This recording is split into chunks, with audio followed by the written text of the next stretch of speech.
Test, test, test. Hey, hey, hey. Oh man, my damn mic is low. Hold on, hold on, hold on. Hold on, hold on. My mic is low here. Let me test this mic on out. Damn. Ooh. Hold on, y'all. Hold on, hold on, hold on. Hold on, hold on. Damn. Let's see, let's see, let's see. Let's see, let's see, let's see. Okay, that should do it. Okay, that should do it. Test, test, test, test. Uh oh, uh oh. Hey y'all. Yeah, yeah, yeah, yeah. Damn, damn. Can y'all hear me now? Hey, oh shit. Can y'all hear me? Testing, testing. Damn. Test, test, test. Can y'all hear me? Can y'all hear me? Damn. Can y'all hear me? Can y'all hear me? Test, test, test. Oh, man, hold on. Let me see the audio. Audio, audio. Okay, hold on. I can't hear nothing. Damn. Shit. Can y'all hear low sound? Damn.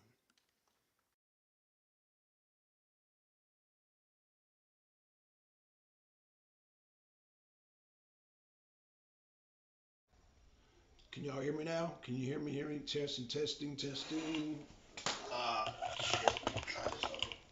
Testing, testing, testing, testing. Can y'all hear me? Can y'all hear me? Can y'all hear me? Can y'all hear me? Can y'all hear me? Test, test, test, test. Can y'all hear me? Let me try this other. Let me try this other headset here. I don't know if I even charged my headsets up today. Oh shit! Hold on.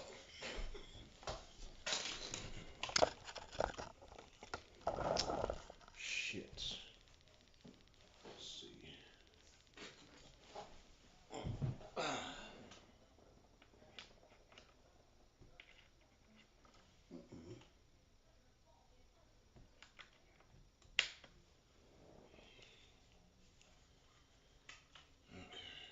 Let's see.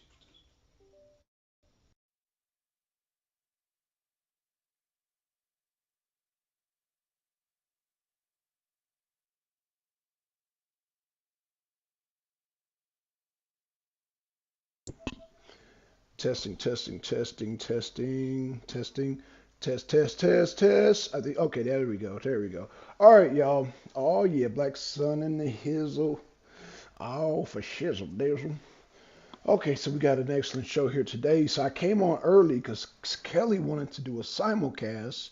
She left that message at 3 o'clock today. So Kelly, I came in early so we can set it up. So just wait on Kelly to get here, man. Shout out to Kelly. Shout out to Twin. Shout out to Deacon. Shout out to who else we got? Oh, Cali Unknown. Shout out to Cali Unknown. Yeah, y'all.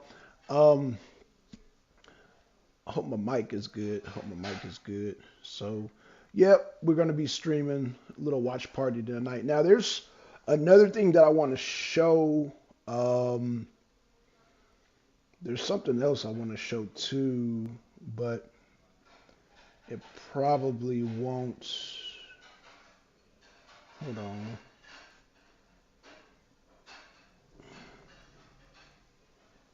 Mm-mm. Uh, I'm gonna probably tomorrow I will simulcast Tucker Carlson interviewing Vladimir Putin. Um, I watched a little bit of it. As y'all know, if y'all been on the arena, y'all know I've been on the whole why Putin got why he invaded Ukraine. Even did a debate on it, but the little bits I saw, well, we're gonna wait till tomorrow, but little bits I saw, man, Putin started going talking about the history of Russia, and he was like being long-winded. So yeah, he was doing a blue. Shout out to out of the blue, kind of like with blue, telling the whole history of Russia. It's like, boom, we don't need to know the history of Russia. Just tell the people why you damn. Just tell the people. Just tell the people the truth, man. Tell people about the referendum. That's all. But apparently Putin wanted to go into this whole thing about um, the whole history of Russia and whole history of Ukraine and all that. And I was just like, okay, whatever. So we're gonna be doing that tomorrow. Um, since it is international, we're gonna do some international news. Um, Shout out to everybody.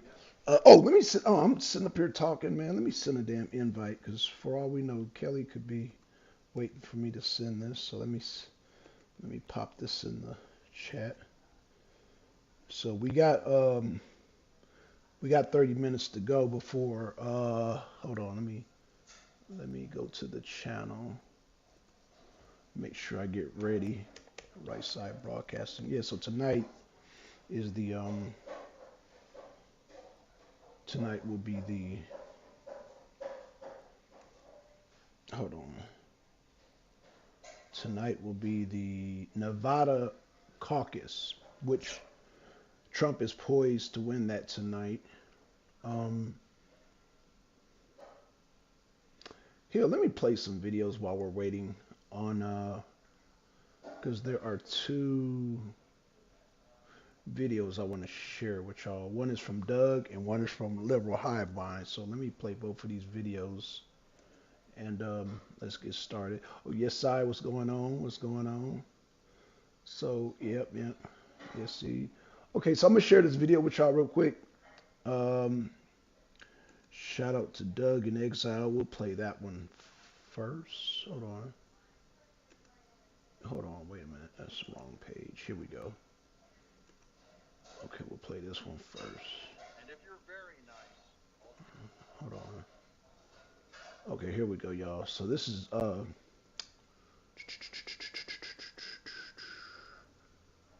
whole.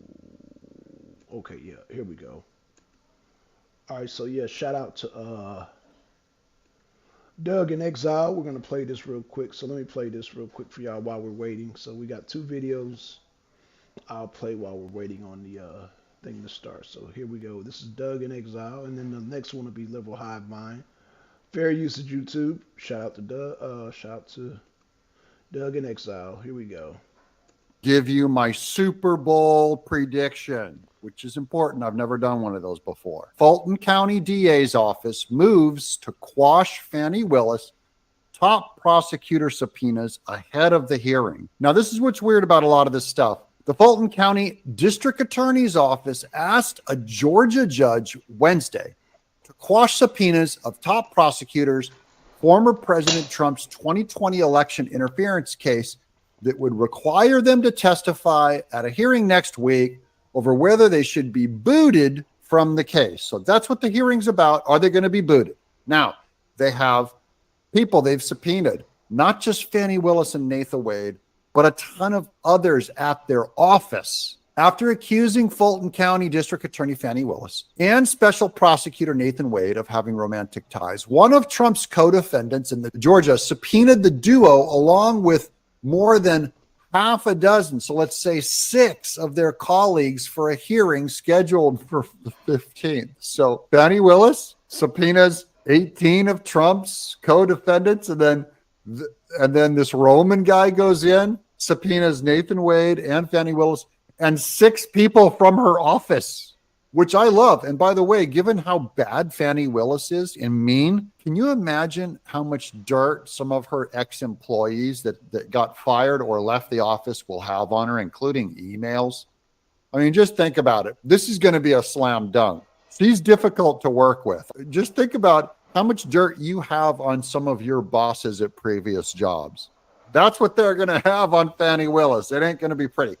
Both Willis and Wade last week admitted to having a personal relationship But the district attorney's office had described the calls to step aside baseless and said there's no need for the hearing. Now, this is the whole thing. You need the hearing to find out if you need a hearing. In a new 36-page motion Wednesday, the district 36 pages. The district attorney's office described the subpoenas as ill-conceived and based on reckless accusations, urging Judge Scott McAfee to block the attempt to compel Willis, Wade, and others to testify. So they're trying to block testimony. That's not going to look good. We might have to appeal to a different court, Scott McAfee, if you don't behave. The district attorney, because why would they allow Fani Willis to have her 18 co-defendants be called out, the ones that she wanted, that were Trump's friends? They won't allow Roman to have his people called up, his 6 witnesses. They can't say, 6 is too many, when Fani Willis got 18. Georgia law, as well as authority from across the country, predictably frowns on a process that permits counsels for one litigant to compel the testimony of counsel and employees of the opposing party.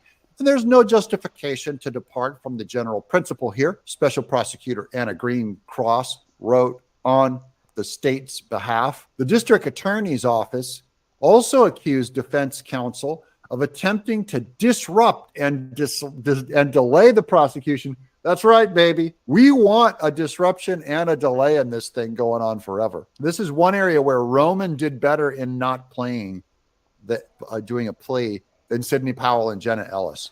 Roman did not play. So now he gets to go in and play in this case a little more and cause trouble. Roman is the reason why he shook out the information that Fani Willis was having an affair. One little defendant. Be careful, Fani, who you mess with. Mike Roman, that's our hero. A Trump 2020 campaign staffer who is one of the former president's co-defendants in Georgia, first accused Willis of having romantic ties with Wade in court papers filed last month. Now, if you're Fani Willis right now, you're going, why did I subpoena Mike Roman on the Trump case? If only I did that, 16 instead of 17 people, I'd be free and in the clear. Why did I go after that guy? He's so obnoxious. Mike Roman, praying for you that you be multiplied and that one day you just make millions of dollars just for being a good guy. Okay, Roman, Trump, and more than a dozen others are charged in the case with racketeering over accusations they entered an unlawful conspiracy to overturn the 2020 election results in Georgia. We've already gone over all that. There's 91 charges. Roman's motion claims Willis and Wade's relationship renders the sweeping racketeering indictment against himself, Trump, and 17 others, quote, fatally defective. Beyond Willis and Wade, Roman subpoenaed multiple investigatory staffers in the district attorney's office and other prosecutors involved in Trump's criminal case. Man, they can get a lot of stuff from them. There's some serious emails rolling around that could show corruption. They'd only need one email to find that just Fani Willis going, I'm going to make a lot of money off Trump. And that thing's gone. That thing's done. Wade's divorce lawyer was also sent a subpoena. Subpoena everyone. It's like the Oprah. You get a subpoena, and you get a subpoena, and you get a subpoena. Good man, Mike Roman. And Roman is additionally seeking personal and business bank records for both Wade and his law practice. Trump and a handful of other defendants joined the motion to boot Willis, while also drawing attention to other aspects of Willis's conduct they say is disqualifying. Our filing argues persuasively that, contrary to the DA's response, Georgia law authorizes and compels the disqualification of the DA and her extrajudicial prosecutorial comments in the violation of her special ethical responsibilities as a prosecutor, he said in the statement. I like it going a little longer, because if it stretches out a little longer, just a whole lot more dirt's going to come dumping in. If they get the subpoena on some of these employees of hers, they're going to get all their emails, banking records. It's going to be ugly. It's going to be good. They'll have pictures from her church picnic. How crooked is Fani? Well, what if I told you that there's a whole bunch of Republican ballots that accidentally marked a vote for Fani Willis with the same dot in the upper right-hand corner? Could be a coincidence. You can see Republican is written there, Republicans written there. This is ballot 61. This is ballot number 2. And then each one of them even has this little dot in the Fani Willis. Okay, and do you have more of those? We have the entire batch. There's 62 images in here total, and I didn't even get a chance to go through all of them. And the public's still just destroying Fani Willis in their testimony because she would not go after criminals. She goes after Trump, and she lets criminals go free to go wreak. Whoa, whoa, whoa, whoa, whoa, whoa, whoa, whoa, whoa, whoa, whoa, whoa, whoa, wait. Did y'all see that? Did y'all see that? Whoa, wait a minute. What kind of ballot? Oh, we got funny business with the ballots, Fanny. Oh, we got funny business with the ballots. Oh, no wonder you. Oh, no, Fanny. We got funny business with the ballots here in Georgia. Did y'all just see that? Did y'all just see? Because I just saw that. But let's keep it moving. Let's keep it moving. Havoc on innocent people. Fulton County has a case backlog of more than 20,000. 35% of inmates in Fulton County Jail are still unindicted by the DA, and 25 inmates died there in the last 2 years amid the Trump grand jury. Fani Willis isn't serving this community. She wasn't even before she became absorbed with her own legal problems. No one believes that now amid new lawsuits, congressional investigations, and subpoenas that she will start doing her job. The community deserves a prosecutor whose first priority is public safety and the rule of law, not helping Joe Biden win in 2024. For the good of this state, she must resign. Here's a post from Trump on Truth Social, read by Harris Faulkner. The former president posted this. Fani Willis and her lover perpetrated a conspiracy to make money, cheat, and interfere with the presidential election of 2024.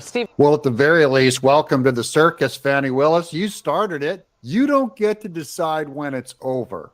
Hi, everyone. The clowns do. And because my In Exile people are so nice, I'm going to let you guys watch me feed the newts. Come here, buddy. There you go. Yeah. You like that? Oh, and I almost forgot my Super Bowl prediction. You know, I'm tired of all the expert jocks all making their predictions all the time. Why not let an artist, an animator, make a football prediction for once? And so here's my exclusive Super Bowl prediction. I'm going to have to say the Bears beat the Red Sox by 12 points. That's the spread. I know I'm going out on a limb. This has been Doug in Exile. Subscribe. All right, shout out to Doug. Okay, we're going to play the next video, which is by, let's see, the next video. Let's play this one. So I found out it's not starting until 9 o'clock. So, let me play this video next. Let's see. Boom.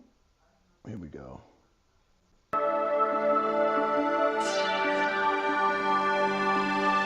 Hey guys, welcome to the Liberal Hive Mind, a channel solely focused on exposing all of these leftist, bogus, endless anti-Trump witch hunts. Well, I've said it before, but I'll say it again because it becomes more true every time I say it. Fani Willis is done. Her little stint as district attorney of Fulton County will not continue. I promise you, whether she decides to resign or not, she will not remain in that office. And I guess my more bullish take is that Fani Willis is going to either resign soon or her case against Donald Trump is going to completely implode. We covered her defense, I think, last week, where she suggested that yes, her and Nathan Wade did end up in a relationship, but actually it doesn't matter because they weren't together or they weren't having a personal relationship before she hired him. No, it just happened afterwards. It was uncontrollable love. You can't blame her for that now, can ya? She's also made the defense that, well, actually they went 50-50 on the trip, so she hasn't been financially benefiting from giving her lover boy nearly $700,000 to prosecute Donald Trump. No. Well, what if I just told you that it seems as though those statements were outright lies? She made those statements as her official defense, I believe, on the record, or actually rather under oath. And so now Fani Willis could in fact be found to have lied under oath, further signaling the demise of her career and possibly, and of course, hopefully by extension, the end of this ridiculous anti-Trump election subversion case. And I don't mean Donald Trump committing election subversion. I mean Fani Willis interfering in the 2024 election. I got some great analysis to show you guys from Technofog. I'm sure many of you guys are aware of him. We've got some stuff to get into, so let's roll the tape. All right, folks, so this is Technofog. I'm sure you guys have seen this Twitter account before. He's a legal analyst, lawyer, journalist, an independent guy who operates on Substack. Here's the Twitter thread that's now going viral, amassing over 1 million views. New details alleged against Fulton County DA Fani Willis. Witnesses will testify that she cohabited with Nathan Wade despite her denials at her home. The relationship began in 2019, 3 years before Willis/Wade said it began and before Wade's 2021 appointment. This is official documentation from court. Additionally, this is the kicker, witnesses are expected to testify that Nathan Wade cohabited with Mrs. Willis at her home in South Fulton until her father moved in with her, at which point Nathan then began to cohabitate at an apartment of a friend of hers in East Point. Witnesses will testify that Nathan Wade cohabited with Mrs. Willis at an Airbnb in Hateville that was paid for by taxpayer money to serve as a safe house for you and Mrs. Willis. So they were literally living together, and when Fani Willis's father moved in with her, supposedly, Nathan Wade moved in with a friend of Fani's, if I understood that correctly, not too far away. She was literally living with and housing the guy. Then to make matters even worse, they both cohabited in a taxpayer-funded, quote, safe house, an Airbnb property that Georgia taxpayers were paying for. There's also a claim that Mrs. Willis met Mr. Nathan Wade back in October of 2019 at municipal court training, and supposedly they began more than just a friendship during that conference. So first of all, Nathan Wade, in his first sworn affidavit, claimed that he never cohabited with Mrs. Willis, but of course during their vacation to Aruba, they stayed in a 1-bedroom accommodation with a single king-size bed, and so obviously they were clearly cohabiting. Then of course he lived in her home for a while, they lived in an Airbnb together, he lived in her friend's house, but we are to believe that their personal relationship is rather new and only happened after his appointment, as if that changes anything. It's still a violation of Georgia ethics laws. So defense number 1 seems to be shattered. It wasn't exactly a great defense to begin with because it still creates a clear conflict of interest. It's a clear ethics violation to be sleeping with your subordinate, especially in such a high-profile case. Now it turns out that Nathan Wade and Fani Willis are liars, and there's people that are supposedly going to testify to that effect on the issue of cohabitation. But then moving to the second defense, that Fani Willis didn't actually financially benefit at all, that they split the costs of these lavish trips that they were taking. Another defense that seems to be falling apart. Nathan Wade claims that Phyllis never received funds or personal financial gain. The argument they're making is that their travels were personal expenses, divided roughly evenly between the two. That is real interesting. Nathan Wade claims that financial responsibility for personal travel taken is divided roughly evenly between the two, with neither being primarily responsible for expenses of the other.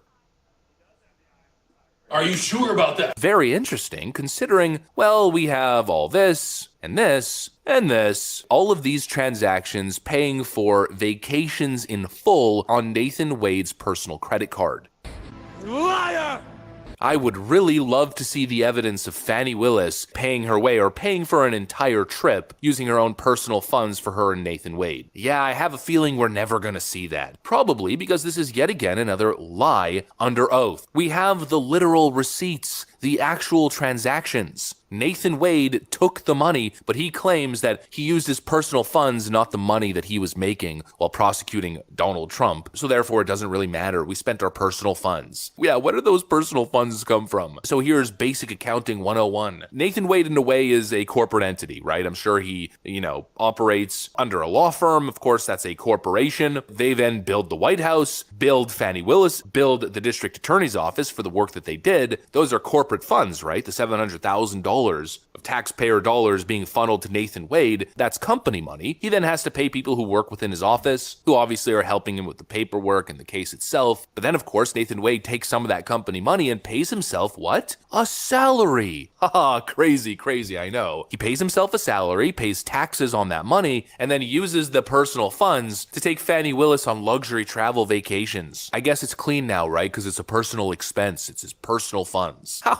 absolutely idiotic is that? That is the definition of enriching yourself. That sounds like taxpayer dollar embezzlement. Fani Willis and Nathan Wade are treating us as if we're stupid and don't understand basic accounting and financial topics, or rather concepts. They claimed in their defense that they went 50-50. We have evidence suggesting the exact opposite. I'd love to see evidence presented showing Fani Willis taking roughly 50% of the costs. They made multiple claims that they did not have a personal relationship ahead of Nathan Wade's appointment. It seems as though there's a couple people from their personal lives that are willing to testify to the exact opposite. They claimed that they never cohabited. But not only did they live together, but they lived together again on taxpayer dime in an Airbnb that they paid for with taxpayer dollars because apparently they needed a quote safe house. A safe house that they lived together in. Seems like more of a lover's retreat than a safe house now, doesn't it? None of it is believable. It seems like two people who are obviously in over their heads. They've been caught. They know they've been caught. And so they're just saying anything. It's like one of those viral encounters you'd see on Cops where a person gets arrested and they're just going on with the most unbelievable nonsense, attempting to wiggle their way out of it. Fani, there's just no wiggling. You're in big, big trouble. You ought to resign before things get messy. Who knows? You might even be able to salvage your case against Donald Trump if you resign early. But honestly, the way things are going right now, I think we are going to witness a spectacular collapse pretty much across the board. A spectacular legal collapse in Fani Willis's Fulton County. Oh, don't you love to see it? Anyways, that's pretty much what I got for you guys. Another Fani Willis update. If you enjoyed it, make sure to leave a like and possibly subscribe to the channel. Thanks for watching, friends, and I'll see you on the next one.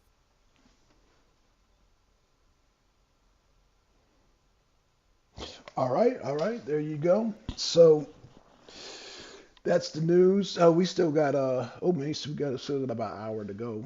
Let me see if I can find this interview real quick. I think it's tuckercarlson.com. Tucker Carlson. Let's see if I can find his website. I'm gonna play a little bit of his video because okay, I do apologize. I thought the rally was gonna start at 8 o'clock.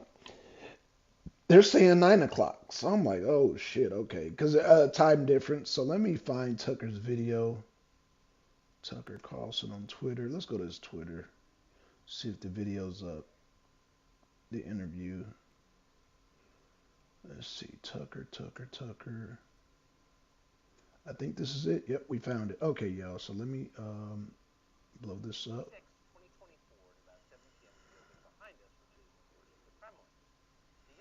As you will see if you watch it, is primarily about the war in progress, the war in Ukraine, how it started, what's happening, and most pressingly, how it might end. One note before you watch. At the beginning of the interview, we asked the most obvious question, which is, why did you do this? Did you feel a threat, an imminent physical threat? And that's your justification. And the answer we got shocked us. Putin went on for a very long time, probably half an hour, about the history of Russia going back to the 8th century. And honestly, we thought this was a filibustering technique and found it annoying and interrupted him several times. And he responded he was annoyed by the interruption. But we concluded in the end, for what it's worth, that it was not a filibustering technique. There was no time limit on the interview. We ended it after more than 2 hours. Instead, what you're about to see seemed to us sincere, whether you agree with it or not. Vladimir Putin believes that Russia has a historic claim to parts of Western Ukraine. So our opinion would be to view it in that light, as a sincere expression of what he thinks. And with that, here it is. Mr. President, thank you. On February 22nd, 2022, you addressed your country in a nationwide address when the conflict in Ukraine started. And you said that you were acting because you had come to the conclusion that the United States, through NATO, might initiate a, quote, surprise attack on our country. And to American ears, that sounds paranoid. Tell us why you believe the United States might strike Russia out of the blue. How did you conclude that? It's not that America, the United States, was going to launch a surprise strike on Russia. I didn't say that. Are we having a talk show or a serious conversation? Here's the quote. Thank you. It's a formidable, serious. Да, это серьезный разговор. Но поскольку у вас базовое образование... Because your basic education is in history, as far as I understand. Yes. Тогда я позволю себе... So, if you don't mind, I will take only 30 seconds or 1 minute to give you a short reference to history for giving you a little historical background. Please. Вот смотрите, с чего началась Let's look наша where our отношения? relationship with Ukraine started from. Откуда она взялась? Where did Ukraine come from? Российское государство стало The собираться Russian state started gathering itself as a это centralized считается statehood, годом создания российского государства, and it is considered to be the year of the establishment of the Russian state когда in Новгород, 862, Новгород на северо-западе страны, when the пригласили townspeople of Novgorod invited a Varangian prince, Rurik, from Scandinavia to reign. варягов. 862 год. В 1800 In 1862, Russia celebrated the 1000th anniversary of its statehood. своей государственности и в Новгороде. And in Novgorod, there is a memorial dedicated to the 1000th anniversary of the В country. 882 году In 882, Rurik's successor, Prince Oleg, who was actually playing the role of regent at Rurik's younger son, по сути, функция регента because Rurik had died by that time, came to Kiev. к этому времени пришел в Киев, отстранил от власти двух братьев, He ousted two brothers who apparently had членами дружины Рюрика, once been members of Rurik's squad. имея два центра в Киеве и в Новгороде. So Russia began to develop with two centers of power, Kiev and Novgorod. Следующая очень значимая дата в истории The России. next very significant date in the history of Russia was 988. Владимир This was the baptism of Russia, when Prince Vladimir, the great-grandson of Rurik, baptized Russia and adopted Orthodoxy, or Eastern Christianity. централизованное российское государство. From this time, the centralized Russian state began to strengthen. Единая территория, Why? единое Because of the single хозяйственное territory, integrated economic ties, один язык. one and the same language, and, after the baptism of Russia, the same faith and rule of the prince. The centralized Russian state began to take shape. Российское государство. Back in the Middle Ages, Prince Yaroslav the Wise introduced the order of succession to a throne, Введение престола наследия. but after he passed away, it became complicated for various reasons. Чуть-чуть попозже, после того, как он ушел из жизни. The throne was passed not directly from father to eldest son, but from the prince who had passed away to his brother, then to his sons in different lines. Потом сыновьям по разным линиям. Все это привело к All this led to the fragmentation and the end of Rus as a single state. привело к раздробленности. There was nothing special about it. The same was happening then in Europe. Но раздробленное русское государство стало легкой добычей.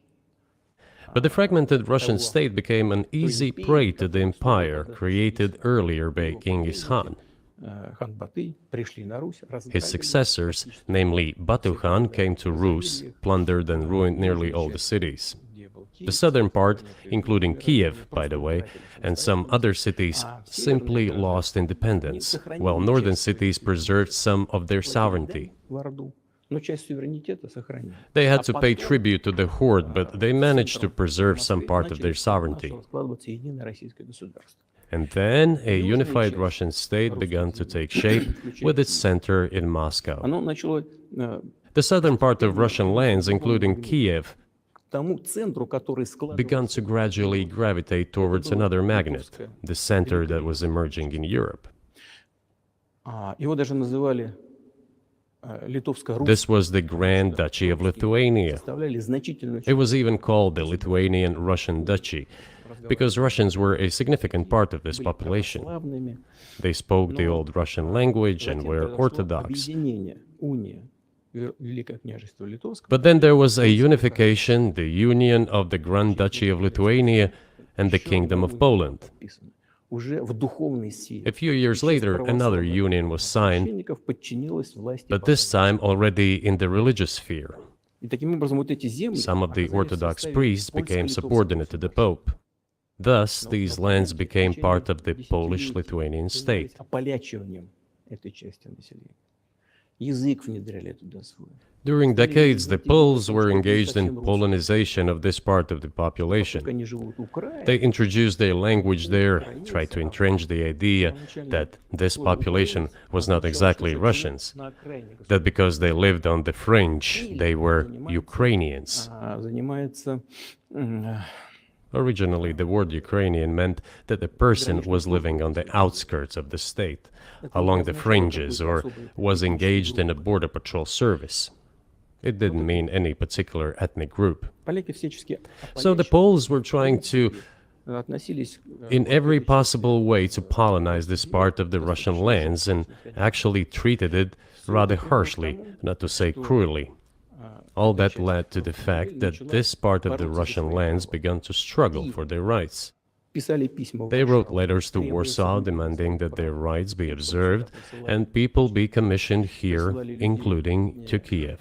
I beg your pardon, can you tell us what period? I'm losing track of where in history we are. The Polish oppression of Ukraine. It was in the 13th century.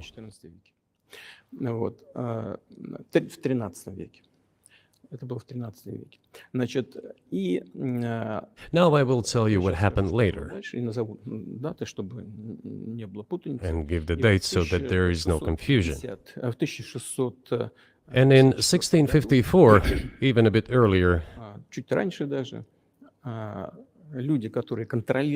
the people who were in control of the authority over that part of the Russian lands addressed Warsaw, I repeat, demanding that they send them to rulers of Russian origin and Orthodox faith. When Warsaw did not answer them, and in fact rejected their demands, they turned to Moscow, so that Moscow took them away. So that you don't think that I'm inventing things, I'll give you these documents. Well, it doesn't sound like you're inventing it. I'm not sure why it's relevant to what happened 2 years ago. But still, these are documents from the archives, copies. Here are the letters from Bogdan Khmelnytsky, the man who then controlled the power in this part of the Russian lands that is now called Ukraine. He wrote to Warsaw demanding that their rights be upheld. And after being refused, he began to write letters to Moscow, asking to take them under the strong hand of the Moscow Tsar. There are copies of these documents. I will leave them for your good memory. There is a translation into Russian. You can translate it into English later. Russia would not agree to admit them straight away, assuming that the war with Poland would start. Nevertheless, in 1654, the Pan-Russian Assembly of top clergy and landowners, headed by the Tsar, which was the representative body of the power of the old Russian state, decided to include a part of the old Russian lands into Moscow Kingdom. As expected, the war with Poland began.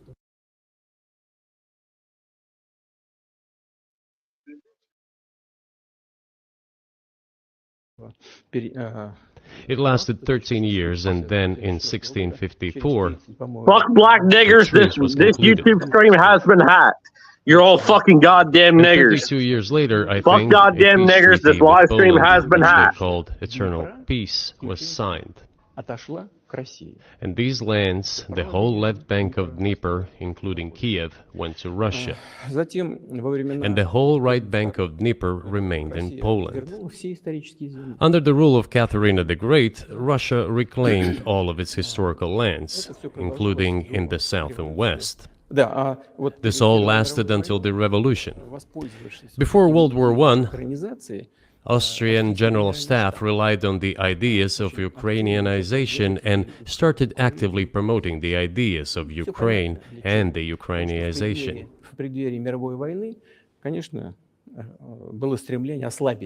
Their motive was obvious. Just before World War I, they wanted to weaken the potential enemy and secure themselves favorable conditions in the border area. So the idea which had emerged in Poland that people residing in that territory were allegedly not really Russians, but rather belonged to a special ethnic group, Ukrainians, started being propagated by the Austrian General Staff. As far back as the 19th century, theorists calling for Ukrainian independence appeared. All those, however, claimed that Ukraine should have a very good relationship with Russia. They insisted on that. After the 1917 revolution, the Bolsheviks sought to restore the statehood and the civil war began, including the hostilities with Poland. In 1921, peace with Poland was proclaimed, and under that treaty, the right bank of Dnieper River once again was given back to Poland. In 1939, after Poland cooperated with Hitler, it did collaborate with Hitler, you know? Hitler offered Poland peace and a treaty of friendship. An alliance demanding in return that Poland give back to Germany the so-called Danzig corridor, which connected the bulk of Germany with East Prussia and Königsberg.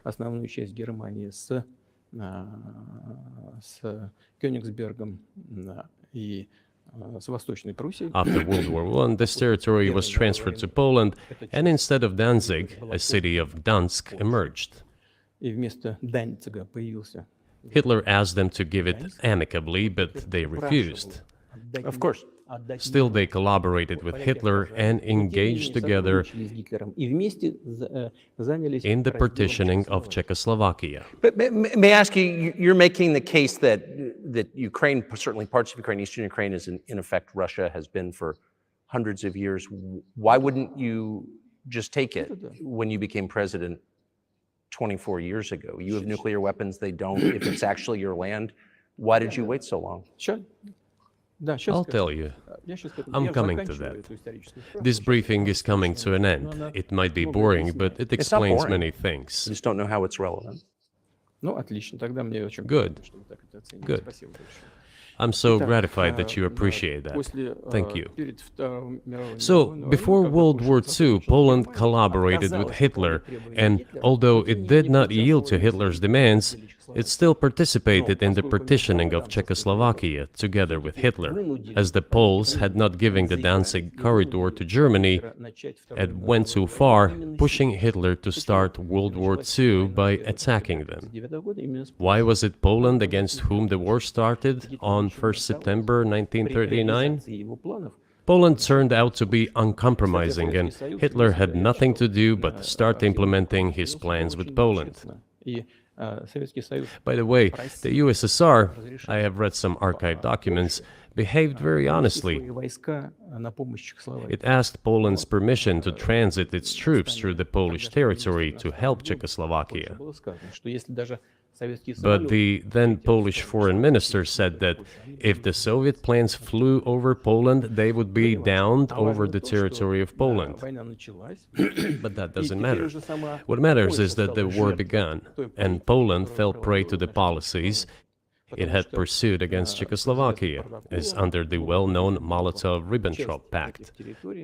Part of the territory, including western Ukraine, was to be given to Russia. Thus, Russia, which was then named the USSR, regained its historical lands. After the victory in the Great Patriotic War, as we call World War II, all those territories were ultimately enshrined as belonging to Russia, to the USSR. As for Poland, it received, apparently in compensation, the lands which had originally been German. The eastern parts of Germany, these are now western lands of Poland. Of course, Poland regained access to the Baltic Sea and Danzig, which was once again given its Polish name. Вот таким образом сложилось. So this was how this situation developed. Формирование Советского Союза, это уже 1900. In 1922, when the USSR was being established, Большевики начали формировать the СССР. Bolsheviks started building the USSR and established the Soviet Ukraine, which had never existed before. Right. Который до сих пор вообще не существовало.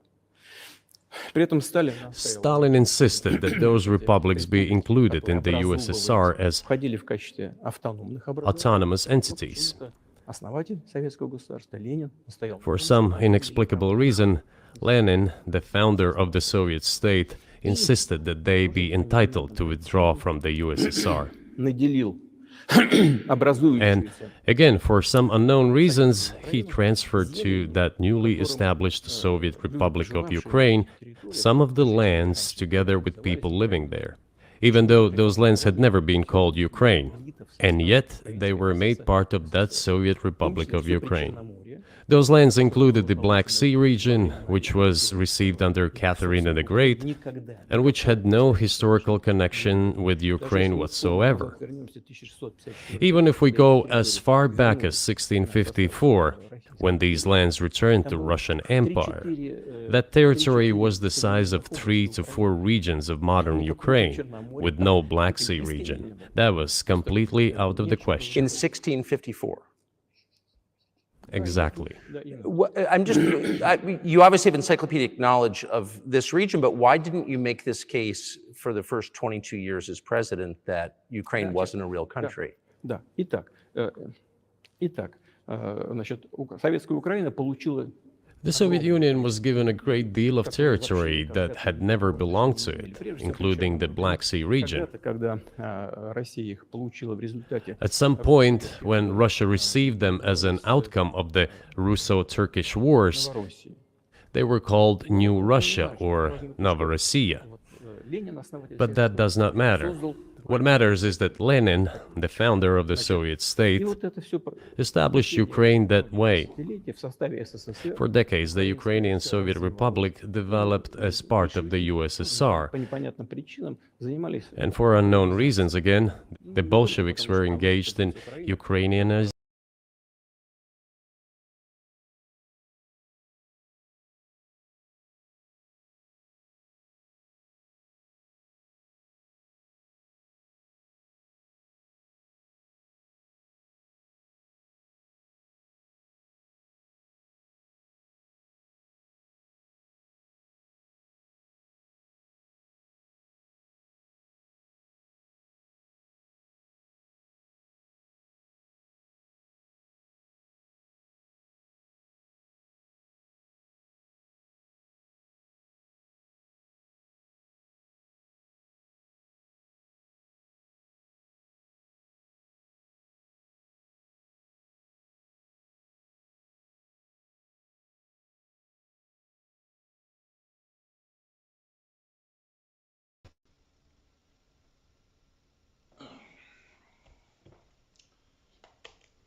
Hey, can y'all see me?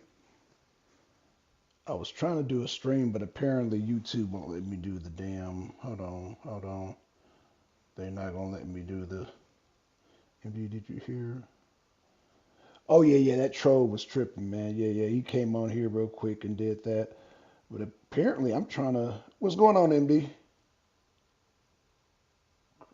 Yo, what's up, Pete? What's going on? What's happening? Hey, you thought you was gonna be able to stream MD? the What's up, Tucker man? Carlson? You thought you was gonna be able to stream the Tucker Carlson interview? You got to get your weight up before you can do stuff like that, my man. Right, Matt. Stream was interrupted. Yeah, you gotta get your weight up, bro. Okay, so you gotta run with the big dog. Redo the damn stream. MD, you there? Yeah, I'm here. I don't know why you can't hear me. Oh, I can hear you now. Yeah, man. Apparently, I said, yeah, man. You thought you was gonna be able to stream Tucker? You ain't big enough to stream Tucker. You got to get your weight up, my man. Oh, okay. Hey, we streamed them last time. Yeah, I thought you got to run. You got to be running with the big dogs to stream Tucker Carlson. Oh, you should have came to the. okay. You should have Okay, came got to you. the political prophet. I would have hooked you up, but you ain't do that. So you fucked up. Oh, You okay. I fucked didn't know. I didn't know nothing about no political prophet. Didn't know nothing about that. bro. Yeah, I know Yep. that's where you fucked up at. You How can I fuck up with someone? I got the hookup. I seen this yesterday. It just dropped today. Oh, yeah, it dropped today. That's why I was like, you seen it yesterday? Oh, okay. I definitely saw got it the hookup, yesterday, hookup. sir. Okay. So let me. Are we streaming or did it cut off? Yeah, Because I think I'm we streaming, but it stopped the stream that Yeah, you it were stopped. streaming because it was. No. Yeah. I was because I was not gonna even play it. I was gonna play Trump's rally, but that's not till 9 o'clock. So I came on way too early. So I was just trying to kill time, and I said, okay, let me see if I can play it. I can't Now play it, so, yeah. Deacon saying something about it was a troll or something. Yeah, What troll jumped happened? on. Yeah. Guy jumped on and was like, oh, just making a bunch of racist slurs. I thought he was Yeah, gonna yeah, get informed I about. ain't see that. I ain't see Yeah, that. that was it was just typical troll stuff, man. But Y'all catching it when it dropped. I caught it yesterday. Oh, I can't give my source, You but I never caught told it me. yesterday. You never told Well, me. You should have called and said, man, I'll be in the Putin. when you see the full interview, we'll talk about it. Until the end, I'm gonna reserve Okay. what Well, I feel about it. What I'm gonna do? Yeah. Can I at least ask you why Putin was doing the damn blue? He was doing blue. Remember me and Blue's debate? Because Putin is very, very smart. Putin was running from a lot of questions. I'm not gonna front. Oh, From a lot of questions. Oh, okay. But his answers was so fucking smart. You wouldn't have known it. I'm gonna be real with you. He bitched Tucker Carlson. Right. You know what? I'm glad. It was hilarious. He was bitching. I'm glad you said that, MD, because I was getting the same when he went into the whole history of Russia. I'm like, what the hell we doing here? And I said, okay, Putin trolling him. That's what I thought. That's the first thing that came to my mind. I ain't gonna say he was trolling. No, I'm saying he was not answering the questions directly, and he wasn't. Right, he wasn't. I'm gonna just keep it real with you. Like the question with when he was talking about BRICS. I don't know if you got that far.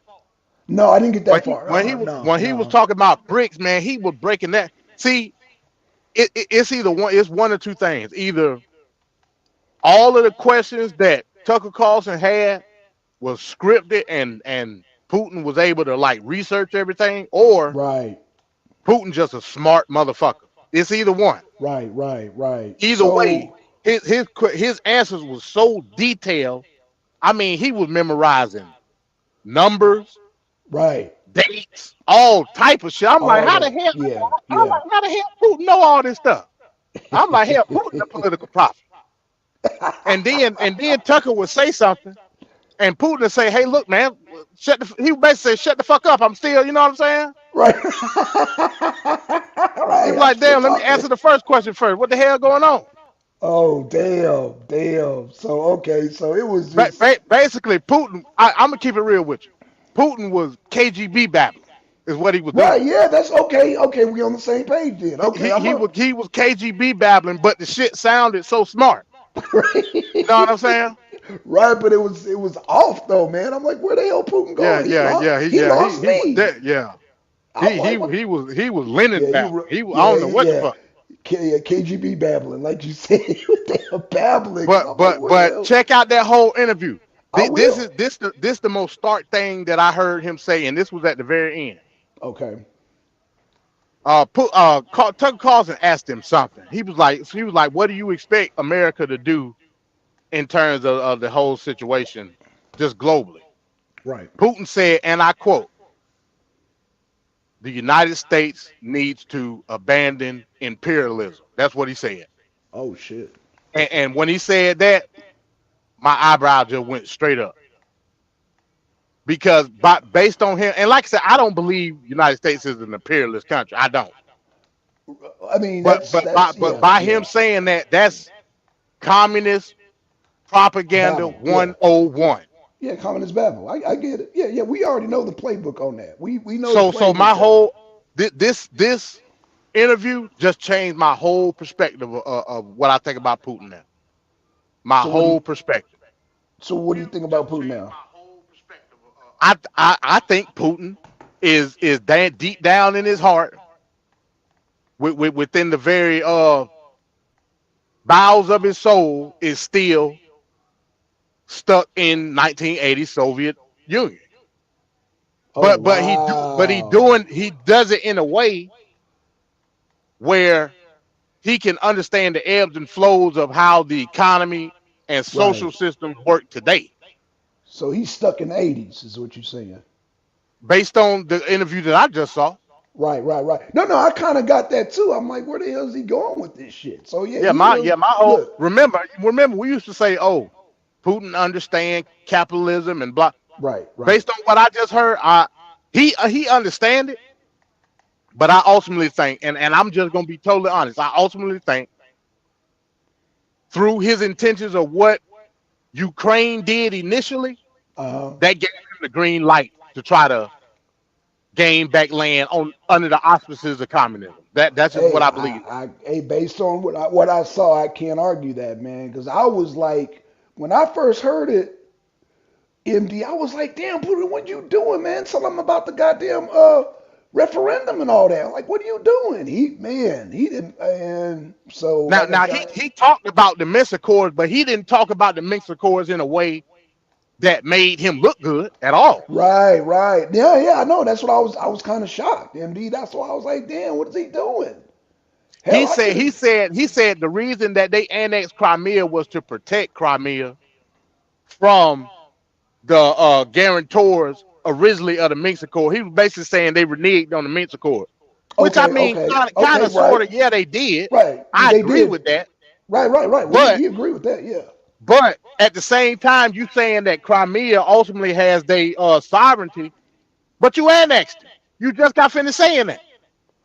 Yeah, that's a contradiction, man. That's a contradiction. Then you said your ultimate goal to being in Ukraine is denazification. That's the word that he used. Right. Denazification. Yeah. I did hear him say that. Here's the other contradiction. He was touting all of this stuff about the United States and this and that and how a new regime to be let in place. Now this is where me and you may disagree. Okay. I'm saying MAGA is under the auspices of nationalism. But then you turn around and say, you're trying to denazify Ukraine because they have a nationalist ideology. But it's a different That's type what of he nationalism. said. But it's a different type of nationalism. Nationalism is the vehicle. Either way, it's still nationalism. Yeah, but you got American nationalism, then you got Nazi nationalism, you got different types of hell, you even got Russian nationalism. So you heard the part where he was breaking down the identity issue in Ukraine. You heard that part, right? I you know what? I heard because that ain't what Putin said. Putin said denazification is the extreme aspect of it. He said all nationalism got to go. That's what he said. Okay, I got you. But see, this is where me and you got to disagree. What I'm saying, I think the complaint or the now you can jump in. I think the complaint Putin has his what's the word I'm looking for? His complaint is against grievances against the Biden administration. Because him and Trump weren't like cool, but they had a better relationship. I mean, Trump had a better relationship with not only Putin, but with Kim Jong-un, with goddamn Xi Jinping. He just had an overall better relationship. And I think by Trump getting back in office, man, he can smooth a lot of this shit out, especially with Ukraine. He can smooth this shit out, man, because Man, Putin, not Putin. Trump is looking to do business, man. He's not looking to damn because he's Trump's mentality, and this is why they trying to lock Trump up, is because man, he don't see the benefit in going to war. That's why they're against Trump, because Trump, no, he want to put hotels in Russia. He want to put hotels in North Korea. Tell me you don't want to do that. Black Son, are you okay with Putin taking over the whole of Ukraine? Yes or no? Let's just get the brass tack. Is you okay with Ukraine being fully annexed? At this point, yeah. I'm gonna tell you why. I'm gonna tell you why, MD. Because you there? Let me tell you why. I'm here. Because Zelensky had his chance to make peace. Did he not? In what time frame? I'm talking about 2014, 2015. Zelensky was in power in 2014. No. Okay. But they still had the Minsk Accords, is what I'm saying. The Minsk Yeah, Accords. I told you I agree with that. I agree with what he was talking about. Okay, and not only that, after Obama, when I forgot of the there were opportunities for goddamn Zelensky, for let's just say Ukraine, to make peace. And goddamn England and goddamn America was not down with that shit. So at this point, it's like fuck it. No, we at the point of no return. So yeah, I'm all for Putin taking over Ukraine, all of it, because they had the opportunity. AMD shit. No, I mean you're playing with me, man. All I'm saying is that ain't conservatism. That ain't Republican Party. What I'm saying, what did or did not Putin give Zelensky peace talks and they fucked that shit up? Yes or no? That's a simple question. Again, Zelensky wasn't in power when all that was taking place. Oh, okay, I don't know what you want. I want you to acknowledge. I want 5, 6, 7, 8. I want you to acknowledge that there were 3 given opportunities for Ukraine and Russia to sit down and have peace talks. That's what I want you to admit. Minsk 1, Minsk 2, and the goddamn thing that Victoria Nuland done fucked up. Those 3 opportunities. That's what I want you to get to admit. Now that I admit what I said, I want you to admit it now. We've always been on one accord with the Ukraine situation. But what I'm telling you is that ain't Republican policy, is what I'm telling you. I understand. Republican policy is barbarism versus civilization. Sovereignty versus oppression. MD. It is, but I don't care how you slice it or if it's right, wrong, and different. That ain't where I'm coming. Okay, so let me ask you a question. Go ahead. We talking about old school conservatism, or are we talking about MAGA? So we talking about neocon then? Are you saying MAGA is neocon? I'm saying MAGA is MAGA. I mean, what do you define neocon first, so I know where you're going with this? Because I'm not a Republican. Plant-based GMO foreign policy. You got to be more specific, bro. Okay, all right. Let me. Okay, old conservatism. I'm talking about old conservative being Cheney, Bush, fucking Nikki Haley. That ain't old conservatism. I would say that's neocon. Okay, old conservatism is Ronald Reagan, right. Mr. Gorbachev, tear down this wall. Okay.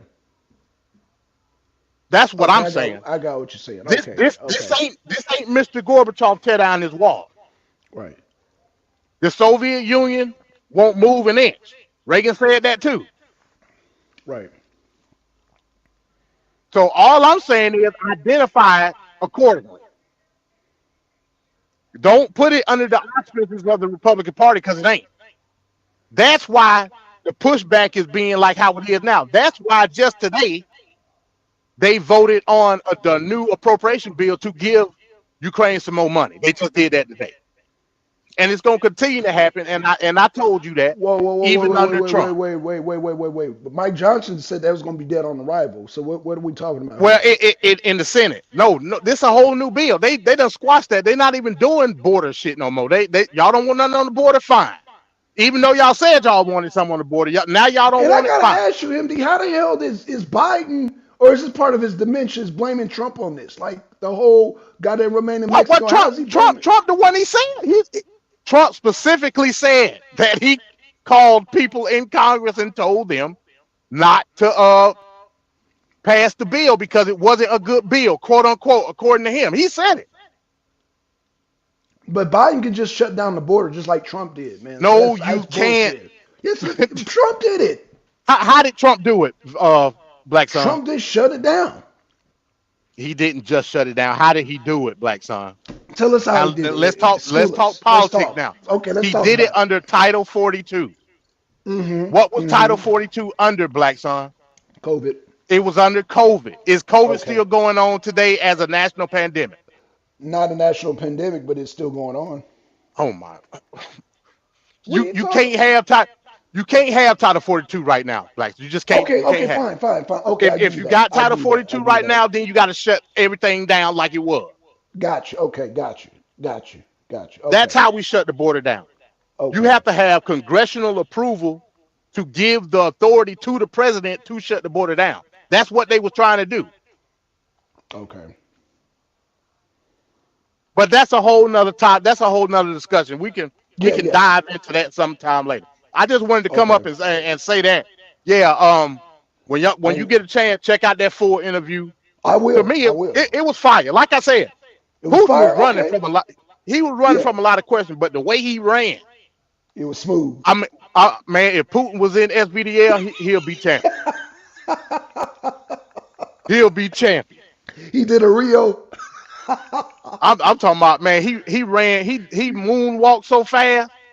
Damn. On a lot of them questions, but like I said, man, he had empirical data for everything that he said. Right. Yeah, he was nice with it. Yeah, I mean, he former KGB, of course, man. He gonna be on this shit. I said, how did he remember all this shit? Like all these numbers, he was giving specific numbers, right? Specific dates on. I was like, how did he remember all this shit? Yeah, he was killing it. Damn. No Google or nothing. Right. No, he's KGB, man.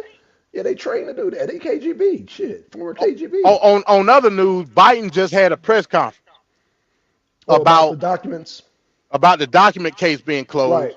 Yeah. Also about the report that came out about his cognitive status. Now, it didn't look good for Biden. So you think Biden they're gonna flip in Kamala?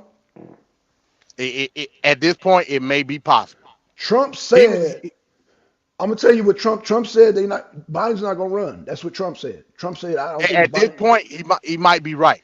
Yeah. He was talking about in the report where he said it was saying that he didn't even remember when his son Bo had passed, and he got emotional.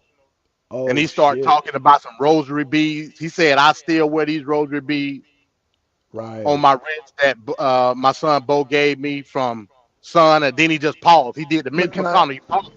Right. Then he started talking again. He started talking about what's going on in Gaza. He said President Sisi of Egypt. He called President Sisi. He called President Sisi the president of Mexico. Oh no! Hey, this is all set up. This is a setup at this point, bro. So at this point, I don't see. I'm gonna make a bold prediction. I think Kamala is go for a profit. Huh? I think Kamala gonna take over. So no Gavin Newsom. No. It's gonna go by what do you call it when it going down the line. I think Congress. Congress may find Biden unfit to be president. They might do that. Trump mentioned that. Yeah, Trump mentioned that. So how does that affect the whole So Kamala would become, because it go by the what it's called, man, when you go down the line. So what I'm saying, so who's Trump gonna run against Kamala? He gonna run against Kamala. And it's 1, 2, 3. It's the president, the vice president, and the speaker of the House. That would mean that Kamala would be president, and Mike Johnson would be vice president. Yeah, yep, that's right. Yep, chain of command, that's right. Chain of command. Yeah, chain of command. So how soon they talking about doing this? I ain't saying they talking about doing it. I'm saying by the looks of what's going on in that report and the press conference that Biden just had, it's a possibility that it may happen. Yeah, they're gonna do it happen because Biden too far down in the polls. Not that Kamala's gonna be any better, but yeah, he's too far down in the polls. Kamala would be better in terms of popularity, 100%. Shit. Okay. So, I'm not saying that I would rock with it. I'm saying anything other than Biden would be a boost in the poll. I doubt that. No, based on the polls, they're saying Biden has a better chance than Kamala does. No, I'm not buying that, bro. I ain't seen no poll with no Kamala Harris.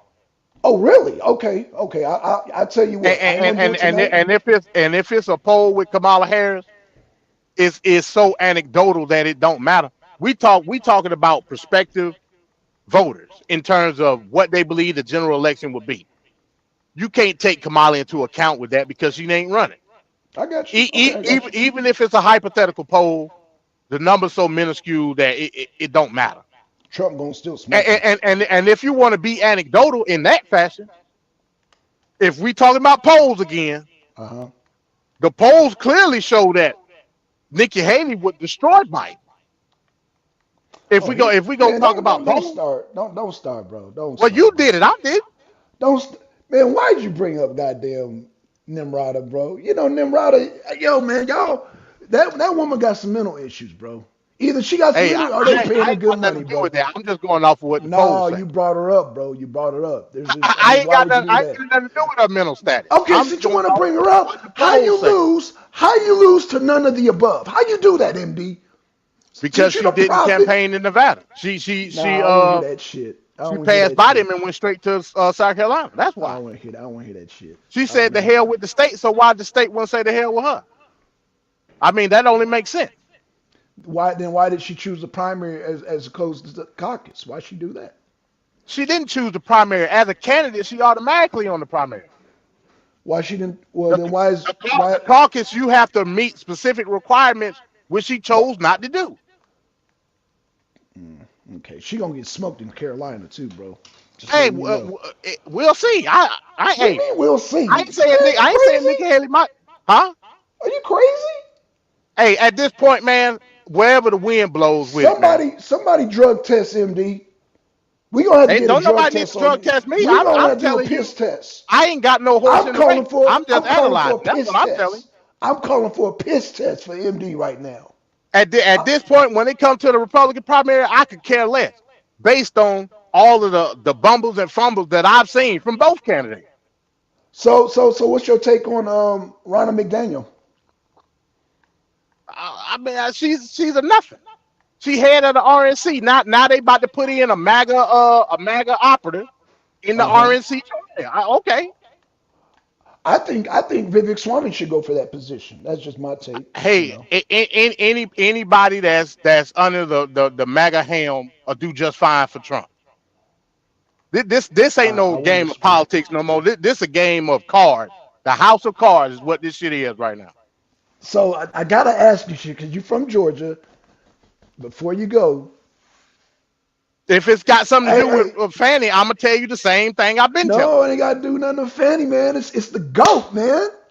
Clarence Thomas is the GOAT. God damn, he's the GOAT. Did you watch that thing today? Yeah, I watched the hearing. Ooh, they tore Colorado and goddamn Maine up, boy. Man, what? I'm saying how. Number one, they said that the president is not on there. The officer does not. The Democrats were tearing them up. What are you talking about? So you telling me the president of the United States is not a official office of government? That's what you're telling me. What I'm saying is what they asked. Why wasn't it specific? They said president or vice president. And that was from the Democratic. That was from the office. What does office mean, Black Son? You tell me, brother. No, if it said officer. What's an officer? What's an officer? It did not include. That's what, man. Just come on, just submit it, man. Tell me what it includes then. Oh goddamn. Because Clarence Thomas didn't do that.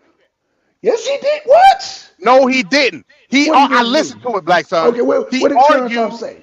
He argued that the office or the officer excludes the president of the United States. He didn't give what an officer is. He didn't do that. I listened to the whole thing. But neither does it. Never mind. You know what? You missed my point, bro. I'm not They missing your got point. I'm telling they you got man. that an Colorado officer. Colorado. They got tore up by those judges today, man. Georgia's goddamn handed them they what? I would argue that Ketanji Brown Jackson had the best hearing in the regard. Yeah, she did. In fact, she's the one. She's the one. Right, she's the one that said, "Why does it not say president?" In fact, I'm glad you said that. She's the one that said it. Right. She did her thing too. The only one that kind of lost me was Sotomayor, but the rest of them were yeah. So Sotomayor was babbling. Yeah, she was babbling, man. I think she was on some coffee or the wrong kind of coffee, but the rest of them were cooking. Them two white boys, they were cooking. They were cooking, bro. I think that shit's gonna be like I think Sotomayor might hold out. It might be a damn 8-1 decision, or it might be 8-1 or 7-2. But it might be a wash though, man. Sotomayor, man. I would say. Well, okay, I'll give you that. I'll give you that. 6-3. No, it's gonna get overturned. It'll get overturned. It ain't gonna be no 6-3, man. You smoking, dude. You smoking dope, man. All right, whatever you say, Bob. Whatever you say. Okay, I'll give you 7-2. It'll get overturned. I ain't disputing that. What I'm saying is, what you want to make some money? I ain't betting you, man. Okay. In regards to the case in itself, they were cooking. I like I said, the best argument in my opinion was Ketanji Brown Jackson, but I don't disagree. I don't disagree. She was cooking the damn what was it? Not the Colorado, but the other damn lawyer, the one from what's that other state? Not Colorado, but that other state. She cooked that goddamn lawyer. She cooked him. I was like, damn. In any event, like I said, the argument ain't if to the justice is not going to be if the president of the United States is an officer or not. To me, that's irrelevant because I mean that. No, I agree. No, the argument. The argument. Actually, I'm surprised you're not mentioning it. Was first of all one of the opinions is going to be that Trump was not convicted because they talked about that for a minute. That's what I was about to say. Okay. Oh, okay. What shit? The argument is not going to be if the president of the United States is an officer or not. Anybody that just use common sense and understand government understands that the president of the United States is an officer. What they gonna overturn this based on is it not being a conviction. Point blank. Period. Gotcha. Okay. No way can the Supreme Court be judge, jury, and executioner about something that hasn't taken place in the court of law. Gotcha. They just can't do it, and that's what the overruling decision is going to be. Right. So I mean, it's already known the shit going to be overruled. I mean that this just theatrics at this point. I agree. It is. But they were cooking though. I ain't gonna lie. That shit. It was more entertaining than I thought. I thought that shit was gonna be boring as hell, man. They were, like I said, Sotomayor was losing me with that babble, but the rest of them were cooking, man. Thomas was cooking. Goddamn, Jackson, she was cooking. They all were cooking, bro. They were cooking today, bro. I was like, damn. But Sotomayor, yeah, she might hold out, but I don't see anybody else holding out, but besides Sotomayor, man, because she was lost, man. I don't know. I mean, hell, as a matter of fact, it would be nonsensical not to look at the president of the United States if we're gonna base it off of the original intent of why Section 3 was put into place, based on certain legislators that were in the Confederacy that held U.S. public office at the time, including Alexander Stephens and Jefferson Davis. Yeah, but why didn't they specify, like Jackson said? Why would they need to specify? Because why do you need to specify that? I'm telling you what she said. She said based on the writing, everything else is specified. Why isn't the president specified? That's not true. Then you need to go. I tell you what. You take a day off, and I will fund you going up there and making that argument for Colorado because they fucking sucked at that shit. So I will pay your room and board and pay your ticket so you can go up there and argue that shit. Because they fucking sucked, MD. They fucking sucked. The judges run circles around them, man. So everybody, let's do a fundraiser and a GoFundMe. We're going to send goddamn MD to replace those two damn lawyers because they sucked. They sucked ass today, man. That shit was shameful, bro. That shit was shameful. So I will goddamn put your cash app up. We're gonna raise money so we can send you up there. Again, so I got section 3. I got the disqualification clause pulled up right now. Got you. And I mean, it said it right here in black and white. Folks. No person shall be a senator or representative in Congress or elector of president and vice president or hold any office, civil or military, under the United States or any state who haven't previously taken an oath. So why didn't they make that argument? Because Jackson was giving them plenty of times to get that argument. What the fuck? I'm not on the team. I don't know. Like I said, maybe y'all should have sent me to Washington so I can make the correct argument. Kelly, tell your people, Kelly, you can jump up here because we're gonna raise money so we can send MD up there because they did a terrible job. Them judges ran circles around and then y'all can thank me after I get Trump the hell up off the ballot. and everything will be right as day at that point. Because I'll make the argument. Actually, you know what? Scratch that. Raise your own money, MD. Because I'll make the argument. I know you will. That's why fucking hell. You ain't going up there on my dime. Fuck that. I'm reneging. Fuck that shit. So again, yeah, that's what's going on. Like I said, it was a newsworthy day today. It was. I mean, a lot of shit was going on. A lot of shit was going on. You know. That's right, Kelly. Tell him stop being a hater, man. Tell him he stop being a hater. But what I'm hating on? Because you're mad about Nikki Haley. Man, again, like I said, I'm not worried about Nikki Haley. I'm not worried about Trump. I'm gonna let Paul call. Then your other girl got smoked too. She dropped out too. Your girl, what's her name? Marion Wilson. She got smoked too, man. Oh yeah. I mean, it is what it is. Like I said, we doomed at this point. That's the way I look at it. No, we doomed. No, we still got America going to hell in a handbasket. Not yet. No, we still got one more chance, baby. We still got one more chance. It's called MAGA, baby. It's called Trump 2024. We still got one more chance at this. Okay. And we could have had one more chance last week of closing the border, but y'all ain't want that. Y'all said wait. No. Y'all said just wait. No, because they trying to squeeze in. Man, what part of it's going to continue to get squeezed in, Black Son? What part it ain't gonna stop? MD, what part of Ukraine has lost the war? Don't you get? What part of funding will continue? Don't you get? There you have it, y'all. I mean, because that's what's going on. There you have it. And it ain't gonna stop. Trump ain't got shit to do with that. Congress got everything to do with it. Okay. This is civics class, 7th grade, with Mr. Davis. But they don't teach you about rhinos and shit. They don't teach you about rhinos and shit. I would make the argument. So I'm glad you brought that up. They don't teach about rhinos. Mm-mm.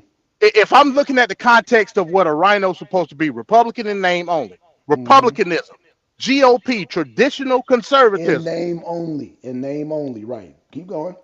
In name only, meaning that MAGA ain't doing none of that shit. So I would make the argument Lord, here you that go. the true rhinos are MAGA because they not true conservatives. I disagree. They not falling under the auspices of Ronald Reagan and the person that came up with the term. You said that. First of all, Trump said that he's not a conservative. He is a candidate of common sense. So yeah, thank you for saying that. Thank you. And that's not what the Republicans think. I'm not a Republican. So who's the Republican in name only then? Okay, I got you. I mean, I'm just using logic. Okay, that's cool. That's cool. You got that. I can't even argue with you on that. But what I'm saying is that, you know what I'm saying when I say goddamn. Any Republican that's anti-MAGA got to go. How about that? It's Trump's party now. How about that? Do I make it myself clear on that? It's Trump's party. You made yourself 100% clear. I don't know how you can justify that under any political asset, but I get what you're saying. Easily. I can easily do that, sir. I can easily do that. I understand 100% what you're saying. Okay. Yeah, man. But at the end of the day, does it make sense? It makes common sense when it comes to Trump's policies. Yeah. So what did it make common sense when Trump called them senators and congressmen and tell them not to vote on the border appropriation bill? Did that make sense? Let's look at the bill. Let's look at the bill. Let's look at the bill. Let's look at it. Let's look at it. Let's look at it. Now let's break down the bill. You'll have to pull it up. Okay. Let me. Oh shit! They about to get. Oh, okay. You know what, MD? Because this is We'll save it. We'll save it. I'll put it in the back pocket. Good. I'm no Republican either. Right. That's what I'm trying to kill him, Kelly. So what's a rhino then? So what's the point? Man. What's the point? Too technical. Of touting rhino? No, ain't nobody no Republican now. Oh Lord. With my MAGA. So what's a rhino? Oh gosh. You know what? MAGA is goddamn Mitch McConnell. Goddamn Nikki Haley. Goddamn, hold on, wait a minute. Mitch McConnell. So okay, you brought up Mitch McConnell. Yeah, Mitch McConnell. Mitch McConnell initially, you know, Donald Trump called Mitch McConnell, right? He said it in the press conference and told Mitch McConnell not to vote on the bill. Okay. Then Mitch McConnell turned around and said, "Hold on, wait a minute. This is a pretty good border policy. Like maybe we should." Then they ostracized Mitch McConnell. Then he flipped again. This is a policy that we need to address when we get Trump in office. Which one? So he went from rhino, MAGA. You okay with that? You mean Mitch McConnell? Mitch McConnell did that. Mitch McConnell. Hey, Mitch McConnell. Hey, he's suffering from the same thing Biden's suffering from. So hey, it is what it is, bro. What do you mean? Oh my God, what do you mean? Hey, shout out to the conservatives. Mitt Romney and Langford and all these people that understood, hey, look, we've been fighting for this since Biden got in the office, and they finally bent the knee, gave us what we wanted, and now y'all telling me under the order of Trump, y'all ain't gonna vote for the bill? That's some bullshit, Black Son. Okay. That's some straight bullshit. Again. No funding for Ukraine. No man, it's gonna be funny for Ukraine. No, even when Trump get in all, it will be funny for you. That ain't gonna stop. It's gonna stop in 2024. No, it's gonna stop in 2025. I get. You want to bet? Ain't no. You ain't gonna have no money to bet because all your quote unquote tax dollars gonna go to Ukraine. You ain't gonna have no money to bet. That's what I'm telling you right now. It's gonna continue because Trump ain't got shit to do with that. They're going to continue to balance budgets. They're going to continue to pass appropriations because that's what Congress do. Not Trump, Congress. It's not going to stop. And now it might be in a position where the border is going to be in perpetual state of chaos because y'all had the opportunity, just like how you said Ukraine had their opportunity. They did. We had our opportunity to close the border and we chose not to do it for coat the personality. And now it's going to be a situation where Trump may get into office, but he may very well end up being a lame duck. And there ain't no more funding for the border. It ain't going to be no lame duck. No. Congress ain't going nowhere, bro. Congress ain't going nowhere. We'll see. Ask Lauren Boebert that. Okay. We'll see, bro. I don't think not in the first 2 years. I don't think Congress is going nowhere. In fact, I think and here go another falsehood. Biden can't close the border. He doesn't have authority. You have to have emergency authority to do it. The border at the crisis when Trump did it, he got emergency authority through Congress for Title 42. What people don't understand about that? Because the border is a crisis. What are you talking about, MD? I agree. The border. Okay, you didn't listen. Nothing I just said. I listened exactly what you said. I'm talking about. I'm talking about Kelly's comment. She's saying we don't need a bill. Biden can close the border, and that's simply not true. Biden don't have that emergency authority. He has to have it through Congress. just like Trump got it. So that's a lie. Trump didn't close no border. Like Trump just said, okay, executive order, close the border. He didn't open no border either. He closed it. Okay, This whole open border scenario, that's a falsehood. No, people been coming through. People been coming through the border for millennia now.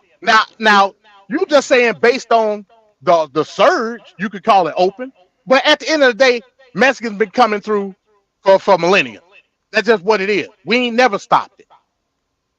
We can subdue it, and we had the opportunity to subdue it. We have never had no crisis, MD. That's what we're talking about. I'm not disagreeing with what you're saying, Black. Okay, that's what I'm talking. I'm talking about. I'm not making no argument of that. What I'm telling you is for undeniable fact. Biden can Trump stop the never crisis. closed the border just out magically. He didn't do that because there was Congress no crisis. gave him oh my! There was no crisis at the border. What are you talking about? Who gave Trump the authority to declare Title 42? Congress. So what are we talking about? That's all I'm saying. Yeah, I don't care if it's little or a lot. I don't care. Congress is the one that does it through executive authority of the president. That's how it works. Okay. We had the opportunity last week to do just that, and you failed. That's just the fact of the matter. And it's shameful that you're going to use this particular chaotic situation as political theater. That's shameful. I don't give a damn who's president when it happened. I just want it to happen. I thought that's what everybody else wanted, but I guess not. I want Trump back in office. That's what I want. Oh my God. I'm going to sleep, man. Before you go to sleep. So I think we covered everything. So yeah, I'm like I said, I will. What's your schedule look like Thursday, Friday, Saturday? Because I want to do a whole breakdown of that Putin interview. Because like you said, if it sounds like it's fires, but I want to look at it. And so I want to, whenever you get some time, I want to definitely have a discussion on it, man. Maybe even do a we could do it next Thursday, next Friday. It don't matter. Thursday. Okay. You know what? Next Thursday. And in fact, we'll be the arena, the arena abroad special, and it'll be just a Putin breakdown. Yeah. I mean, we could play it. You might just want to play the audio though, not the video. Okay, got you. Yeah. Because man, we played. I thought we played Tucker Carlson last time, and it was cool. But, this is the biggest interview. Oh, got you. Okay, got you. Okay, it's cool. Like I said, through my sources, I saw it yesterday. Through my sources. Got you. Okay. Well, you should have, man. I want to see some Putin, man. I don't know why you didn't contact me, bro. Shit. I don't know why you didn't contact me. Okay, well, we got 4 minutes, man. This rally's about to start, man. But man, your girl Nikki, man, you might want to goddamn maybe text her, email her, man. Tell her, hey, man. I again, I be trolling with the whole Nikki Haley. Nikki Haley done said some deplorable shit herself. Right. I'm telling you, all of the GOP is fucked. That's what I'm telling you. Okay. All of it. Okay. It's fucked. No Vaseline. Okay. Conservatism is dead, and Trump is gonna kill it. That's just what it is. All right. So all you quote unquote conservatives, God-fearing Christian, you throw that shit out the window. Throw it out the window. Don't come at me talking about nothing about no conservative. I don't want to hear that shit. Again, Trump said Ronald Reagan rolling in his grave. Well, we living in a different time, MD. We live in a whole different time. Well, that's fine, but the ideologue don't change. Yes, it do. The ideologue, yes, it do. Man, watch out, bro. The conservative ideology will never change. The dynamics always change. Okay. That lets me know that we live in a progressive society. I mean, that's just what it is. Am I a progressive? Hell no. Because I know that encompasses a whole lot of other different shit. Right. Yeah. But when you call yourself a conservative, that shit means something specific. Right. I agree. I do. I agree with that. That's why, So I don't want to hear these people come on like this panel. I consider. Now, would you consider Marjorie Taylor Greene as conservative? Who? Marjorie Taylor Greene. Yeah, of course. Yeah. Okay. So we on the same page. So well, she's not on the same page because I'm not. At her heart, she's conservative. At her heart, she instills conservative values within her district, right, and within the state of Georgia, of course. Right. Okay. But it totally undermines, or her political backing or her political rhetoric totally undermines her conservative value. Just like other people like Mike Johnson. But right. Oh no. And exactly. Yeah, ultra damn Christian. and not only that, I would argue that when you look at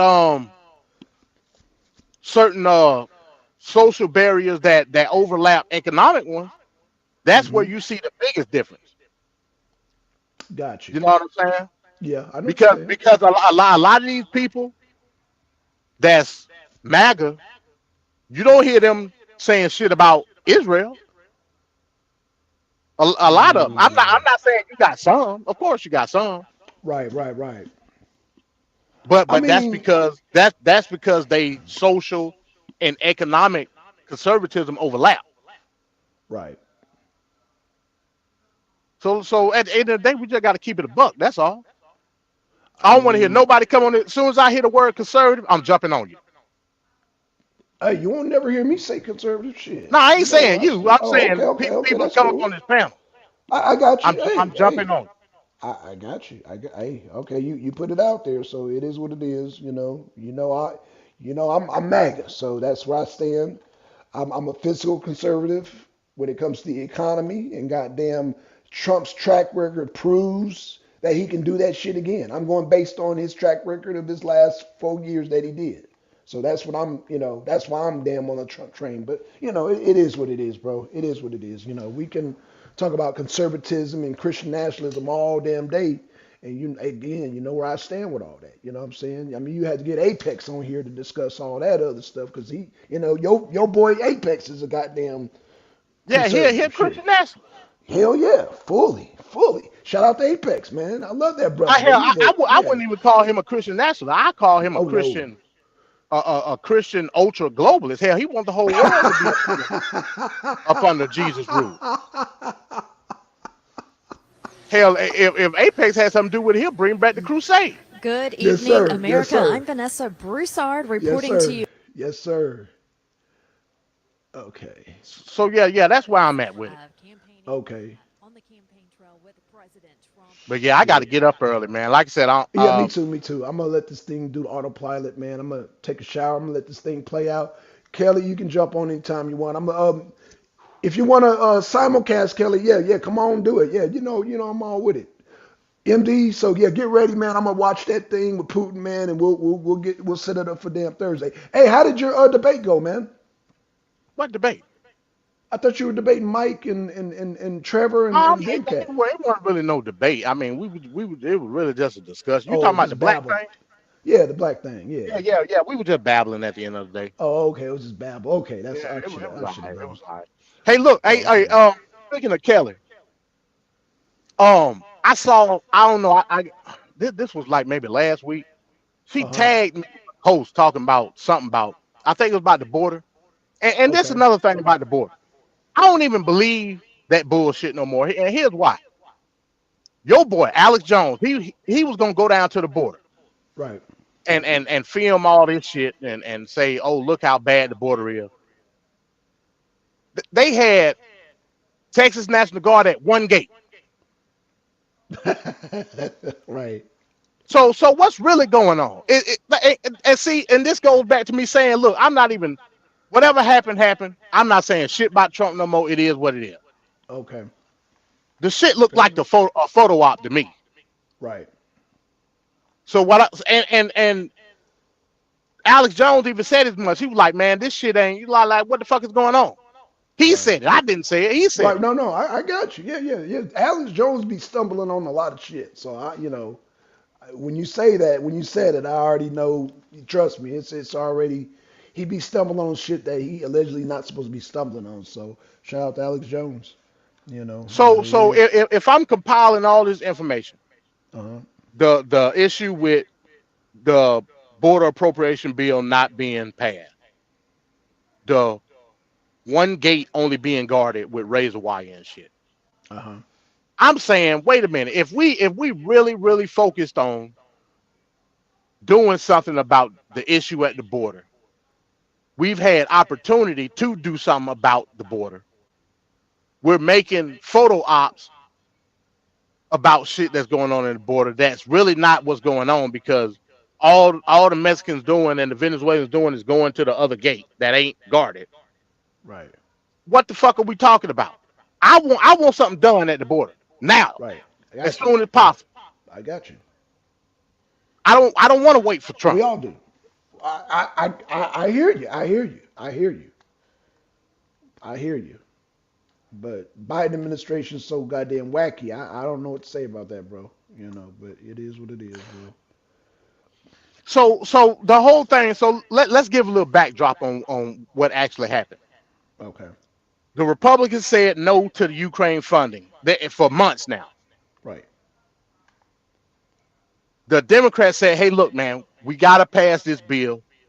We not budging on Ukraine. Look, this is what we willing to do. Whatever y'all want when it comes to the border, we'll give it to you and put it in the bill. How that sound?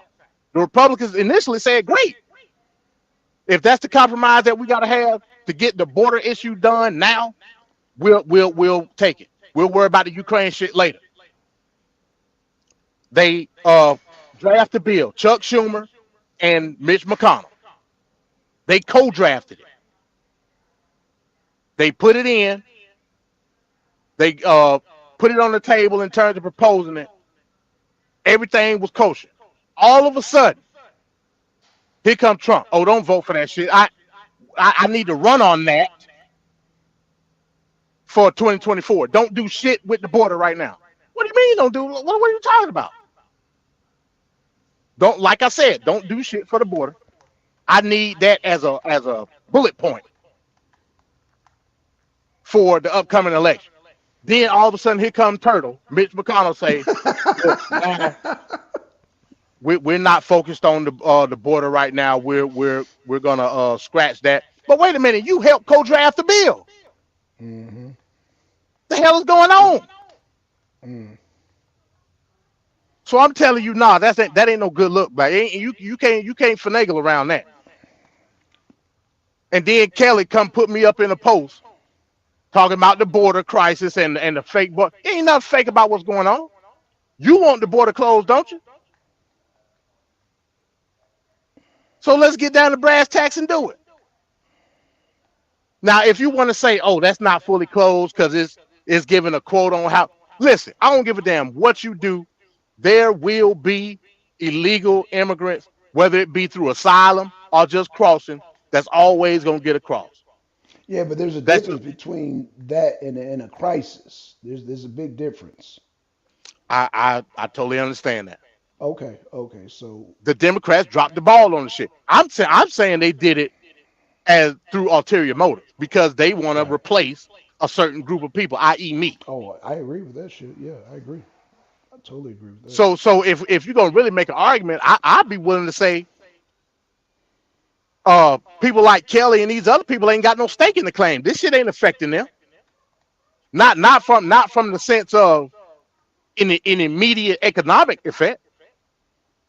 They bringing these damn migrants in the black communities. You know it and I know it, Black Son. Yeah, but it hurts the overall economy when you give them food stamps and telephones. I mean, everybody's taxed for that shit. So I hear what you're saying about the neighborhoods. I got you on that. Not disagreeing with that. But however, in the long run, it affects everybody. Hell, because everybody got to pay for that. Who paying for them iPhone 15s? Hell, they not. Shit. I understand that argument, but I'll say that that's a short-term effect for a long-term goal. It was a report that just came out last week about Tyson and Purdue Chicken, and now they up under investigation for hiring thousands of illegals. Right. So from an economic standpoint, who benefit? Big businesses benefit. Right. Who the same big business who's trying to get Trump locked up and back in Nikki Haley. Gotcha. So Purdue Chicken and Tyson Chicken back in Nikki Haley. Because this shit, you and I both know this shit been going on for decades, Black Son. No, I got you. I got you on that. These quote unquote good old boy, Southern Republican, I bleed red, conservatives. They've been hiring Julio and Jose. On the side of Home Depot for decades. You and I both know that. Okay, but again, you're talking apples and oranges. You're talking about what's going to always be the norm compared to a crisis. We have a crisis. So I understand Julio and all that. I ain't got a problem knowing that, okay, you cannot 100% solve the border problem. I get it. That's just reality. But right now we have a crisis. That crisis needs to be dealt with. But you've already agreed with that. You're saying that Mitch McConnell dropped the ball. Okay, I get it, bro. Trump trying to use it as a means No, Mitch McConnell didn't drop the ball. Mitch McConnell bent over and spread. Okay. To Donald Trump. He dropped. He dropped something. Now he dropped his draws. That's what he dropped. That's what he dropped. Oh, goddamn. Oh, man. I can't get that image out of my head. Goddamn it. Mitch McConnell said himself, this is the biggest border reform bill that America has ever seen. He said that. Right. Then he turned around and said, oh, we can't vote for this bill because Trump. I got the video. He said Trump wants something, blah, blah, blah. What do you mean Trump wants something? What does America want? They want the damn border closed. So yeah, man. Like I said, bro, I suspend all analyzement and breakdown of the 2024 race until the shit is over. Got you. Hey, no problem. I got you. But I tell you this though. Okay. If we go to hell in a handbasket, I'm gonna get me a shirt made. It's gonna say Nikki Haley on the front, and on the back it's gonna say "I told you so." Hey, Nikki Haley want to send your sons off to war, man. Come on now, get out of here with that nonsense, man. And so does every other conservative Republican. Not Trump. Okay, I mean, no. So again, feed the war machine or get stuff done on the whim of when he say get stuff done. The war machine requires your sons putting rifles in their hands and going over there to a damn land they don't even know about. That's what the war machine requires. Fuck that shit. Okay, all right. I got another video too with Reagan basically talking about the very thing that you just talked about, and his answer was very different from what you just said. And you ask any Republican who they inspire to be, what they gonna tell you? They're like Reagan, but again, I keep telling you, I'm not a Republican. I'm not a conservative. Well, you don't need to be telling me that. You need to be telling Kelly and Gardner Josh and all these other. You need to be telling them that, not me. Hell, they for low gas prices too. Low. Hey, you know what? You just dance, Black Son. You know you just dance. I'm not dancing.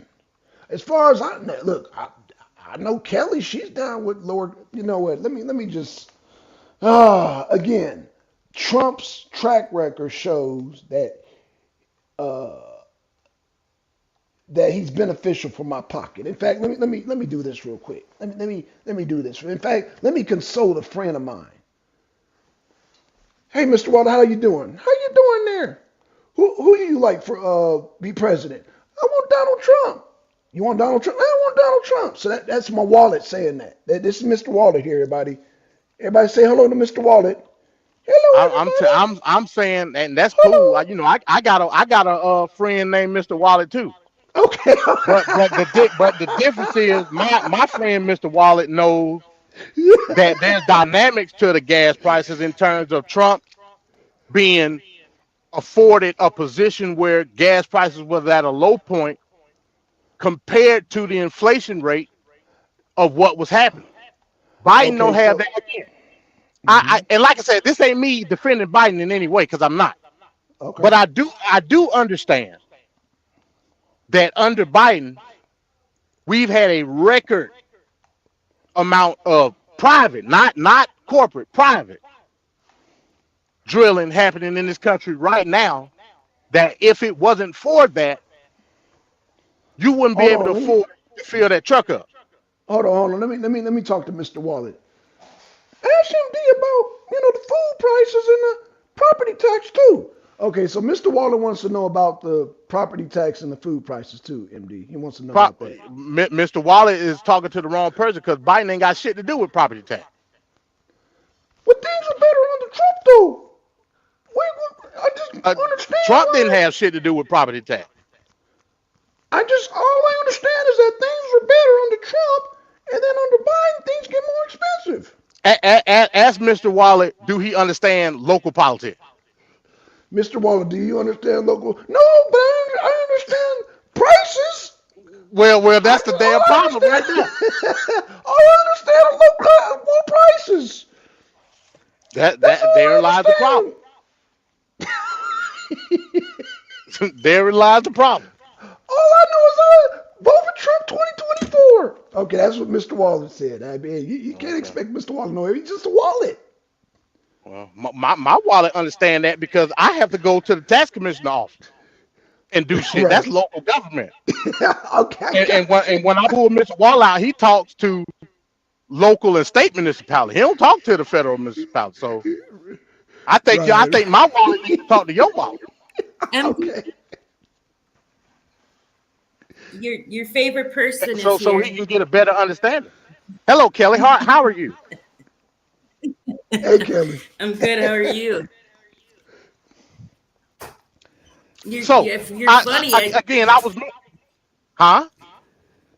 No, go ahead. Go ahead. No. So I was mentioning. I seen that you tagged me in the post. Hello, Kelly. This is Mr. Wallet. And then I think, huh? That was like a couple weeks ago, I think. Oh, I don't know. I was just looking back at my activity and stuff on YouTube, and I saw it. I actually think I commented on it, huh? We wanted you to come, MD. Well, yeah, that was my fault, man. I had a lot of stuff going on. Actually, my brother passed away. I didn't do nothing last week. Oh shit! Oh, sorry to hear that, man. That's yeah. No, it's good, man. It's good. Like I said, we weren't all that close, but I was able to see family and stuff I ain't seen in years, man, years. So yeah, it's all cool.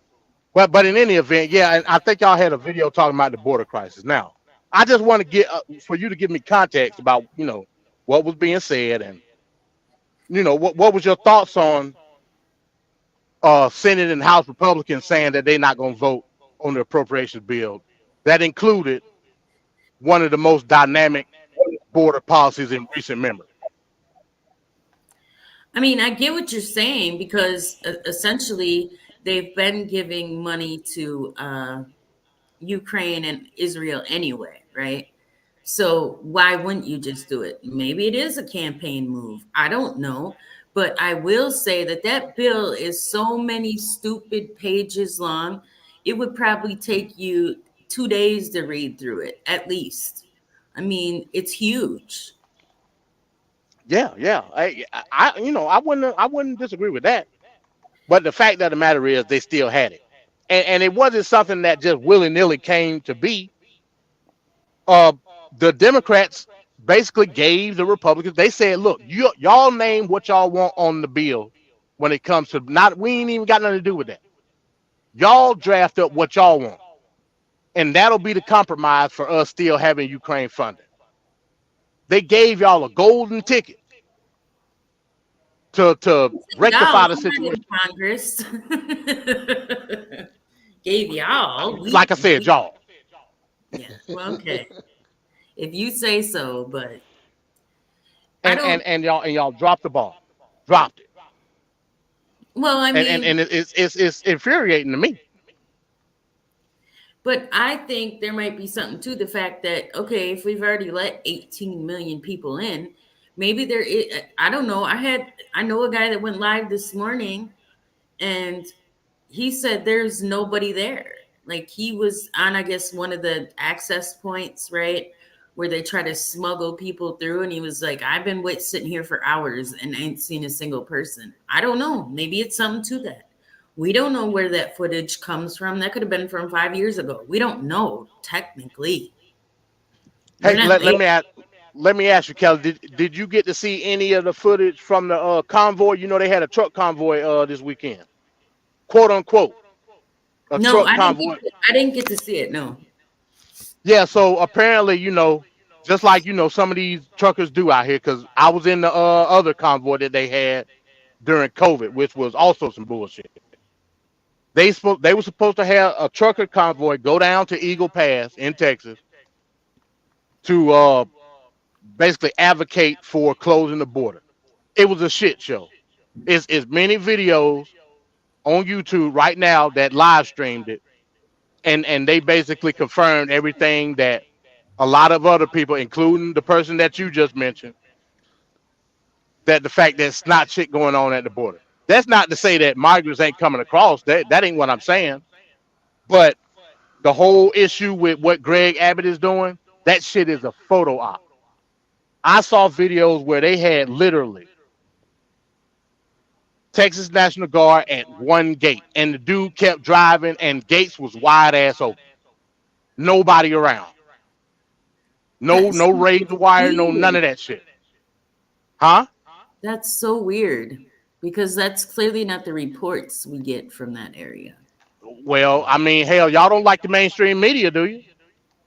I mean, I don't really watch it. The mainstream media will show you that it's a heavy presence on the border. That shit is a lie. So what I'm saying is, Greg Abbott is putting on. He's basically shooting a commercial, showing, oh, look how ravaged the border is. I'm not saying it's not ravaged from a standpoint logistically of migrants coming in, but you are making a case for literally succeeding from the union. People are arguing that shit now. You had other governors co-sign that dumb shit. And you mean to tell me you got a couple of Texas National Guardsmen and a couple of bundles of razor wire at one gate and in the water, which killed 3 people, by the way. Yeah, I remember that. Yep. I remember hearing that.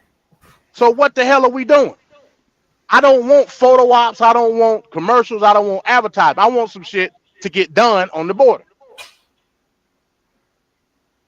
Look at it this way. If we gonna instill Trump in this whole situation, don't you think it would have looked better for Trump if he would have said, hey, look, even with me being out of office currently, let me work with some of these GOP legislators to try to get some shit done. And I can take credit for it at the end of the day. I did that.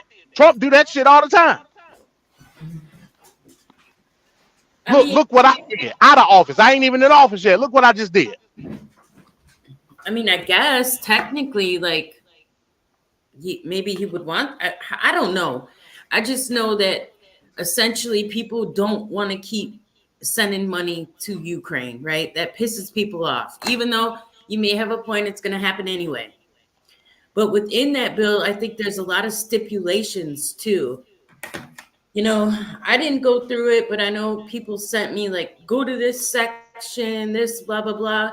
You know, it's a bunch of shit. I haven't even done it because I don't want to be overwhelmed with it. I got other shit to do, you know? Yeah, it's a lot of stuff. And like I said, I forget what section number it is that specifically talks about the border. But it's like toward the end. I mean, yes, they run it off a quota. So I think it's like 5,000 or something. But here's the thing. Through international law, it's certain processes that you have to adhere to in order to I guess be adherent to international asylum. Ain't shit you could do about that.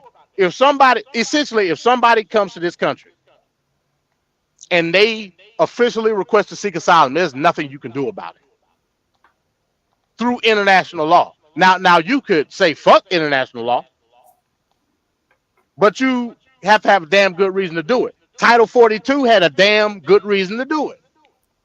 Title 42 was a great emergency piece of legislation, but it was always meant to be temporary because it was under COVID. Hell, some people will argue that Biden could have, now like again, this ain't me co-signing Biden, but people can make an argument that Biden could have, once he got in the office, terminated Title 42. He didn't. He let it run out because it was a great piece of legislation in order to rectify a situation that was happening. Then why let it run out? If it was so great, I mean, because it was under COVID. You couldn't extend it because of COVID. Gotcha. Okay. COVID was officially done. You couldn't extend it. But also he didn't try to come up with some more shit either. You know what I'm saying? Right.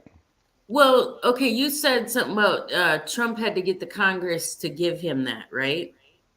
Yeah, so, Congress gave him the authority to executively legislate Title 42 into existence. So does that mean an executive order? Not necessarily. Okay, so that's different. Yeah. So so let's say Trump say, okay, through executive order, I do this, and this on the border. Legally, he couldn't do that because they explained it. It's a certain partition dealing with international borders that he can't do anything when it comes to international borders, either on this side or another side. Okay, only Congress can give him that authority. So a president cannot write an executive order that will deal with the border, is what you're saying? No. Wow, that's interesting. Congress has to give the emergency authority to do any situation on the border. So why do you think they wouldn't do that? Or what do you think the motive is for them keeping the border open for so long and just acting like doop? Because it's a demographic issue. The Democrats want these people to come in because they're trying to change the dynamics of the vote.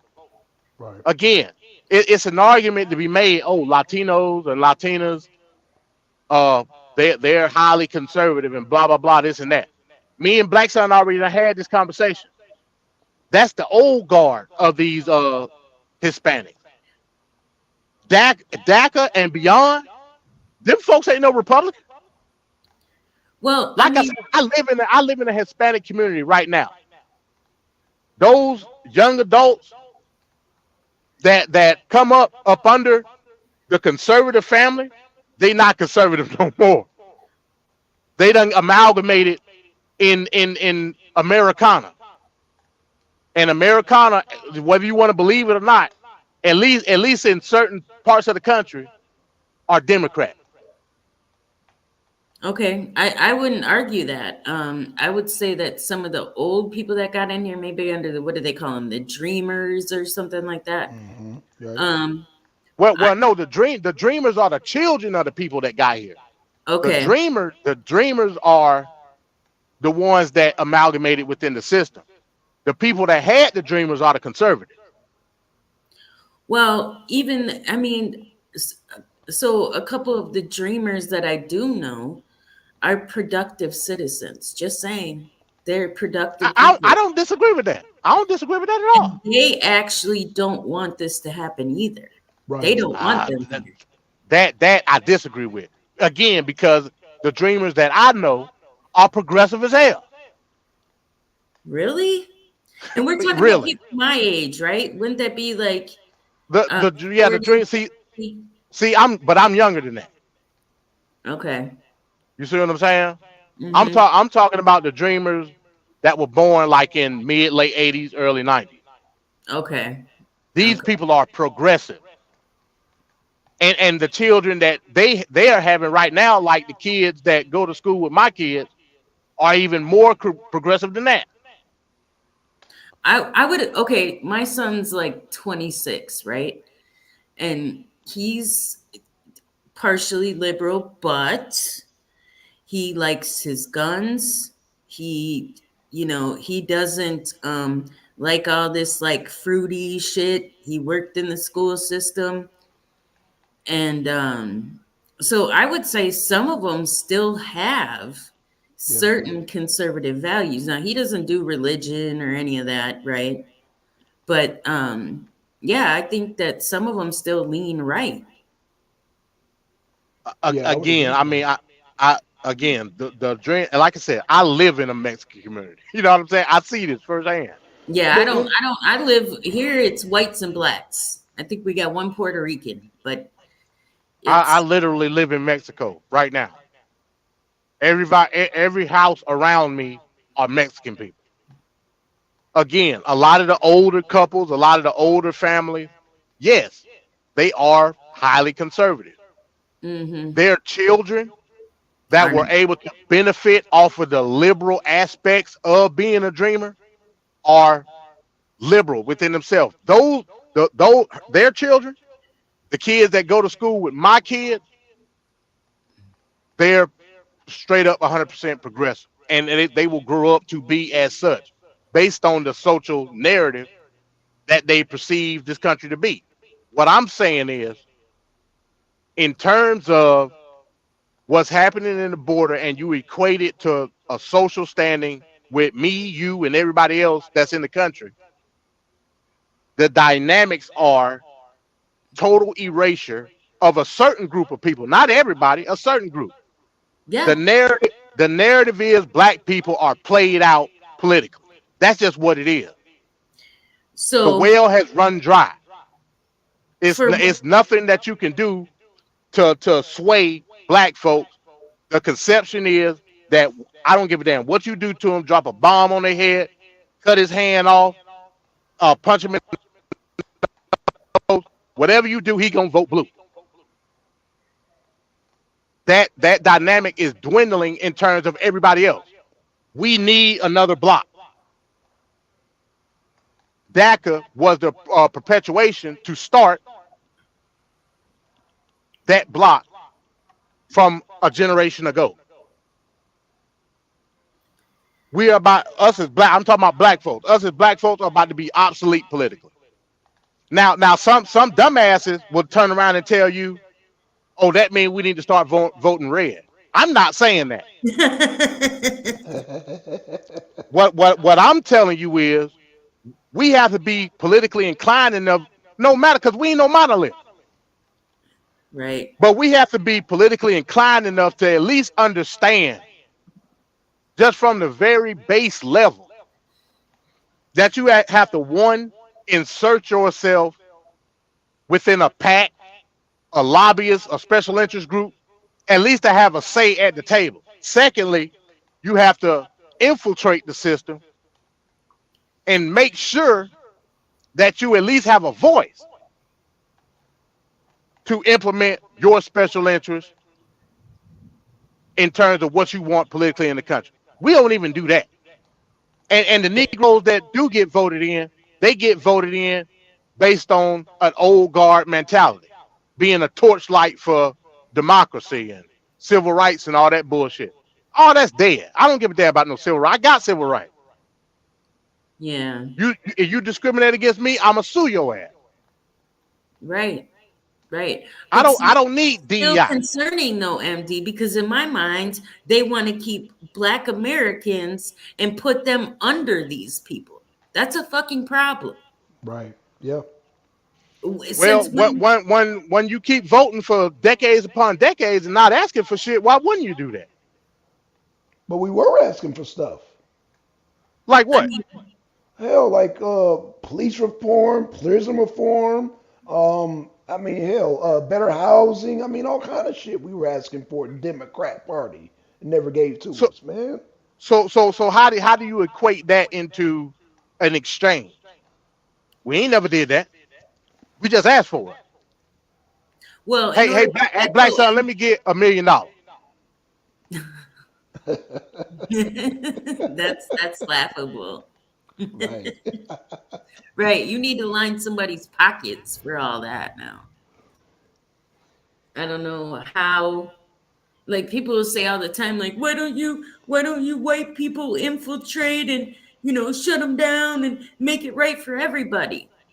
How is that even possible? If we even use an example of January 6th, y'all are going to tell us as soon as we give them any pushback, y'all are going to tell us, how dare you try to question our government? How dare you try to overthrow them? Are you crazy?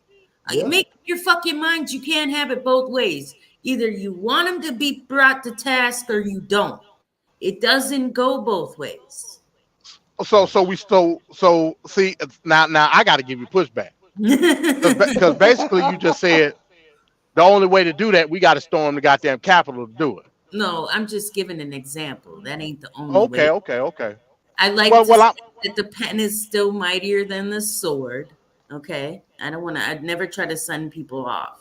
So, yeah, don't get it twisted. Okay, because I was going to bring charges against your ass for incitement and insurrection. Don't worry, Kelly, I got your back. I was going to get special counsel on your ass. See, that's funny because people will question me on that. And be like, why don't you? I'm going to call Fannie Willis right now. Call her. Call her, right. I'm probably the least of her concern. Facts. But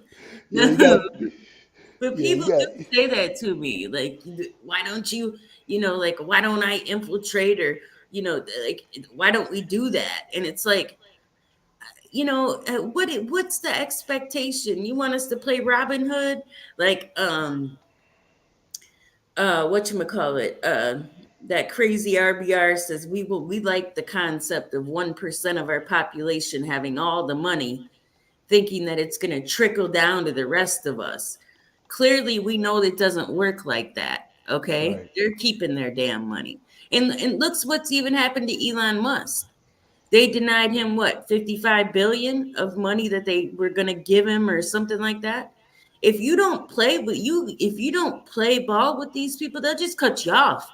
I mean, we see that in the industry. We see that everywhere. Football, anything. You either play or you don't. And your pockets will clearly indicate, I don't know. It's a dirty game, man. I don't know how to stop it. Well, you don't stop it. You just play the game. Yeah, see, how would you stop it? And I think people do go in good intent, right? I think those people exist. Like they go in with the intent of wanting to change things and be better, but they get bought out. It's too easy. Now, I like to think that I wouldn't do something like that, right? Because money, okay, I can take it, I can leave it. I like it, right? We all like it, but I don't think it's worth selling out the whole country. But when it comes down to it, I'd be outnumbered because everybody else is going to do it. Wait, Kelly, you're not going to do a Nikki Haley? No. Well, that's the price you pay when you go off of collective interest. The reason that shit happens is because we got a collective mind to the point where it become a game of Russian roulette, and whoever or let me not say Russian roulette, let me say duck goose, to where wherever the money lands, you take it and run. But you take it and I don't mind taking the money and run. As a capitalist, that's what you're supposed to do, but don't do it under the auspices of a collective goal. The name like I use reparations. MD, everybody's been doing that. That's why something like reparations won't happen, because every single person is just going to take the money and leave until the people run out. They just keep coming, getting the money, leave. Then what? Well, I'm glad you brought up reparations, because that's exactly what just happened in California last week with that horrible bill that they just proposed. California ought to be ashamed of their goddamn self.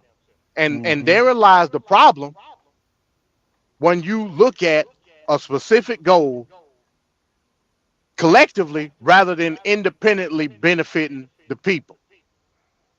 When they brought the reparations task force together in California, it was incredible, detailed, comprehensive.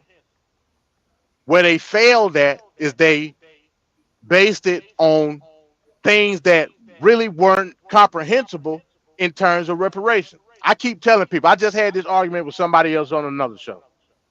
Reparations is all reparations is the outlook on a bill that was passed through Congress implementing an appropriation for once enslaved black people and their descendants. That's it. It ain't got shit to do with slavery in itself. It ain't got shit to do with Jim Crow, redlining, all the other bullshit that these racists did to us. I can't stop that. I can't do nothing about that. Now, if you got an individual harm like Bruce's Beach, of course, go for what you know. But when it comes to reparations based on one thing and one thing only.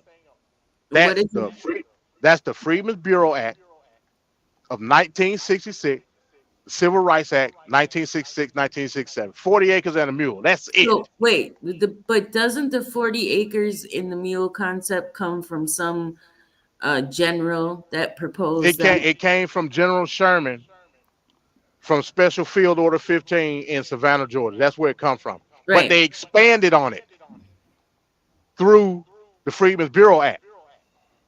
The original bill, not even a bill because it was a field order. The original field order that General Sherman brought together was just for those people in the Gullah Geechee Island and 30 miles inward. That was it. During Reconstruction, the radical Republicans said, hey, look, all enslaved people need to have that same appropriation. So they wrote the Freedmen's Bureau Act, which said that all formerly enslaved people and their descendants were going to be allocated 40 acres and a mule. Now, we can't get 40 acres and a mule today. Ain't no 40 acres and a mule.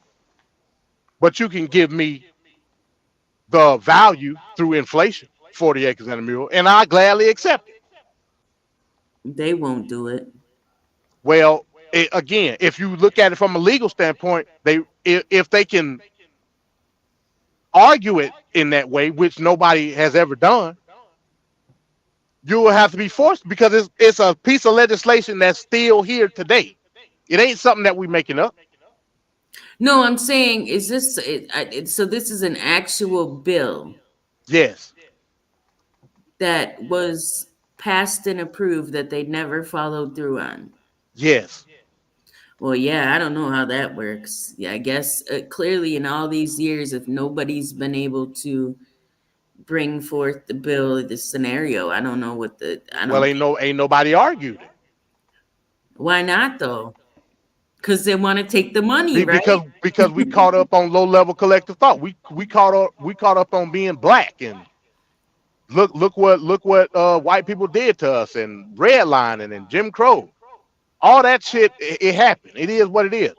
Only if I can specifically show the harm that happened to me, it don't mean shit. It don't mean nothing. It was horrible, yeah. And in fact, we did lose money based off of it. But ain't no piece of legislation I can point to say that I'm owed something. I can point to that damn Freedmen's Bureau Act. I've never even read it. Well, it's a good read. Yeah, I'm gonna. So this is the stuff that I'm talking about. Bureau Act. We gotta stop. We gotta stop being so collective minded where it miscues the perception of who we are as an individual at the end of the day. People so caught up on being groups that they miss the whole point of what being an American is about. Life, liberty, and pursuit of goddamn happiness. Give me my life, liberty, and pursuit of happiness that I never got. The Germans got it. No, wait. The Irish got it. Okay, so on a simple search, it says the Freedmen's Bureau provided assistance to tens of thousands of formerly enslaved people and impoverished whites in the southern states and District of Columbia in the years. Yeah, that's the Freedmen's Bank. So what? There's an actual bill, like I don't, and it says an act to establish. Let me bring it up. Yeah, I don't know how do I find that? Let me bring it up. Time to go to school, y'all. Time to go to school. I mean, I've probably heard it before, right? But I've never looked into it.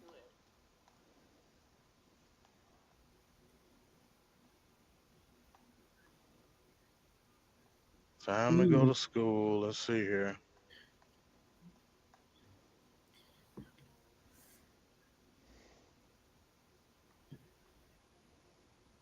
Let's see here. Go ahead. No, I see something. I see at Senate.gov an article about it. I mean, so nobody has ever. Well, maybe this is the problem with grifters, right? Like everybody's in it to get a bag, from TBA to Tariq and his FBA, and all these different money fucking grabs. Everybody's got one. You know what I mean? You probably come up with 427 hidden colors edition, whatever the fuck it'll be. Well, those are grifters. I don't fuck with no grifters. Right, but do they start out? It's like there's so many in the Republican side. Like, let's talk about where Candace came from. She was originally red pill black. She was a diehard liberal. Yeah. It's like this all people want a slice of the pie. They're not like the original grassroots to this shit. And then they attach themselves to Trump, which Trump knows Candace, right? But I've never seen him like really embrace her or bring her in on anything. Thank God. I would hate to see that. Even Tatum, he does the same fucking shit. And if it's actually kind of sickening. There's a lot of them. It's not just them. It's a lot of them. I'm just talking about the black ones right now, but there's plenty of white ones too, that do the same thing. It's just it's about money. They don't give a shit about anything else. Right. They'll talk about the poor people and shit like that while they live in the Hollywood Hills. It's ridiculous. What do you know about being poor? I don't know. So I don't know how you get anybody to be serious. Like HR 40, the people that were on that board, I think even Danny Glover was on that, if I remember correctly. It was somebody famous in that. I think every damn person almost declined it. So you bring 10 people in and 8 of them say, we don't want it.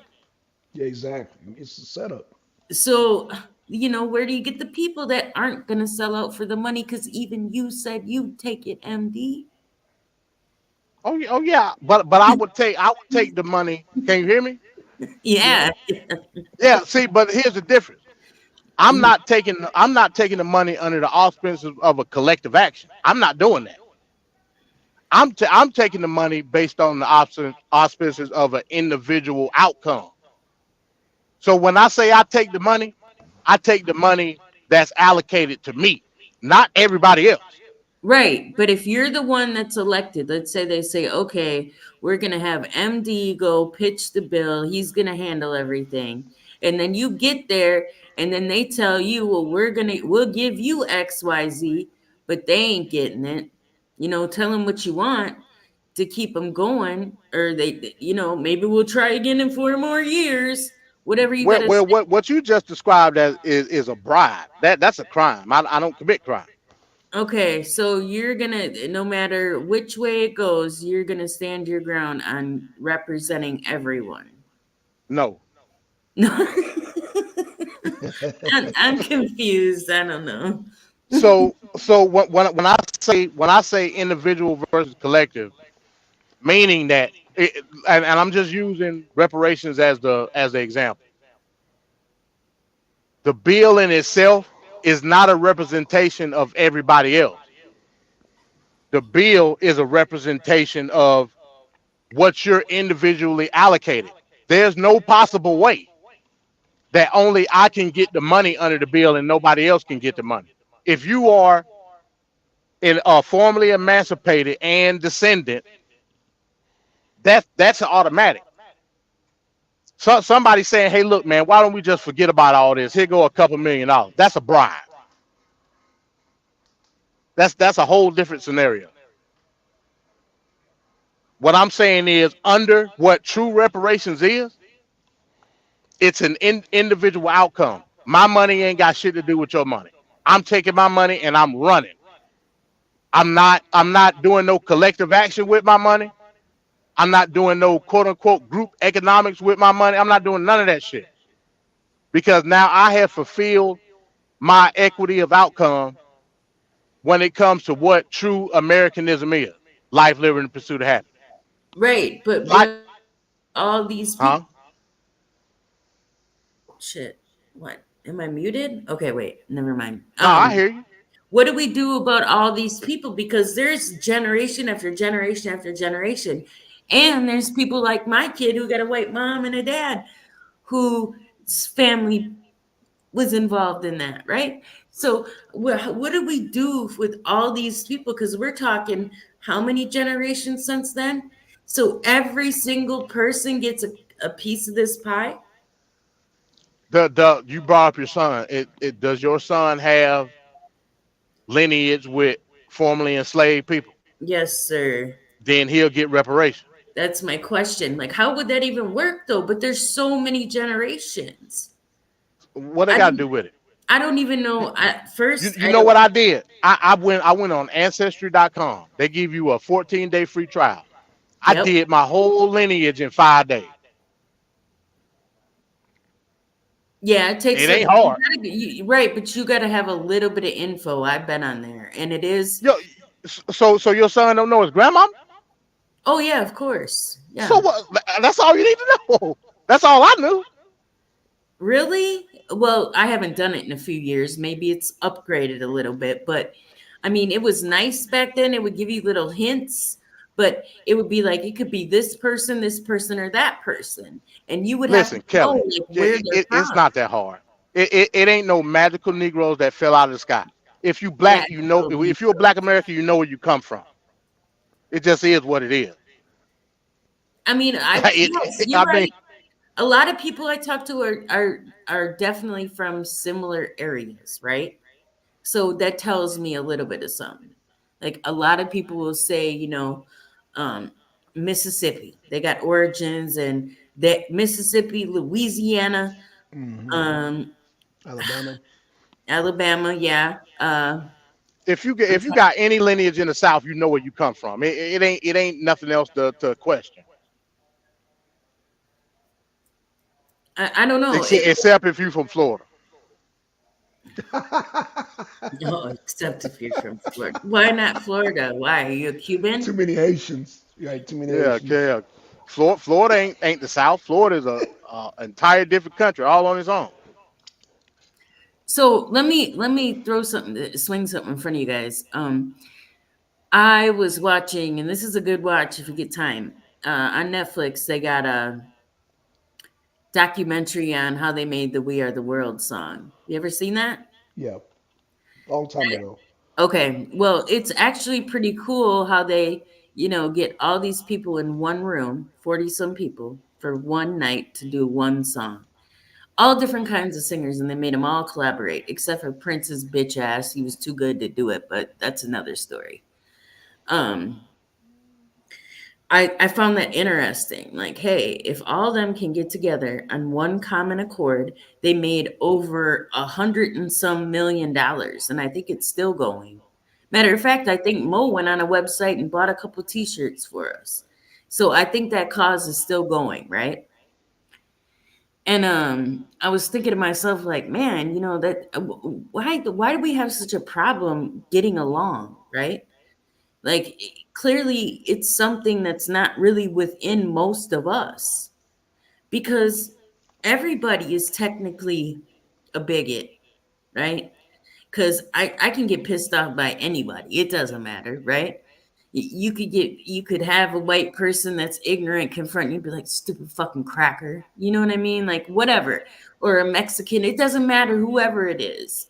You know, it's not that necessarily people, I don't think so much hate each other, but just don't want to be bothered. And what's wrong with that? You know, like, live and let live. As long as you aren't harming anyone, you know, why can't we make this work? Like, I don't understand it. And I also watched, because I got too much time on my hand, considering I can only work a little bit right now. I was watching about Griselda Blanco, the Colombian drug lady. And what she did, she was very, very smart in the part where she brought a bunch of Cubans. Well, you know, it's been Cubans in Miami for a minute, but she brought a bunch of Cubans in, treated them good, right? Shit that they had never experienced before. That whole army she created were very fucking loyal to that woman and would do any damn thing she asked them to do. So why would it be different with these immigrants? Why would it be different? I mean, somebody's going to be requesting something when they look up and think, who are the people that helped us? It's sure in the hell not going to be the Republicans, typically, right? It's not going to be them. So they have a whole new voter block. I mean, that's clear. That's the whole point. Yeah. I mean, but that's amongst. But that's historically not true though, Kelly. We just got finished mentioning a lot of the immigrants that came beforehand kept their conservative values, even to the point where a lot of Latinos are Republican, even in legislation. So something happened. That's what I'm saying. If you speaking of Florida, a lot of those Cubans, a lot of those Puerto Ricans and Dominicans that live in Florida, they're Republican.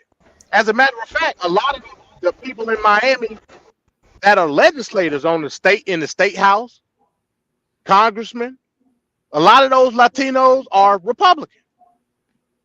Hell, Ted Cruz. Yeah. Marco Rubio. These people are Republican. 25 years ago, when I went on vacation to Miami, I got there, I'm thinking, because, you know, who had that song, Party in the City Where the Heat? Will Smith made a song. And I'm thinking, okay, I went with a friend. We went down to Miami. I'm like, what the fuck? It ain't no damn black people. What the fuck? This is all Cubans. It kind of blew my mind because I was under the assumption that we were going to go like really party, right? And I couldn't even really, I don't know. It was something else, but I expected a totally different thing. It was a lot of immigrants there. That was 25 years ago about. So yeah, that's what I'm saying. The old guard didn't fall up under that because they had no reason to fall up under that because their immigration story was different. Their immigration story was a true immigration story where they came here not seeking asylum, but seeking a better life through what was going on in Cuba at the time, blah, blah, blah, this and that, made a community for themselves and lived truly under capitalism, built businesses and communities, and held on to that physical conservative and moral conservative tradition to the point where they were able to put themselves in office to uphold said conservatism. It's not the same no more. It just ain't the same. When you have such a and like I said, it ain't like these a lot of these migrants that's coming in ain't building businesses. Like I said, I live in Mexico. When I say it's Mexico, it's Mexico. It pretty much every business that I go to that's in my immediate neighborhood is Hispanic owned. Blacks, I don't mean to cut you off. Did you know Trump is speaking right now? Y'all go ahead. Y'all go ahead. No, I'll stop what I'm saying. Yeah, that's. Oh, you didn't see that, Kelly? That was Mar-a-Lago. That was Oh, that earlier was today. earlier. Okay, I'm Yeah, sorry. yeah. So he ain't started. He ain't started yet. No. That's the that's from when you were speaking about the court Okay, thing. okay. Yeah, the Explain something to me, because while you guys are here, I didn't realize that. I just seen him on the thing. Oh yeah. I saw that where Mhm. the airplane was flying over. You couldn't hear what he was saying. Yeah, that was earlier. Yeah, I that was didn't earlier get to today. see it. But what is the Supreme Court? I didn't get to see any of it. But what? And I haven't talked to anybody today. I've been busy. But So they're gonna vote. They're gonna vote on it next Friday, Kelly. But they on what though? What is the? No, what no. are they This is about the disqualification hearing. Now I did hear. Now wait a minute. Let me go. That's what he talking about. Let me go quote the. And it was like an airplane flying over. You couldn't hear shit he was saying. Yeah, it was an airplane. Yep. Okay, so Callie had texted me earlier and she said, special counsel says there is evidence Biden, quote, willfully retained and disclosed classified materials, but will not be charged.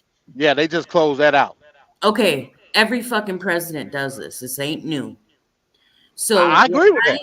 Why do they put a target on Trump's back, though? Because so Trump was mentioned in Sockgate. The only I always said the documents case was kind of like, kind of weak. It was weak. That's what I said, based on the fact that it's a history of it. Right. They saying the only difference is with Sockgate, it wasn't quote unquote under the residence of Clinton, even though it was at his house, it wasn't listed his house.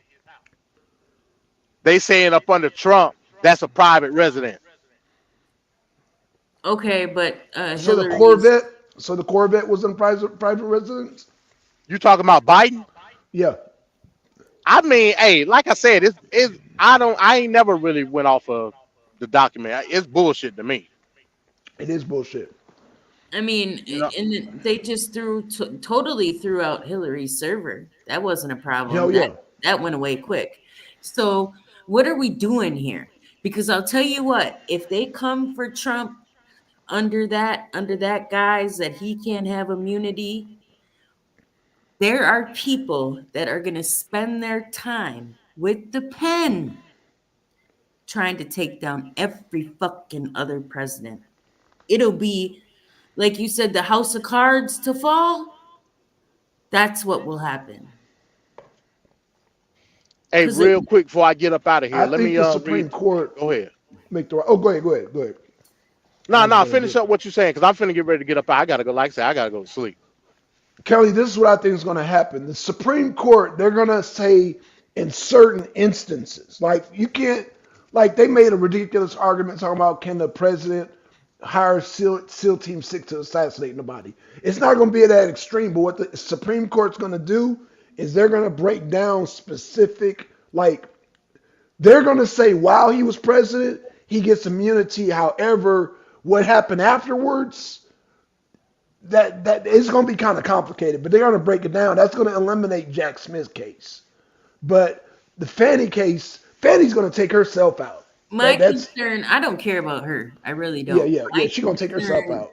Is the insurrection thing. I want to see that go away. That's my concern. That's going to go away. Yeah, I really don't care about all this other, to me it's garbage. But I am concerned about that. The Jack Smith cases are going to get wiped out. The J6 and the documents, they're going to get wiped out. When will they do that though? When do we get to deal with that? Well, number one, it's a time game. They're not going to be able to convict Trump before the election. Tell the whole truth, Black Son. Tell the whole truth. Well, you tell it. Chill. No. You started off right. Oh, Jack Smith. It ain't the fact that it's going to get wiped out. It's the fact that they federal cases. And once, quote unquote, once Trump becomes president, they're not going to matter because they're federal cases. He can just wipe them clean. Right, exactly. However, with Fannie case, that's different. But I know you don't want to talk about Fannie, MD, but they're going to... That's a state case. He can't wipe that out. No, but Fannie's going to... I'm going to tell you what's going to happen with that. They're going to disqualify Fannie and Wade, and they're going to transfer it over to the PAC. The PAC is going to look at it, they're going to sit on it, and then they're going to eventually drop that shit. That's not the scenario that I heard. The only scenario that they was talking about it, they said the only scenario that could happen that would be worst case scenario is that it will go to another jurisdiction inside Georgia. That's the PAC. That's the PAC. That's the PAC. But the PAC don't have the authority to wipe it clean. They still gonna have to transfer. No, no. When I'm not saying wipe it clean, meaning it's gonna be a weak case. They're gonna look at it and say this is a weak case. They don't have that authority to look at it and say if it's a weak case or not. Oh, okay, a grand jury indicted him. A grand jury of his own peers indicted him, not Fannie Willis. All the PAC will do is have the authority to put it. Okay, let's just say hypothetically it goes from Fulton County to DeKalb County. They're already tying Fannie Willis and Wade to the White House, bro. That case is done, bro. Again, Fannie Willis. So the way the indictment worked, Fannie Willis compiled the information and presented the argument to the grand jury. Yeah, but they were saying, like Dorowitz, he was saying that they had no business going to the White House. That you can't mesh a federal case with a state case. You can't do that. They didn't mesh anything.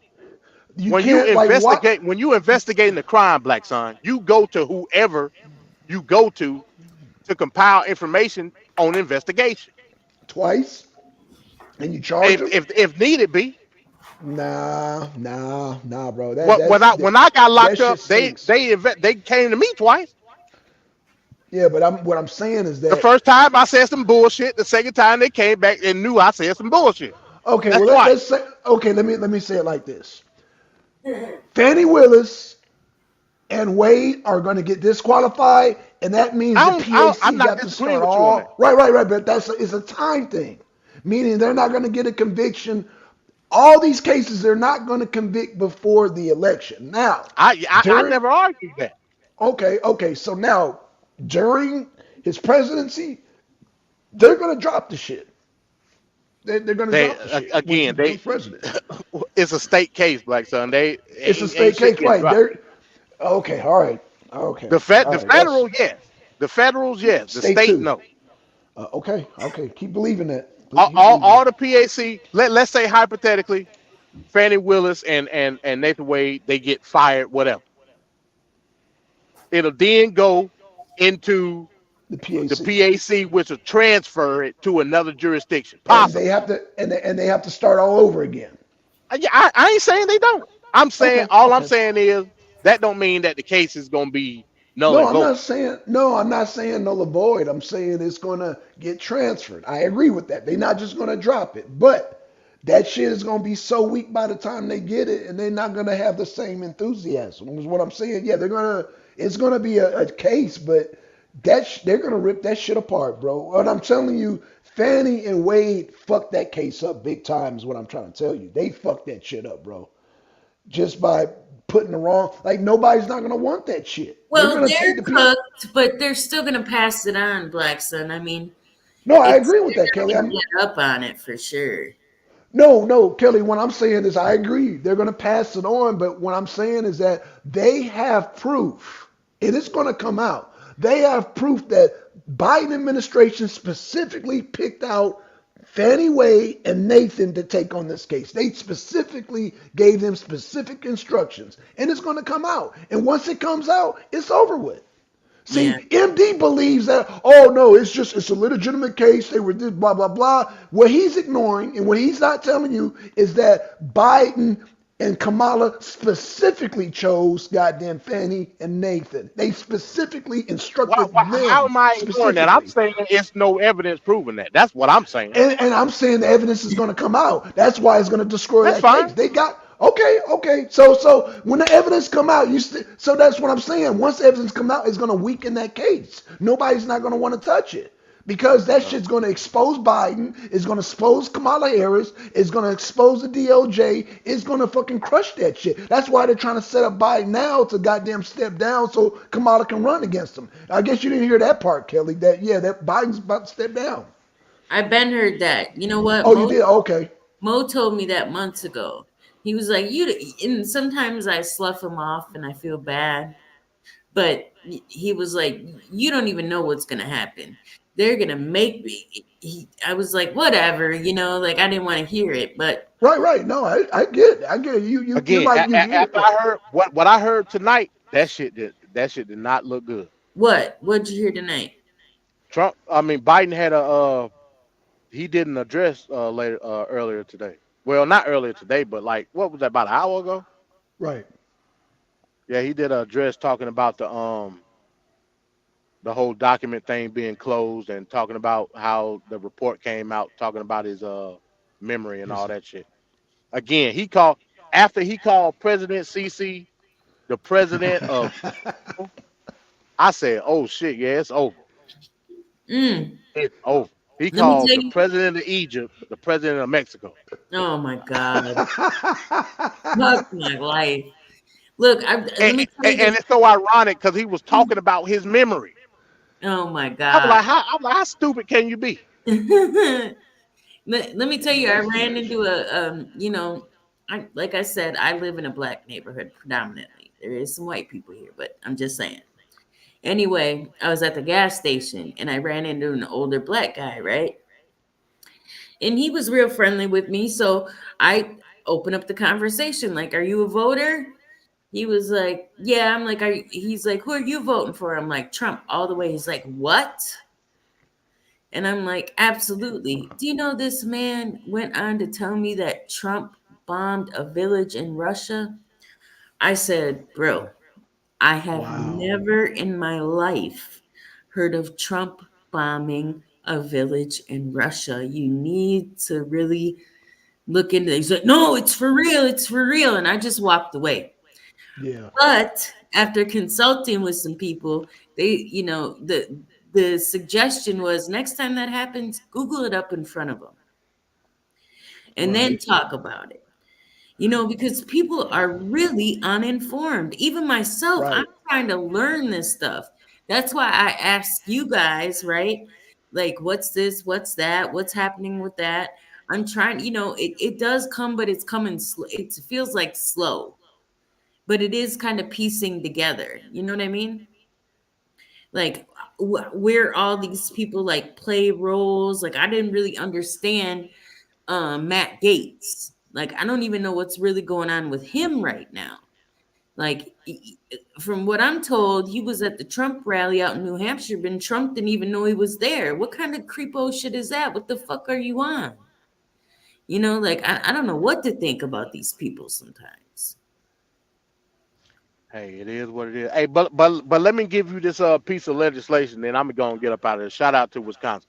Hey, one of the most beautiful places that I've ever been to.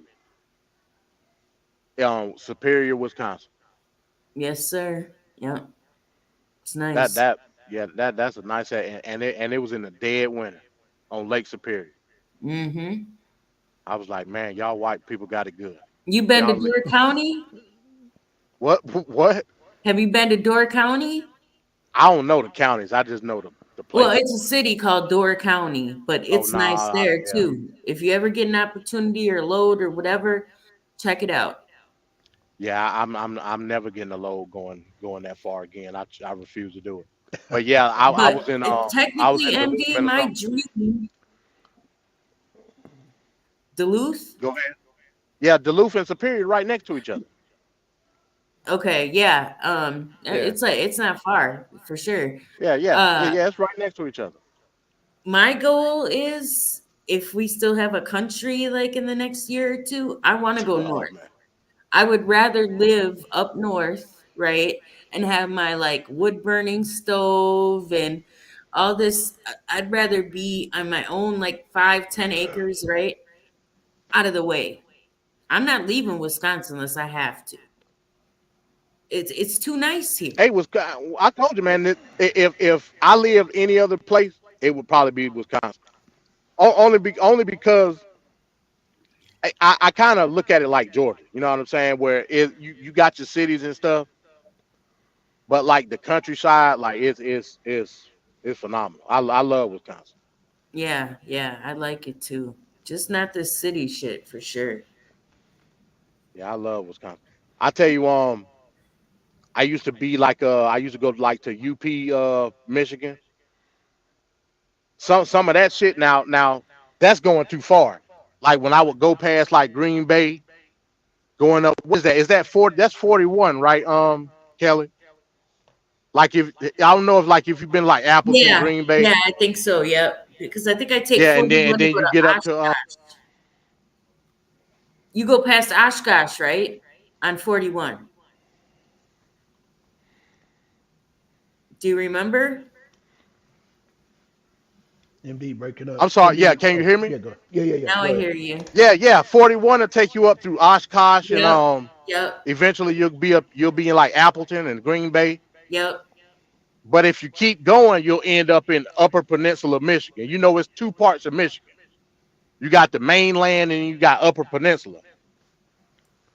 That shit, man, that shit is like a whole nother country up there. It's like it's basically Canada.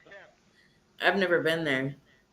Man, Hey, that shit is Blackson, crazy. I'll be back in like 15 minutes, 15, 20 minutes. I'm gonna mute. Okay, all right, cool. Okay. All right, yeah, I'm about to bounce out too, Black Son. Let me read this okay, go ahead. this part of this act real quick, and then I'm going to sleep. Well, have a good night, MD. All right, peace.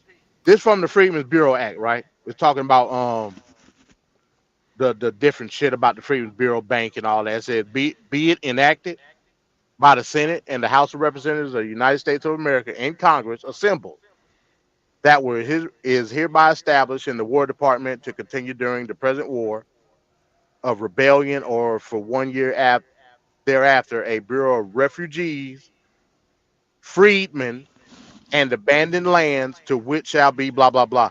Now, the refugees, those are white people.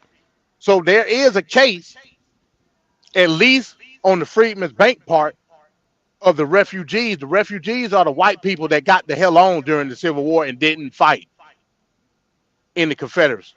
So actually, it is white people that got a case, not for reparations, but for what they was allocated to the Freedmen's Bank.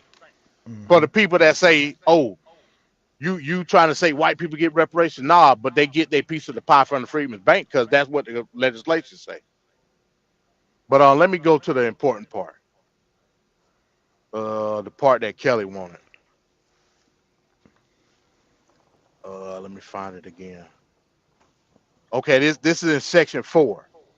It says, and be it further enacted that the commissioner under direction of the president shall have authority to set apart for the use of loyal refugees, that's them white folks, and freedmen, that's us, such tracts of land within the insurrectionary states as shall have been abandoned or to which the United States shall have acquired title by confiscation or sale or otherwise, and to every male citizen, whether refugee or freedman, as aforesaid, there shall be assigned not more than 40 acres of such land, and the person to whom it was so assigned shall be protected in the use and enjoyment of the land.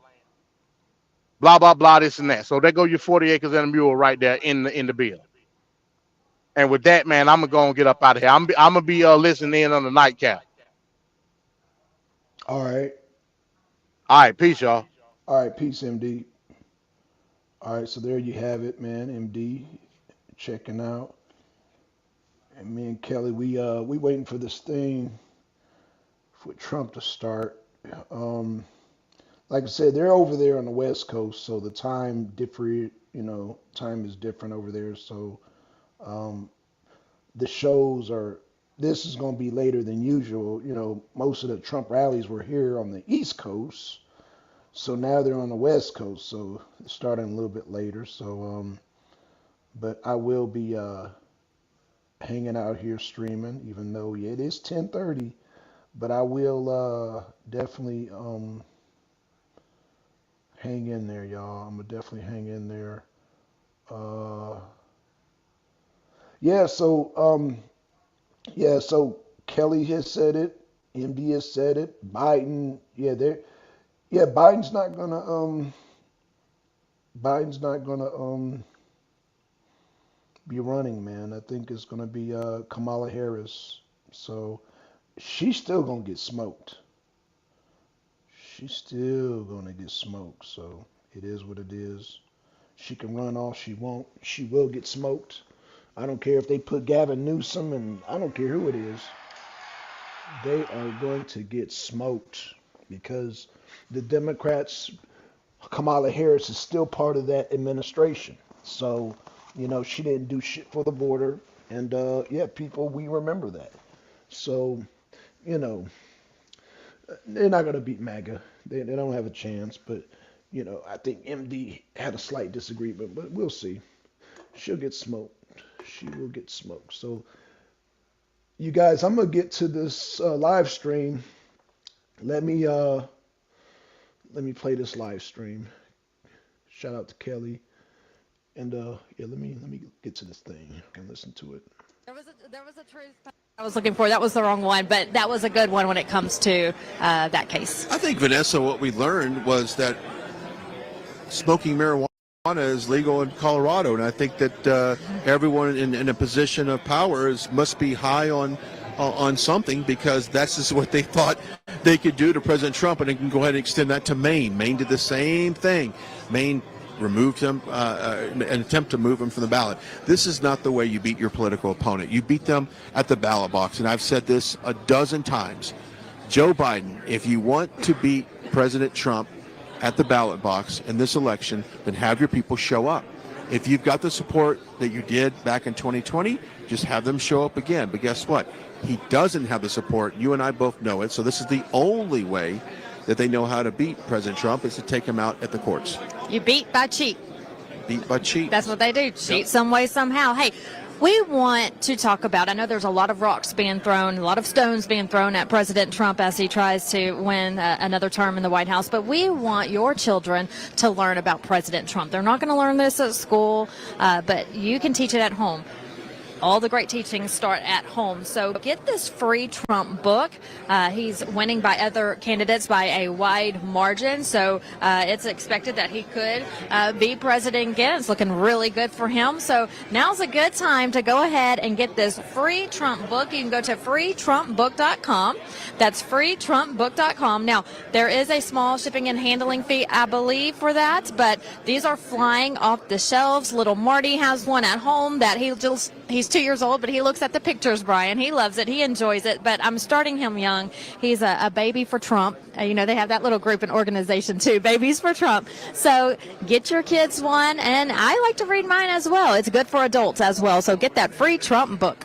Yeah, because they're not going to learn about it on the University of TikTok or the College of Instagram. That's not going to happen at all. Right. So go get that freetrumpbook.com, freetrumpbook.com. All right, we're live here in Las Vegas at the Treasure Island Hotel, and we're in a little convention room here. Matter of fact, let's step away. If you're just now joining us, we'll show you where we're at. If you're wondering why nobody is in here yet, it's because, the doors aren't open. They open at 8 o'clock for the crowd to come in here, and so this room would be filled, I would guess, with a couple hundred people by the looks of these tables and the chairs on the corner. So this room will be filled. I anticipate a very brief speech from the president. I don't think this will be a traditional hour and 20-minute speech. Maybe I'm wrong. Maybe it is going to be a little bit longer speech. It may be essentially, since this is a very busy news day, maybe this is what we'll hear from the president. But nevertheless, this is the scene right now at his watch party, and we're just moments away from maybe getting some of the early indicators in. It's only 7:19, so the polls, if I'm not mistaken, close here shortly here in the great state of Nevada. Yes, and so we are waiting for those early numbers to start coming in. The studio is keeping us updated as those numbers do come in, and as soon as they come in, you will be the first to know here on Right Side Broadcasting Network. We'll provide those for you. So that should be any moment now, but it is caucus night, and how that works, just like it does if you're showing up to a voting location. If you're in line, you're good to go. You just got to make sure that you're there in time, and we're hearing that the lines are long here in Nevada for caucus night, so that's great to hear. We're hoping to see a big landslide for President Trump. Yeah, it's interesting. I've been, bumping into people at the hotel, and of course the Super Bowl's in town, so there's a lot of people here. And if you have a chance and you're in an elevator and people want to say what brings you to town, where you're from, kind of deal, it's interesting because when I say, I'm in town for President Trump, they go, oh, he's in town? I'm like, well, yeah, today is caucus day here in Nevada. And they go, oh, okay. Well, a lot of people from out of town didn't realize that. Well, the locals, they do know this. And I have talked to probably about 15 different people here. They could be service workers or people that I meet in the elevator. And let me tell you something. Every single one of them says, we need them back. And this couple from Northern California that I met yesterday, and I saw them again today. They were from Northern California. They had kind of a hippie vibe, if you will, to them in a way. When they told me where they were from, I instantly prejudged them that they would be 100% liberal based upon where they lived. But when I mentioned the word Trump, Vanessa, she got real excited. And she goes, man, we need him back. He was a great president. Don't sell yourself short, America, on California, because there are a lot of conservatives in this state and a lot of Democrats who have turned conservative. Now, we do know that a lot of Republicans have moved to different states like Texas, Florida, anywhere in the country that's conservative to get away from Governor Newsom and his liberal laws of California. And even right here in Nevada, I've been in Nevada many of times, and I've spoken to people, especially right there at the state line, where they said we cannot live in a Governor Newsom society. So all they did was sell their property in California, move over and buy a home or a condo in Nevada, and they're either starting fresh here with their family, or since they're right on the state line, they'll commute back and forth. But they're moving to Nevada to get away from California and its ways under Governor Newsom. And so, speaking to the people, yes, a lot of conservatives have left, but a lot of conservatives are still there, and they're going to keep fighting. And, you know, the chances of overruling Governor Newsom right now don't look too good, but I'm feeling more comfortable about it, Brian, as time goes on, because the more left and liberal and the ways he shoves these ideas and thoughts and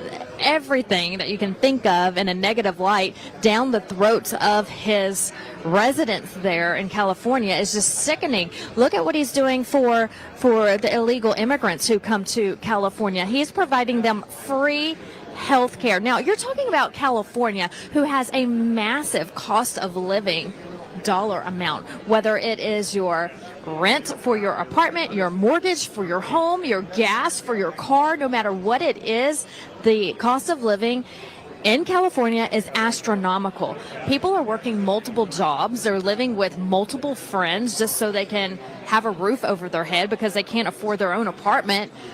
But yet, he's giving free health care to illegal immigrations.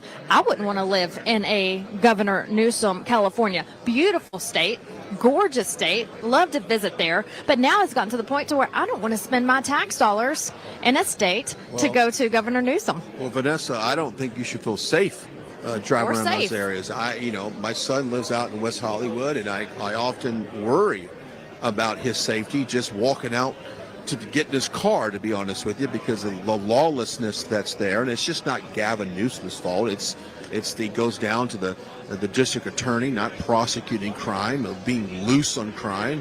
We've all seen those viral videos where, you got a gang of 25 people going into a CVS and just looting just about everything that's in there, or going into a Louis Vuitton shop or an Apple store, stealing phones. So it's lawlessness there, but as long as that continues, you're going to see people starting to wake up on these Democratic policies. We'll talk a little bit more of that here in just a second. Let's talk about this bobblehead, this Trump bobblehead. I love it. It's probably one of the most popular things that we promote on this network, and it seems like every time we do, they sell out. Go check it out. Information for that is on your screen. What a good value as well. It is durable. It's manufactured to last.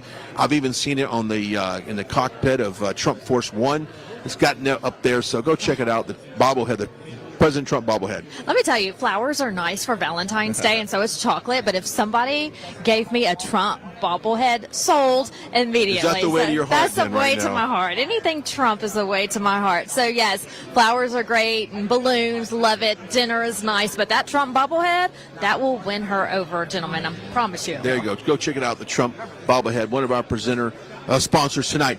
I had lunch today with a group of businessmen, and a couple of them had interest in California, and we just talked about taxes in general. and interest rates, and you think about if you're trying to buy that first home, depending on where you live, you're going to be paying a lot more than national average. And then you tack on these double interest rates that what we had under the Trump administration. I think trying to achieve the American dream of getting out of school, getting a good job, buying your first house, being able to pay the bills and not have your mortgage payment be, 56% of your overall income every month, which is the average. It's hard to survive with that, Vanessa, and we've got to get back to a time where people can afford to buy things. New and used car loans are insane right now. And so new car sales has dropped. Obviously, if someone's in a financial situation where it doesn't matter that their interest rate is 12% or 11%, 10%, they can afford to buy it, that's great. But that's not how it was under the Trump administration. I have several friends that own car dealerships, and they'll tell you when the interest rates were low and the credit was available to buy and finance the car of their dreams, as I like to say, they moved more units. They didn't have to floor as much cars on the lot. Now, what a flooring rate is when you drive by a dealership, this is a little bit car 101 talk here on Right Side. When you drive by a car dealership, okay, the cars they have in a lot, chances are they do not own those cars. It's called they pay a flooring fee. They basically pay the bank to hold those cars on the lot. So they've got to pay anywhere from $200, $300, $400 a month on every single car. So you don't necessarily see, there's a few dealerships that will outright buy the cars. They own the cars on the lot. But when things slow down and the interest rates are high and they're not turning these cars as quickly as they need to, they're paying more to hold those cars on the lot. And that's bad for them. They lose money on each car. But it's also, at the end of the day, it's just not good business sense. So interest rates drop, car sales will increase. It's as simple as that. And the feds, the way they are right now, they're not necessarily showing any rates of raising the rates or indication of raising the rates, but they're sure as hell not showing any indication of lowering the rates as well. This interest rates need to drop. That would instantly free up the housing market. We would start to see houses, and you know all this. You're I'm a real estate agent in Texas, and yes, it's very difficult. Am I right? Yes, you're absolutely right. People are on hold right now. They want to buy a different house or a new house or whatever the case may be, move just inside their own city to a larger house, and they can't. The interest rates are so high, so they're just watching what the feds do and hoping that those interest rates come down. But right now, there is a market out there, Brian, where people can't sell their homes and people can't afford to buy a home. That's it. And so people stop spending money. And when people stop spending money, dealerships feel it. It trickles down in every industry when people stop spending money. If you look at the restaurant industry, now granted, Vegas is a different animal. Okay, it's a tourist destination. It's different. You're going to pay more for stuff here. But when you look at what happened in California, and starting on April 1st, no April Fools there, that minimum wage for fast food workers goes up to something in the high teens, if I'm not mistaken, almost 20, if I'm not mistaken. I'm going to check that out here in the break. But what that's going to do is push the price point on all of these items through the roof.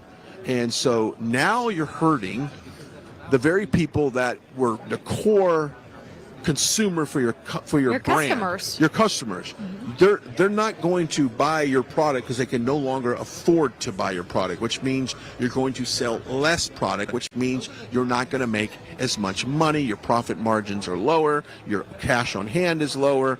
So all of this goes in, and that's from automobiles to fast food. It all is the same. And under a Trump economy, we saw a very strong dollar. We saw a very strong consumer spending. I know just recently consumer sentiment was at a very low, which that means are people confident in going out and buying a new house? And you know this as a realtor. Are they confident about going out and buying a new car? Are they confident about going out and buying furniture?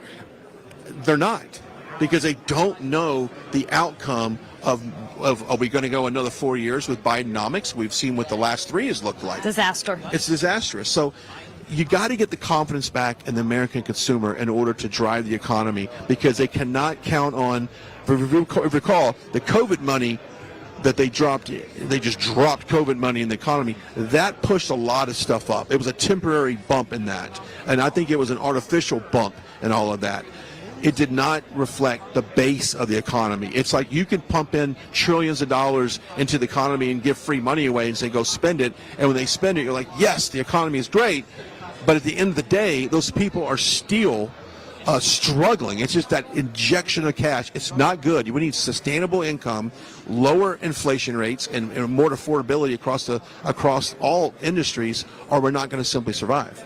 We're not. People are struggling to survive as it is. People are hurting. They can't save money. You know, just going to a fast food restaurant, as you were mentioning, I have seen prices double, triple just for a hamburger and fries. I saw something the other day. It was $18. It was like $18.50 for a combo meal. And people posted that up, and they were like, this is insane. It is that insane. At a fast food restaurant, you're dropping almost $20. You think of a family with 2 or 3 kids, and they are going to dinner and how much that costs them. But it's no different than going to the grocery store. And, you know, I was sent a picture the other day, I think it was actually last night, of one cinnamon roll that was...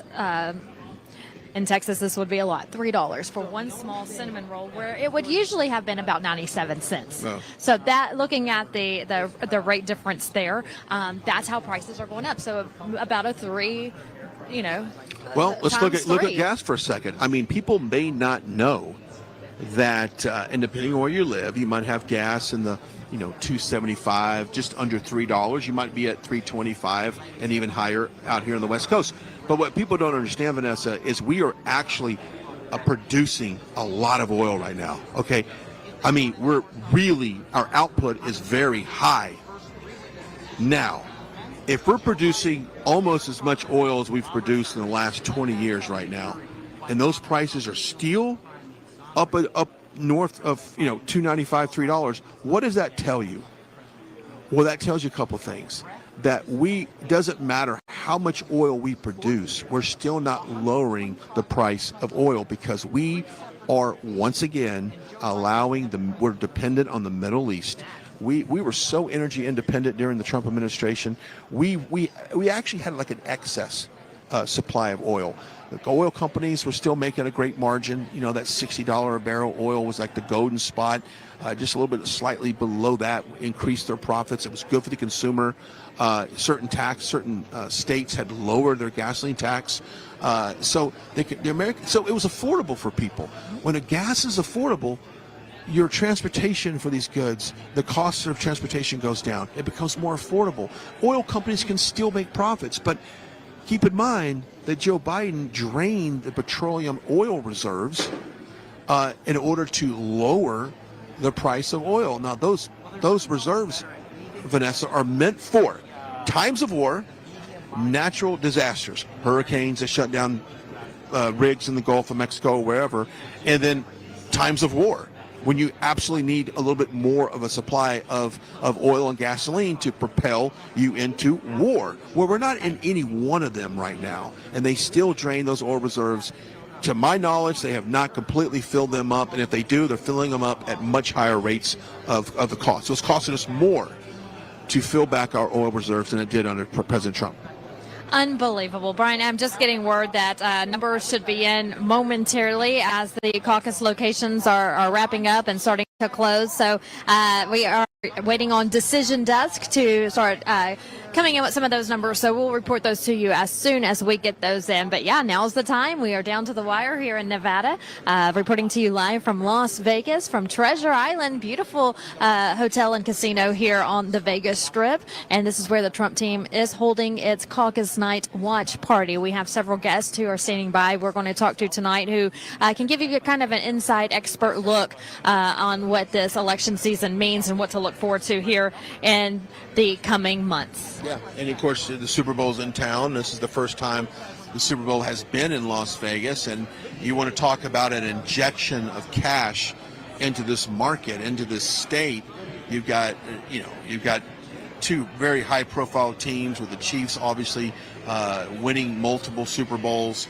You've got the 49ers with a long history of being in the Super Bowl. I don't think they've been have won a Super Bowl in a number of years. So you have a lot going down in this city, but really the buzz is what's going on in our country and putting President Trump back in office. And we saw the press conference, and I'm going to see if we can maybe tee one of those clips up for a second. You know the types of clips we're looking for. President Biden looked very lost and confused today, and I think he felt the need. His comms team felt the need. I don't think he felt the need at all. I don't think he knew what he was doing or where he was going to go out and make a statement about this document case. Now, I'll let you set these clips up because you know a little bit better about them. Right. So what's going on here is that the special counsel, the prosecutor in this case, ruled that he will not be prosecuted because he is, quote, he has poor memory. He quoted his age has a factor in the situation, but he can still be president. And so that's where the question lies, is if you are keeping classified documents in your garage, by your Corvette, by a lamp, around other boxes that are open in a garage that Hunter comes in and out of every day, your family and friends come in and out of every day. So he held these classified documents there for years. But special counsel Robert Hur today ruled that President Biden will not be prosecuted for that because, again, quote, he has poor memory as president and at his age. Well, so then the question comes to, well, if he has poor memory at his age, how can he still be president, not just today, but 4 more years?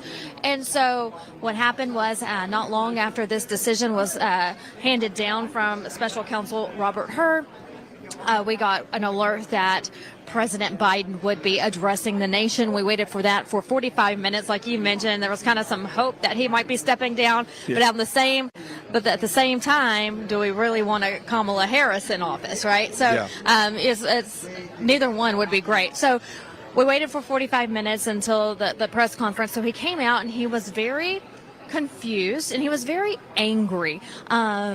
He did have some mix-ups and some confusion in his address to the nation and to the reporters. He got on to the people who questioned him about the time he could not remember the day his son died. He showed a rosary around his wrist that he wears every single day, and he stated, he said, "My son gave this to me from Our Lady of," and then he couldn't finish the sentence. He couldn't remember. So it was things like that he couldn't remember. And then also, there was a mix-up between the Gaza Strip and Mexico. Take a listen. As you know, that the conduct of the response in the Gaza Strip has been over the top. I think that as you know, initially, the president of Mexico, Sisi, did not want to open up the gate to allow humanitarian material to get in. I talked to him. I convinced him to open the gate. I talked to Bibi to open the gate on the Israeli side. I've been pushing really hard to get humanitarian assistance into Gaza. There are a lot of innocent people who are starving, a lot of innocent people who are in trouble and dying, and it's got to stop. It's really amazing to see that confusion and that blank look on his face. Now, the other clip that we want to set up is when he got angry. Now, I was happy that President Biden was getting peppered with questions because he very little does he ever step out in front of the media and take open questions from the press. He simply does not do that, and we've even seen him pull out his list of reporters that he's going to call on, and he knows exactly what the questions are. He knows exactly who they are.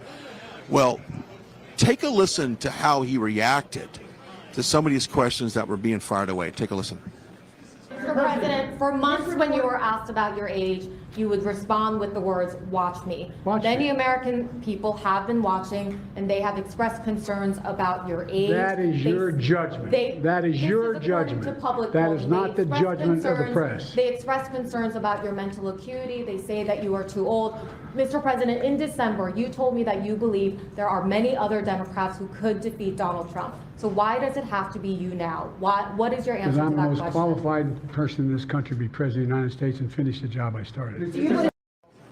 I mean, did you see the frustration in his eyes and his mannerisms, and he just does not like it. Peter Doocy with Fox News was the first to throw out a question to President Biden. And if you follow closely and you watch these press briefings with the press secretary, he goes at them. He goes hard on them. And he asks the questions that Americans want answers to, and they just don't like it. So straight out of the gates, President Biden was angry because of the question coming from Peter Doocy. They had an interesting exchange, and then it just continued on, Brian, through the entire lineup of reporters asking him questions. He was not happy with any of them. He was angry. It was very visible that he was, and he took one last question and walked out. Well, let's be honest.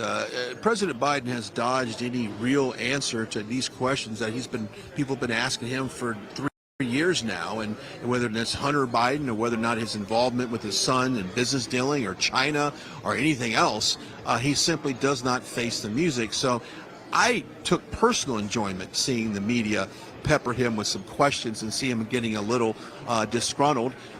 He probably didn't have an opportunity to take his nap that he normally does, and of course I would not doubt it. I jokingly say that, but I would not doubt if his daily schedule got really jacked up today. And of course, with all the news dropping, it came to a point where they're like, hey, we need you to step out and address some of this stuff. And so that's exactly what we saw today. And as far as, President Biden, he needs to step out in front of the media more often. I mean, it's only good for us when people get to see just how blank his reactions really are. Okay, we have Kash Patel standing by. We want to talk to him, but first we want to tell you about Moink Box. I love this. Yes, this is beef coming to you straight from rural America. I love it. It's a small town USA, farm family. This is Moink Box. Just the name alone, Moink. That's oink with a M. Moink Box is catchy. I have heard more about this company than I have those bobbleheads, to be honest with you, that we sell. So if you like fresh meat, if you like the best cut quality and meat, then this is your company. All right, the information for that is on your screen. You're talking about the best beef, the best cuts, or in the clean, you eat clean, you live clean, and that's exactly what this company does. Yeah, and we were talking about Shark Tank just this morning when we were at Trump Hotel, and we love Shark Tank. We're fans of the show. We watch it often. Well, Shark Tank host Kevin O'Leary has called Moink's bacon the best bacon that he's ever tasted. And Ring Doorbell founder Jamie Siminoff, he jumped at the chance to invest in Moink. So that right there shows you that these people who see it all, they taste it all when it comes to food and culinary food, they love Moink. So make sure that you get in contact with them, spelled MOINK box.com. That's moinkbox.com/Trump. So moinkbox.com/Trump. The information's on your screen. Keep American farming going by signing up today. There you go. Well, I'll pass the microphone to Kash Patel. You can stay in there. Thanks. Hey. Kash, how you doing? Good to see you. Yeah, thanks for letting me hop in. I love the tagging in and out. I appreciate it. Yeah, so busy day. Oh my goodness, where do we begin? Well, let's begin in my home state of Nevada. Where we have the president here on his way. I was just at my caucus precinct. The line was thousands of people. Hey, Kelly, I just saw you popped on. Hey, I'm gonna stream this. Is that cool? Okay. Yeah, of course. All right. Yeah. I just want to make sure. Yeah. Yeah, they ain't talking about nothing right now. I forgot that there was a time change, so I don't know what time Trump's going to come on, because it's only, I think over there, they're 3 hours behind, so I think it's like only 7, 8, 9, 10, 7 o'clock. But yeah, that's cool, yeah. Huh. They're giving me an issue with, they keep logging me out of Gmail, they keep logging me out of YouTube, log me out of StreamYard. It's like I gotta keep signing in over and over. It's crazy. Oh, damn. Yeah. So it took me a minute to get back on here. I'm like, Dang, I got a mean glare on my dang camera. Jeez. So I was backstage when Joe Biden, they were showing Joe Biden. I got to go back and look at that because it appears that he is like. Uh-oh. Look like we lost Kelly again. So we're gonna wait for Kelly to get back. Oh, it's dark. Yeah, I hate. Okay, there we go. We got Kelly back. Hold on, Kelly. Okay, here we go. All right, Kelly, you back on. Yeah, I gotta. I'm sure it's somewhere. The clip is somewhere. I'm gonna have to watch it. Oh, you mean the what Biden was speaking? Yep. Yeah. Yeah, man. That's man. He. Oh gosh. Yeah, he's. They talking about they gonna probably run Kamala. You think Kamala got a chance? Hell no. Yeah, man. That's not. Hey, MD was trying to convince me that Kamala's popular. I said amongst who? Shit, no, man. She gonna get smoked. Yeah. Well, not just that, but look at her history. You know what I mean? Like she doesn't have a good rep in California, really. No, she don't. Through this whole administration, what has she done? You know, she was a border czar. They said she was the border czar. What does that mean? That she was in charge of the border. Oh, I thought, okay, yeah. Well, she said in that interview, she said something about the border. They were like, well, she was talking about the border. And they're like, have you been to the border? And she's like, no, but I haven't been to London either. Something she said. Wow. Like, Oh gosh, yeah, man. what is your job, lady? To talk on occasion? Right. Yeah. Well, Biden, he's refusing to step down though. So hey, what's going on, Mo? I don't know. What's up, bro? Mo, I was just telling Kelly, I don't think Biden gonna step down, bro. No, he ain't stepping down. Did you see that interview where he was kind of losing it? I seen many interviews he was kind of losing it. That's what I said. Yeah, we ain't talking about nothing new. I mean, hell, What did MD say he confused today? The president of Yes. Mexico. What did he say somewhere? Mexico and Israel. Yeah, Yeah. But hey, as most it's typical Biden, man. That's what he do. Wow. It's typical Biden, man. And just the whole concept of her being a woman, right? And it appears that hold on, okay, now I can do it. I'm just learning how to really do this stream to your audience type thing. I don't know if it worked, but we'll see. Okay. You should have me. Yeah, it just popped up on my thing. It said Kelly. It did? Yep, Okay. It sure did. Yep, it just popped up. I put it yeah. Yeah. Yeah, she said waiting for the Teflon Don. Yep, that's it. Yep. It's working. It's working. Okay. Yeah. I forgot what I was saying. Oh no, for her to get that kind of slot, that's laughable. And it appears that some of these women, I hate to say this, but some of these women, you give them a little bit of power, yeah, and they run 1,000 miles with it. You know what I mean? Kamala will do that, and Kamala will do that too. She will definitely do that.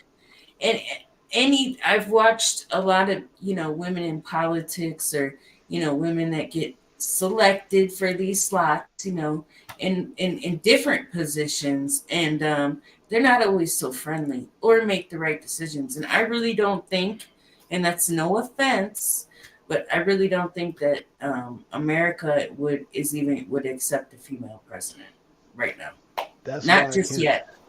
That's why I can't understand Nikki Haley. Like, what is she like? I mean, I just a decoy. That's the only thing I can think of. What else could she be? Something, a distraction? I mean, what else could it be? Yeah, I agree. Cause she's like, man. And she's not willing to give up. Yeah, man. Cause she got smoked. What, 2 days ago, and they had like none of these candidates got 63% over her 36. I said, damn. That's bad. Yeah, that's real bad. Man, that's bad. Man. That's real bad. They never had an electoral history of this country where somebody had lost to a protest vote, because that's a protest vote. I don't really understand how that, like, I don't, if she got such, like, why don't you just fall back? What, clearly she has money to burn. Right, yep. Where's she getting the money from, though? That's, I mean, where is The Democrats? She getting it from the Democrats.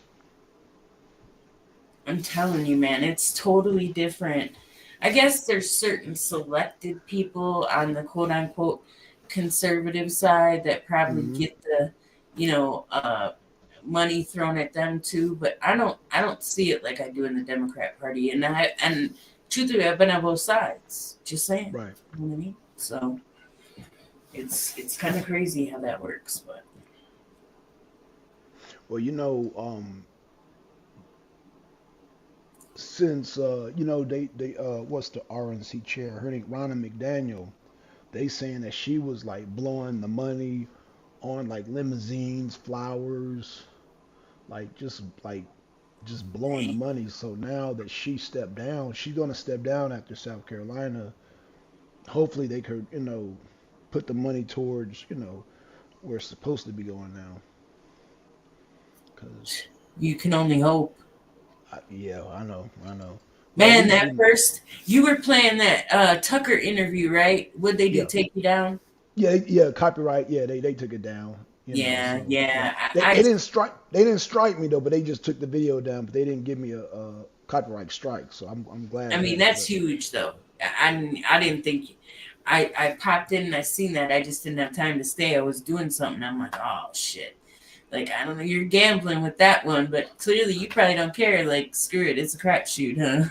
No, you know what it was, Kelly? I wasn't even planning on doing that. And then when I saw what time Trump was going to go on, I was like, oh man, we got so much time to kill. So my thing was to come on, you know how I normally do, and just play Trump rally, and that was it. But yeah. Because of the time difference, I said, "Oh shoot, I got a whole bunch of time to kill." So I'm already on. So then I started playing different videos, and then I said, "Shoot, let me play this one." But then I didn't think about it. But yeah, they took it down. But it's all good. I didn't. It wasn't even in the plan to do that. So I kind of just did it spontaneously.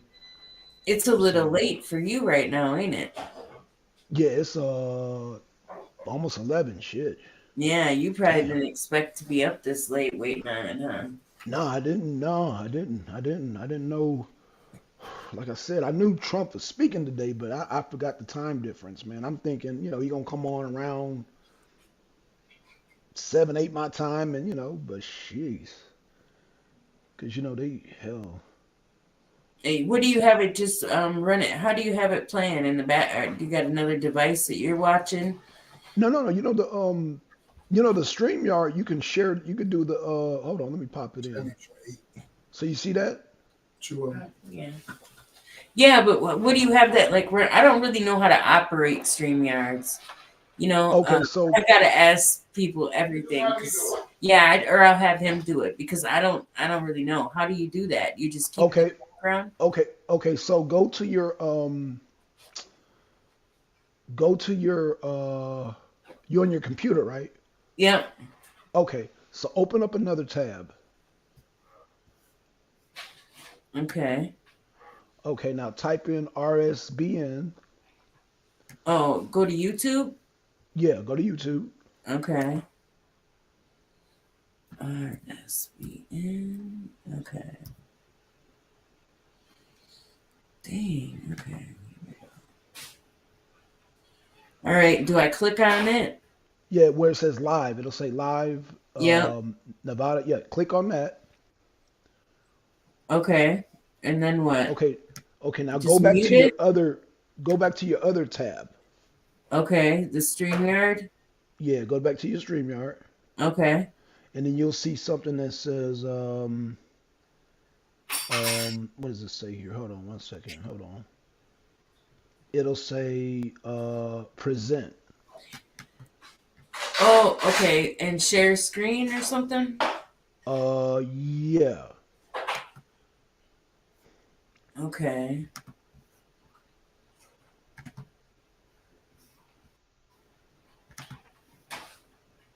Oh, okay. So it just There you stays go. Yep. down there. Yeah, and Okay. then boom. There it is right there. Okay. Perfect. Got it. Okay. I don't know why I didn't know that, but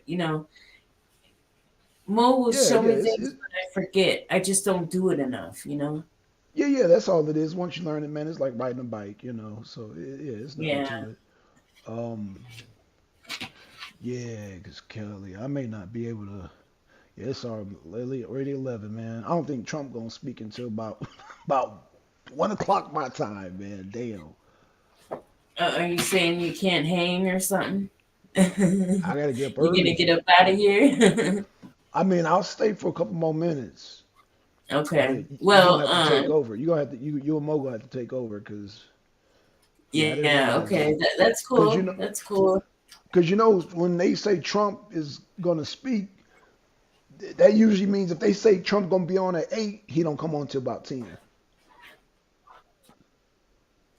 Yeah. I know that they are funny about the times, which makes sense because why would you want to tell people exactly what time you're gonna be somewhere? You're right. Yeah. Yeah. I mean, it throws us off, but I mean, so be it. Yeah. Well, And plus, like I said, it's only 10. It's always okay. I'm an hour behind you, so. Okay, so see, in California, October said it's 7:58. Yeah, so Trump probably won't. Oh speak yeah, until okay, about 9. 7:58. Yeah. So Vegas, that's what I think it's about an hour difference. So yeah, they probably. Damn, I want to stay up though, but damn. So you can see when I go to comments, you can see comments too on my page. Yeah. I can see all. Yep. All of them come together. I've never done this before. Maybe once. I've done that many times. Oh, okay. So all of our comments will scroll in this comment section. Then. Yeah. The minute you share everything, in yours, it'll automatically share. Yeah, that's pretty cool that they did that. It is. Yeah. In fact, I was thinking about. Do you guys have the upgraded StreamYard? What you guys do? Yeah, the upgraded. Yeah. I want that stream on 3 different channels, like X, YouTube, and then Facebook. Okay. So I'm assuming that would be the upgraded one. How much is it every month? Mine's for $19.99. I took the $29.99 off because I don't got streaming on 5 channels. Oh, okay. So maybe you have to pay. What do you do? What do you have to pay, Blackson? The same. About 19. I was thinking about. They haven't charged me in 3 months for some reason. Oh, seriously? Oh, dang. It's kind of weird. They haven't charged me for 3 months. Yeah. Oh, man, they're gonna come back and hit you like. Yeah, and try to back pay. That should be doing that. They did that with trying to triple up. insurance. Yeah, you gotta watch Yeah. them, Mo. They're gonna triple up. Oh God. They did that with my insurance once, and then I think I ended up owing them like $80-some. Oh no. It's like. Yeah, they did. Like, can we just start the policy over? Exactly. Well, yeah, they did. They just automatically take it out my debit card. So that's crazy. I will tell you, with prices the way they are, my light bill in January was $254. I believe it. Yeah, I believe it. $254? Yep. I believe it. Oh my God. And shoot. Man, this is crazy. Tell me about it.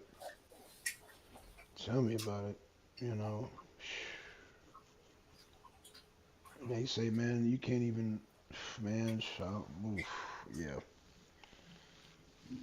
That's why when you said that guy you saw was talking about why would you vote for Trump? It's like, why would you not vote for Trump? But that was the part that, like I said, the part that blew my mind is when he said Trump bombed a village in Russia. I almost wanted to laugh.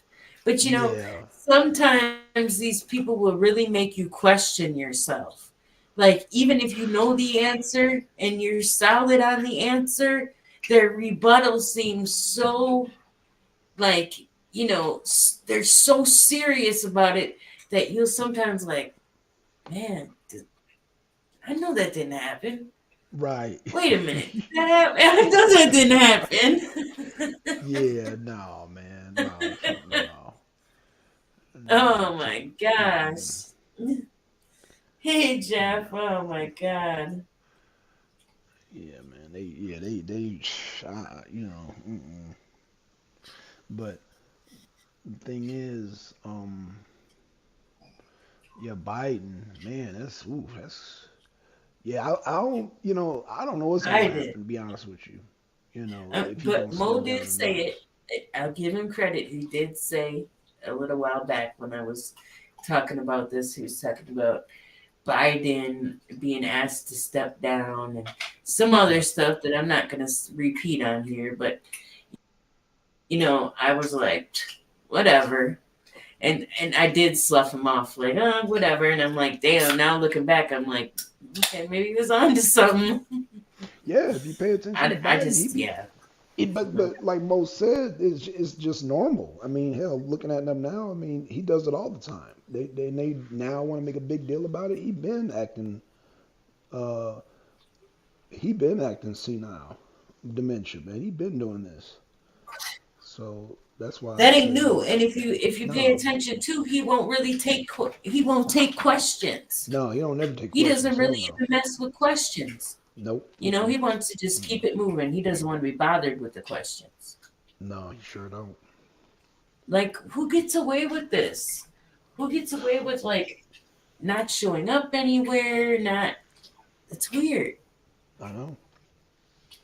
It's 'cause They don't have to campaign. They don't have to debate. They don't have to do shit. It's because Pop Trump's in the little devil. places. Right. That's it. They got to pop in. You want some of this? And that's, yeah. They got it. That's all they have to do. Is that Greek salad? Mm-hmm. Yeah. Not right now, though. I want some. I might have to turn into a vegan like you, Blackson. I don't know how I would do it, but I sure don't. Don't tell me. Huh? Huh? I said, I was going to say, don't tell me that you eat that Beyond Meat and all that other shit, plant-based.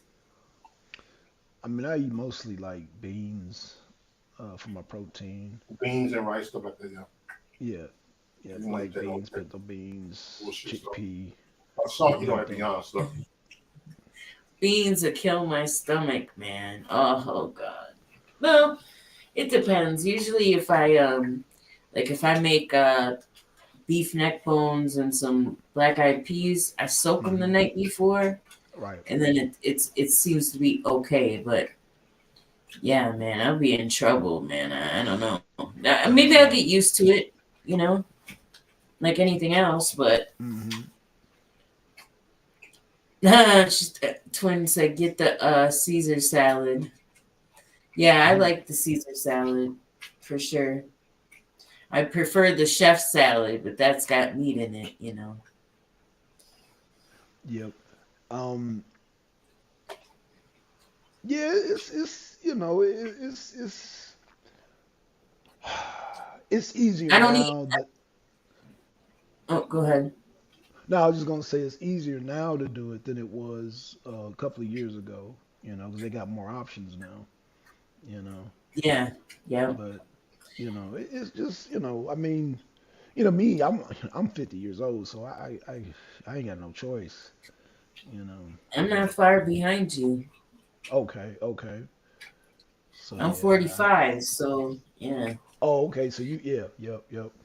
So you're at the age where your metabolism starts slowing down. Yep.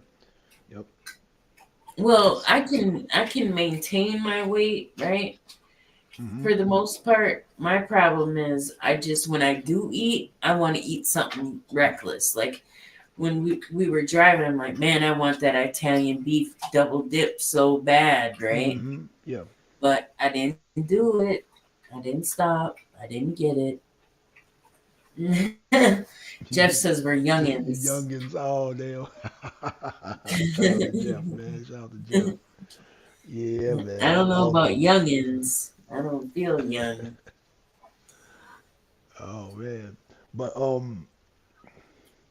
yeah, it's now Kelly, did you okay, so you haven't watched the Putin thing yet, right? The interview with Tucker? An hour of it. I watched the first hour, but the first hour is really just like, yeah, it's like a history lesson, the first hour. Yeah, I saw that. I saw that, man. So,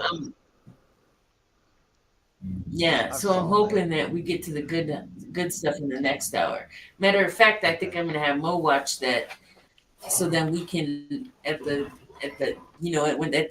hour mark we can watch the rest together. But I'm assuming the second hour is probably where we're getting to the meat and potatoes, right? Right. Well, when you and Mo watch it, when you and Mo watch it, man, we should do a round table after you guys watch it and talk about it, because we can do that for sure. We should do a round table on that one. Also, like I said, what does Mo think about damn Kamala running in place of Biden? I didn't really ask him, Mo. But I keep seeing all these things about people in their titles, talking about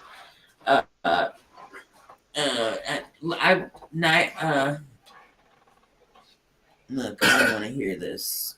Don't come in. Don't do that. What happened? Nothing. He said, "What do you think of Kamala taking in place? Do you think she could run? She's just dumbass. Do you think she had a shot though? No, she's not even intelligent. Because she don't even speak. She's not a good speaker. She's not a good talker. That ass got her a long way. Smart. She's not smart at all. All she was going to do was bring down black men. Locked up more black men than anybody. The thing that tripped me out about that is I didn't know that somebody was on death row and she denied something. Yeah, I heard about that. She denied the appeal or something and the proof to get them off. Yeah, I heard about that. That's crazy. What would you do that for? For what? You just don't even want to hear it? Who cares?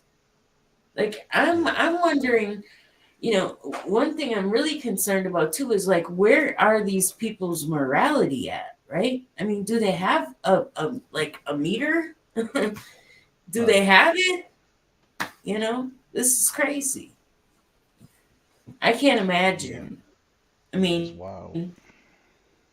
And working in prison reform for many years, I did that for like 10 years, right? Right. I've come across people who got charged insanely out of the realm of what it should have been.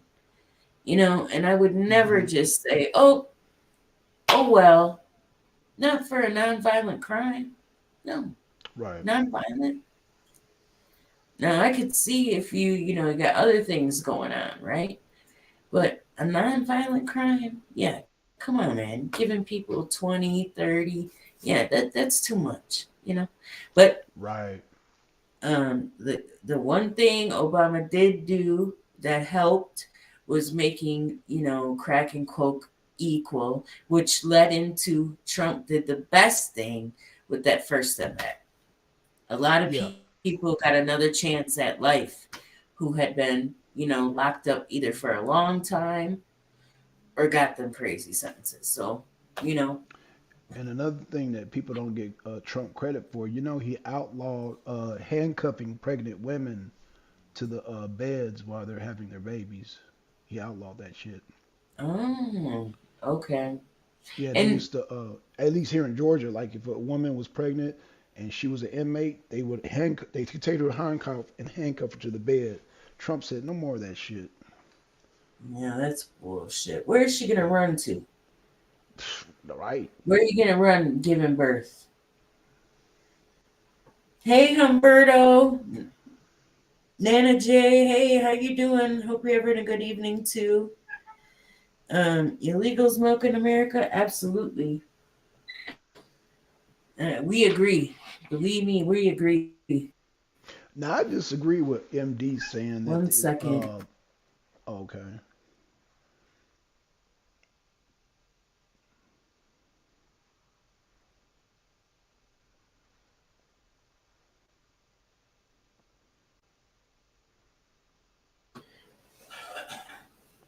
Yeah, who knows when he's gonna come on? Has anybody even spoke yet? No, Usually they have like they people still, before him. yeah. I gotta do It something look real like fast. I'll be right back. okay, no problem. Yeah, it look like people starting to pour in, but I don't think. I think we're still looking at another hour or so. About another hour or so, but they're on the way. Like I said, they're on the West Coast, so. Oh man, I'm trying to hang in there, you guys, but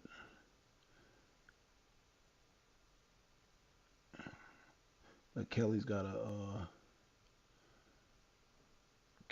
continue the stream because yeah, it's late where I'm at. Y'all know I'm in Georgia time, so it's almost 11:30. I'm not gonna be able to hang.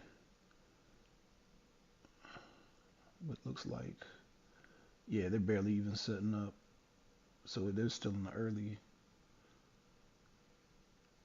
They're still in the early phases. Let me see if I can get some sound. Hold on one second, y'all. Who is that? That's let me share my screen real quick. Hold on, share.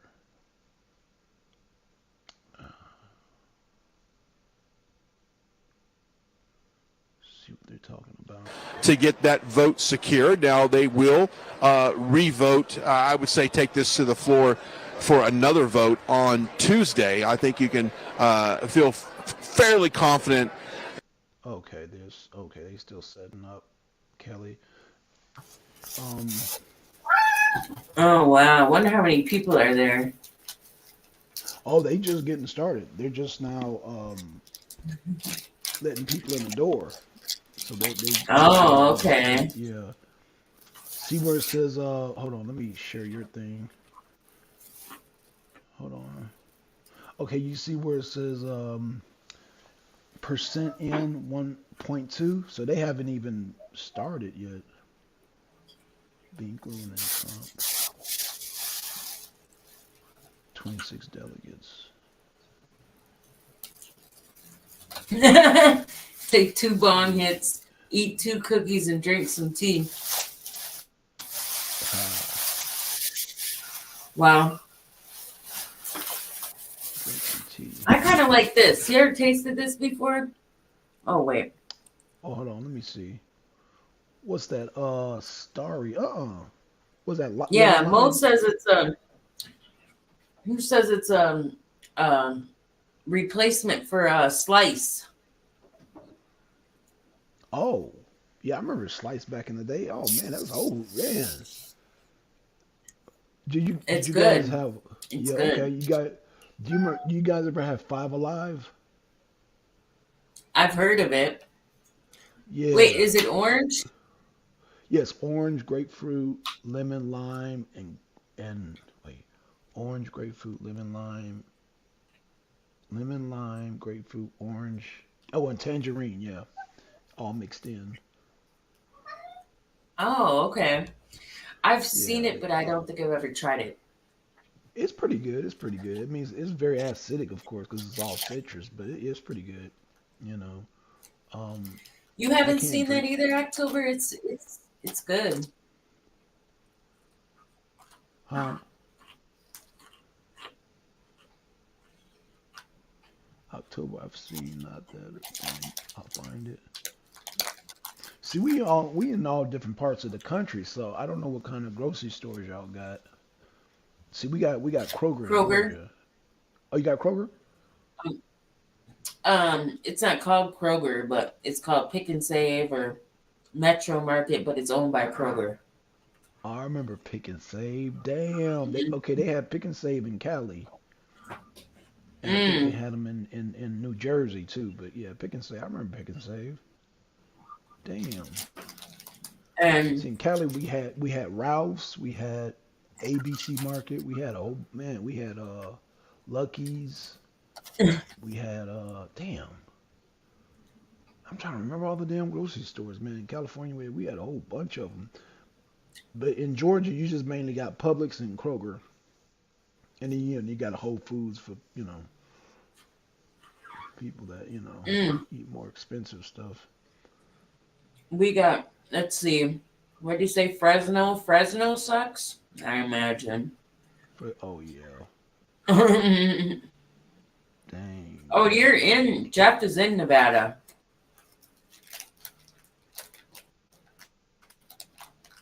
Mandarin Slice was potent back in the Gap. Mandarin Slice. I'm trying to remember Mandarin. Oh, man. Okay. Yeah, the drink. Nah, man. Twin, do you remember Jolt Cola?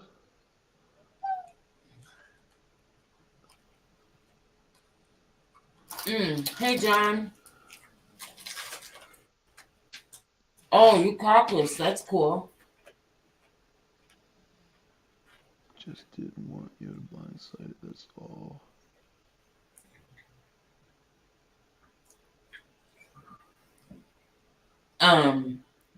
Mano Islander in the chat.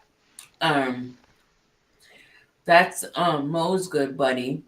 Well, he's my friend too. But I'm just saying, him and Mo have been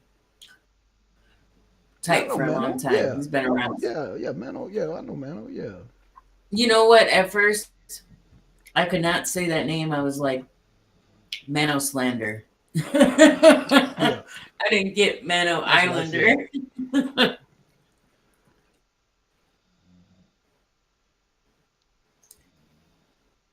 The AP just called Nevada. Oh, they just called it for Trump. He gets Okay. all 26 delegates. They just called it. Damn. Okay, that was quick.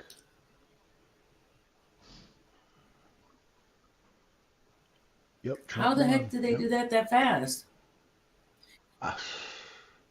Because there's only Wow. two people. It's Trump and some guy named Binkley. Binkley? I don't know who that is, Binkley. What is Who is Dodo? They act like they know me. I don't think Dodo. Do you? Here, let me send a link to this person because apparently this person is talking like they know me, but I've never heard of Dodo.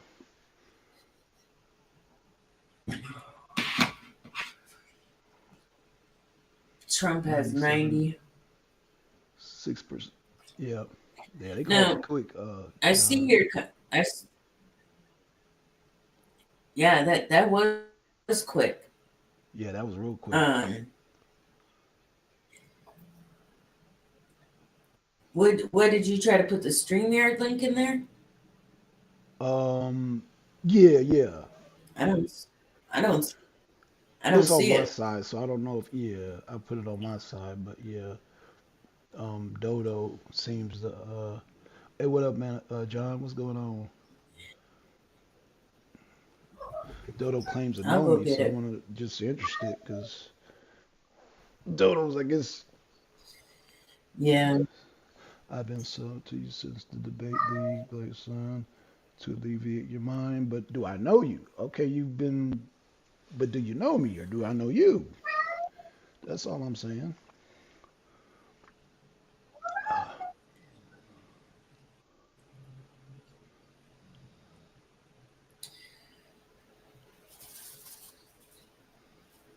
That's all I'm saying, Dodo. If I know you, but I mean, I don't know if they can hit this link, but yeah, that's all I'm saying, Dodo. If a person claims to know me, I like to talk to them, see what they, Oh.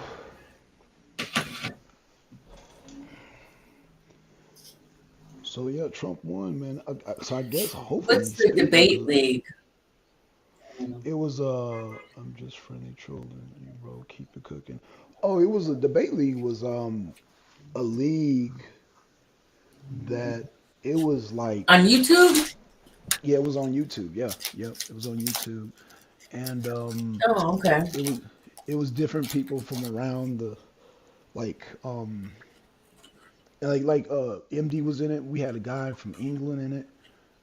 We had like people from all over on the internet, and they would just be debate. Like it started off, they would be debating religion, but and then we started debating like different topics and all that. But hell, I'm trying to think. The last debate they had, hell, I think that thing was like a year ago. But yeah, this is a great topic. You guys rock on politics. Oh, Trump also Johnson Trump also won the Virgin Islands today. Oh, the Virgin Islands? Oh, okay. I didn't even know they voted in the Virgin Islands. My bad. Shout out to people in the Virgin Islands. I didn't know they voted. That's just like Puerto Rico. Does Puerto Rico vote? I guess they do.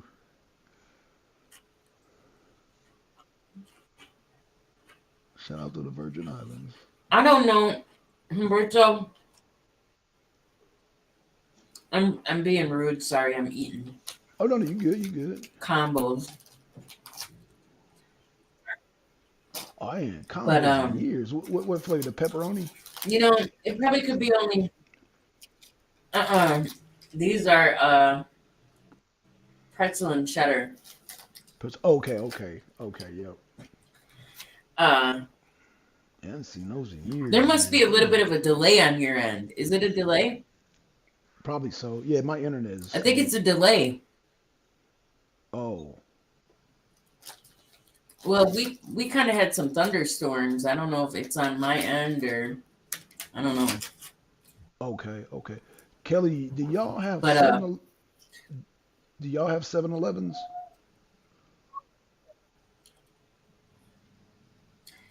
Very few and in between, but yeah. Wow, man. You know they got them in Florida. Oh, okay. Yeah, Florida. Yeah, and, we only have a.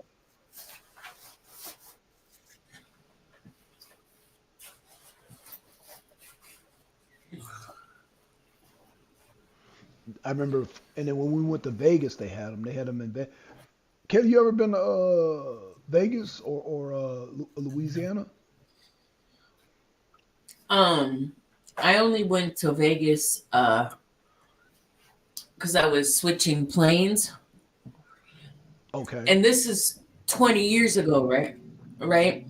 Yeah. And I thought I was gonna go outside. It was so freaking hot outside. I turned my ass back around and went in the air back. That's Vegas. Back in the airport. Yep. Blazing hot.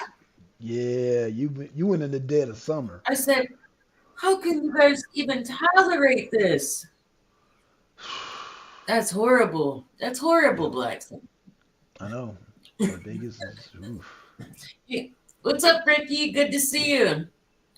Now, Ricky right here is in Colorado, the Four Corners. Oh, by the Four Corner area. Yeah. I know some other people were from Colorado too, but I don't remember where. The Che, where isn't he out there in Colorado too? Yeah. Che and yeah, they're out of what were they? They're from the main city. What's that main city? Denver. They're from Denver. Yeah, Denver, Colorado. They're from the main city. Oh, really? I wanted to say Colorado Springs. I don't know why. No, they from Denver. Yeah, they from the main city, the capital. Yeah, they from the capital. Now, it was a lady who said she lived. Do you have a Duluth, Colorado? Yeah. Ricky, Duluth? That exists?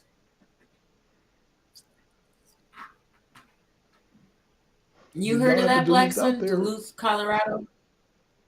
I think so. Yeah. I'm Now I tripping know on that because that.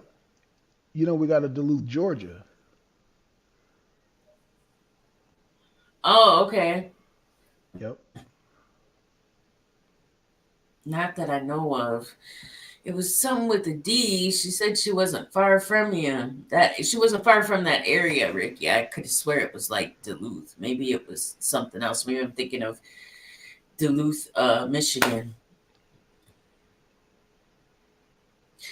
Yeah, John. I heard I was busy today, so I didn't get to watch. Everybody gets to watch but me. The Supreme Court today. I heard Blackson, you were saying earlier it's gonna be a blowout, right? A landslide. It's gonna it's gonna be a blowout. Yeah, they even the Democratic. Oh, we got Perez. Oh, we got Perez. Alberto. Okay, got Alberto Perez. Yo, Kelly. I don't know if I can hear you guys. Yes, sir. How Can you you hear me, doing? Kelly? All right. How's Mo doing? Yep, I hear you. You hear He's me? doing good. That's good. That's good to hear. I was howling with him Yes, a yep. couple days ago. But anyway, my main concern right now, I just wanted to come up for a Oh, few minutes. It's these warehouses that throughout the country spread out. They got all these illegals with military soldiers.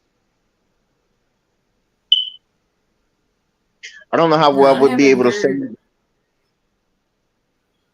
Yeah, military gear. I got a few videos from another couple underground movements, and it's not nice. It's just I mean, thousands and thousands and thousands of illegals in military bases, big giant warehouses. That's That's all I no want to that's know. no bueno. No bueno. That's No, no, no, that doesn't sound good. no, it don't sound good. It just keep your ear out on that, and let's just see what strategies coming because we can't trust DC no more. Yeah, Not what after cities? What do you know of any cities that these Colorado. places are at? There's Colorado, California, um, and I think Colorado, California, and the last one, Illinois. Oh, damn. But I'll get back to you. I mean, when are you coming back up? Really? And I'll probably dig up some more information. If you know what, I could send you the links, send you the info. Let me That'll work. yeah, Yeah, let we me can put them in private chat. let me go to chat. I'm Or gonna put send you my number, okay. and I Okay. will, All right. and I'll send you some information. Okay, sounds good. Yeah. Thank you. So people need to be aware about this. Whatever's going down within the time frame of this year, they're gonna use these people. I don't think they're gonna send these people to foreign countries. All right, I sent you my No, number yeah, they definitely got to. on chat. Okay. On chat, I went to chat and sent you my number. So when you hit me back, I'll plug the videos to you and send them directly to you, so you can have them, and then we can go Okay. from there. Because that's a lot, and they're bringing more. All right. From what I hear, I they're will. bringing more. Let me let you do your show, do your thing, and then we'll go over this. Set up a time, and we can talk about this another time. Okay, I'll text you later. Okay, all right. All right, thanks.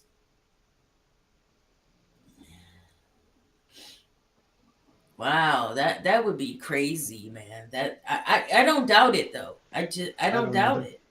I don't either. I mean, like I they said, but I think it's gonna backfire on them, Kelly. I think now I heard what MD was saying about Hispanics, the new generation being more progressive. They're only that way because they're young, but once they get married and all that and get businesses, they not trying to do all that like liberal stuff, man. They get conservative as hell, you know. But well, and most of them are you know, Catholic Christian, that's right? right. Yeah, Like, yeah. I know I shouldn't say most of them. I know No, you're right. a lot of people, you know, lean towards that religion. Yeah. And with that, you know, kind of comes, you know, they kind of tie in together. So I don't know. Yep. Yeah. I don't know. I just know the people that I talk to that are around my age that came here to this country, right? Yeah. A very long time ago, don't want them here. Typically, who I talk to, like they just That's say right. it's a Yep. bad idea, right? Right. Yeah. So I mean, if even they're saying it, it's got to be something to that. Yeah. Well, they, you know, most of them, like I said, the most of them are running away from their country because of like, you know, the different situations, and they don't want that situation to follow them. So yeah, of course, they're not going to be for like a mass immigration influx of people coming here because they're trying to get away from that. So why would a person try to get away from that and then come here and face the same exact problems? That's crazy.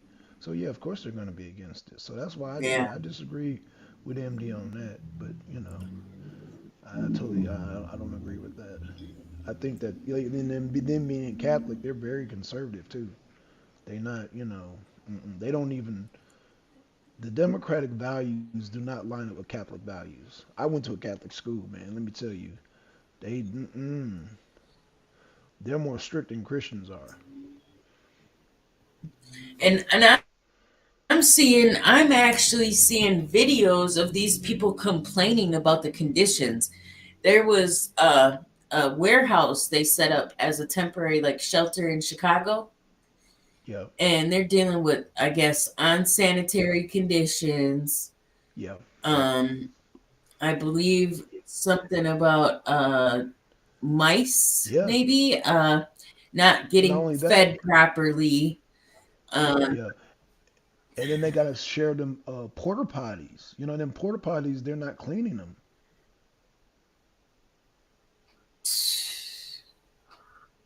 Can you imagine? I mean, I won't even go to a porta potty when I go to a concert or a construction site. So you can imagine they said they're not even maintaining them. Man, I don't like them things at all. Nobody does, man. I remember, you know,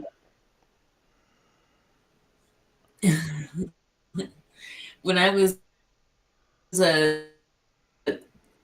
a teenager, my grandmother still had an outhouse. Outhouse, yeah. Right? Yep. Mm-hmm.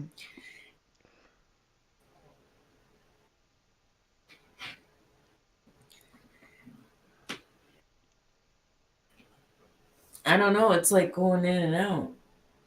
Yeah. Kelly, I don't know when Trump's coming on, but I gotta go to bed. Damn, I'm trying to stay up, but I don't think I ain't gonna be able to hang. What is it? Why is it doing that? Was it skipping? Yeah, it's lagging really bad on my end. Yeah. Do you got a That's bunch of crazy. windows open? Oh. Oh, hold on. I'm not even sharing yours. Hold on, let me share No. yours. Oh, my Is bad. that better? Can you see it on mine? Does that make a Yeah. difference?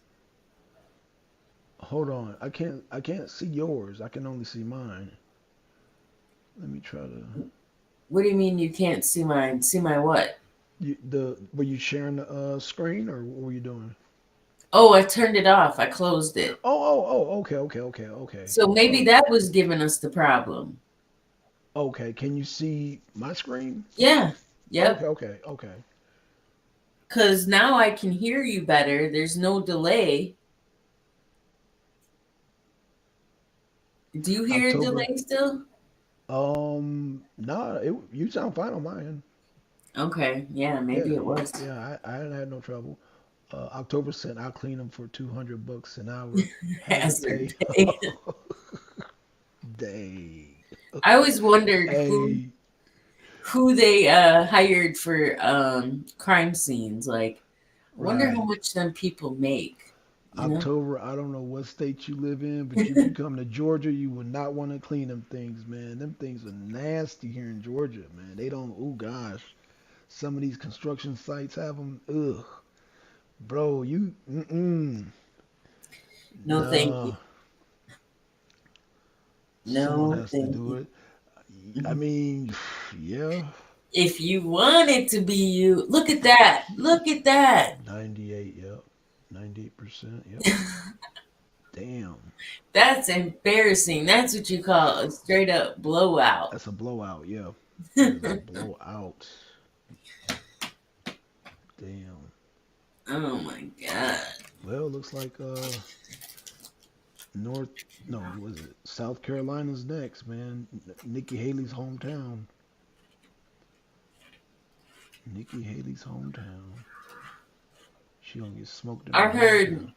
Trump was going to the Black Caucus in South Carolina. Oh, okay. That's actually good. I want him to go to Chicago. Yeah. Yep. That's where I want him to go. And the Bronx. Yeah, I heard about that too. Yep. I heard he's gonna go to the Bronx, but Yeah. definitely Chicago. I want him to definitely go to Chicago, man, because Chicago they've been them calling for Trump for a long time. Like they are serious. Now he already mentioned coming here, but Oh, okay.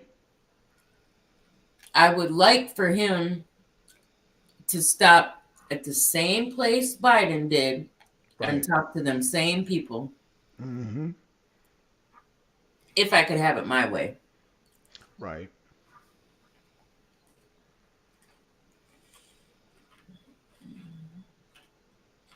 Mhm. Nathan. No, I don't know what honey pumper is, Jeff. What is that? Honey pumper. Oh, what's up? Let's do this now. How are you? You made it. We're just waiting for the man of the hour. Yeah, I'm trying to hang in there, Kelly, man. I'm getting tired, man. I can tell. Yeah. Here's what I'm gonna do. I'm gonna leave it running, but I'm gonna step down because I gotta get some sleep. But I'll leave it running. And You then, sure you want to do that? I mean, I can always go pull it up. Okay. Okay. Now that you showed me how to do it. Okay. Cool. Yeah. Cause man, I hate the time difference, man. But I don't want to damn. I mean, it is what it is, dude. I mean, I'm not mad. I feel you. If you're tired, you're tired. You've been on here for 4 hours. Oh shit! I didn't realize it was 4 hours. Damn. Yeah. But what I want to do, Kelly, I'm gonna look at that Putin thing, and then I'm gonna look at I'm gonna probably look at. So you didn't watch the Supreme Court thing? That was pretty good too. Mm-mm. It was about an hour and a half, but it was good. It was good. I just didn't have time, you know? Yeah. It was pretty cool. I liked it. Oh, so it was only an hour and a half? Yeah. I thought it was, ran. Okay. I thought Well, it ran throughout the day.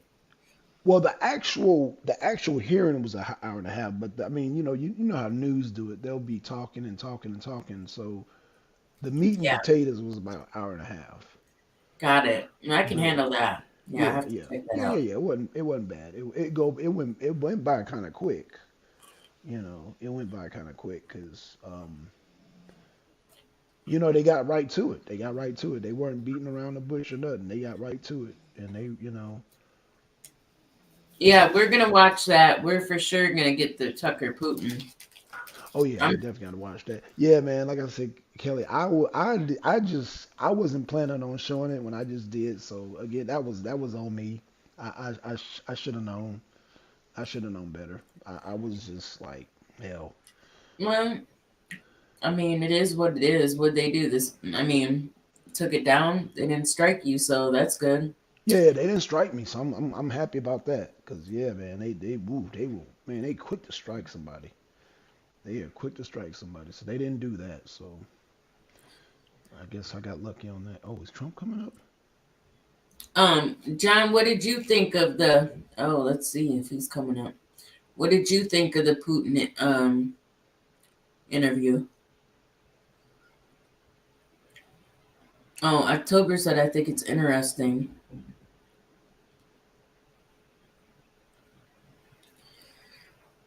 Like I said, the first hour was like history. It was a little bit confusing for me. Like, what? Yeah, he was talking about the history. I don't know why Putin did that, man. They saying Putin did that. MD said he was doing that to avoid questions, but because I was like, yeah, why is he talking about the history? Like, I think he wanted to give a little bit of a background, but going way back to like 1600 and before, you know. He went back to the damn way back in the day. Oh, okay, John. Thanks. Yeah, I got it. I should probably have more. Maybe he's gonna come out. Okay, hold on. Let me play it. Let me see. They're probably playing that music. Hold on. Let me see. Shark Tank host Kevin O'Leary called this Moink bacon the best bacon he has ever had. And the Ring doorbell founder, Jamie Smiloff, said, hey, this is... Okay, so they still... I guess... Oh, what's up, Lord Spike Protein? How you doing? Oh, gosh. Ooh. Man, I heard they were doing Tucker bogus, like put a hit on him in the Ukraine, tried to sanction him. Yeah, man. They crazy. Hi, Mayor. If I didn't say it already. Nathan. Yeah, talking about they're gonna put it on the death list. I'm like, man, if they don't cut that nonsense out.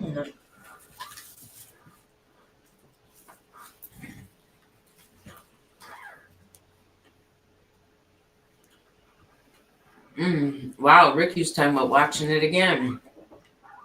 Yeah, it's pretty. Yeah.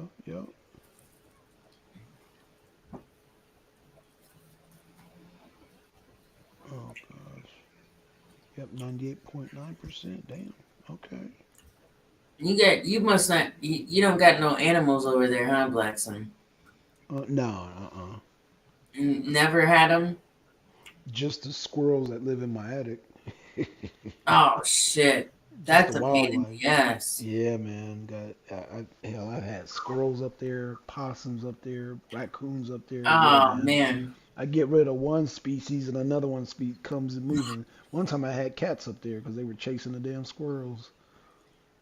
And then, oh gosh, yeah, man, we live in the woods, so we get all kind of wildlife.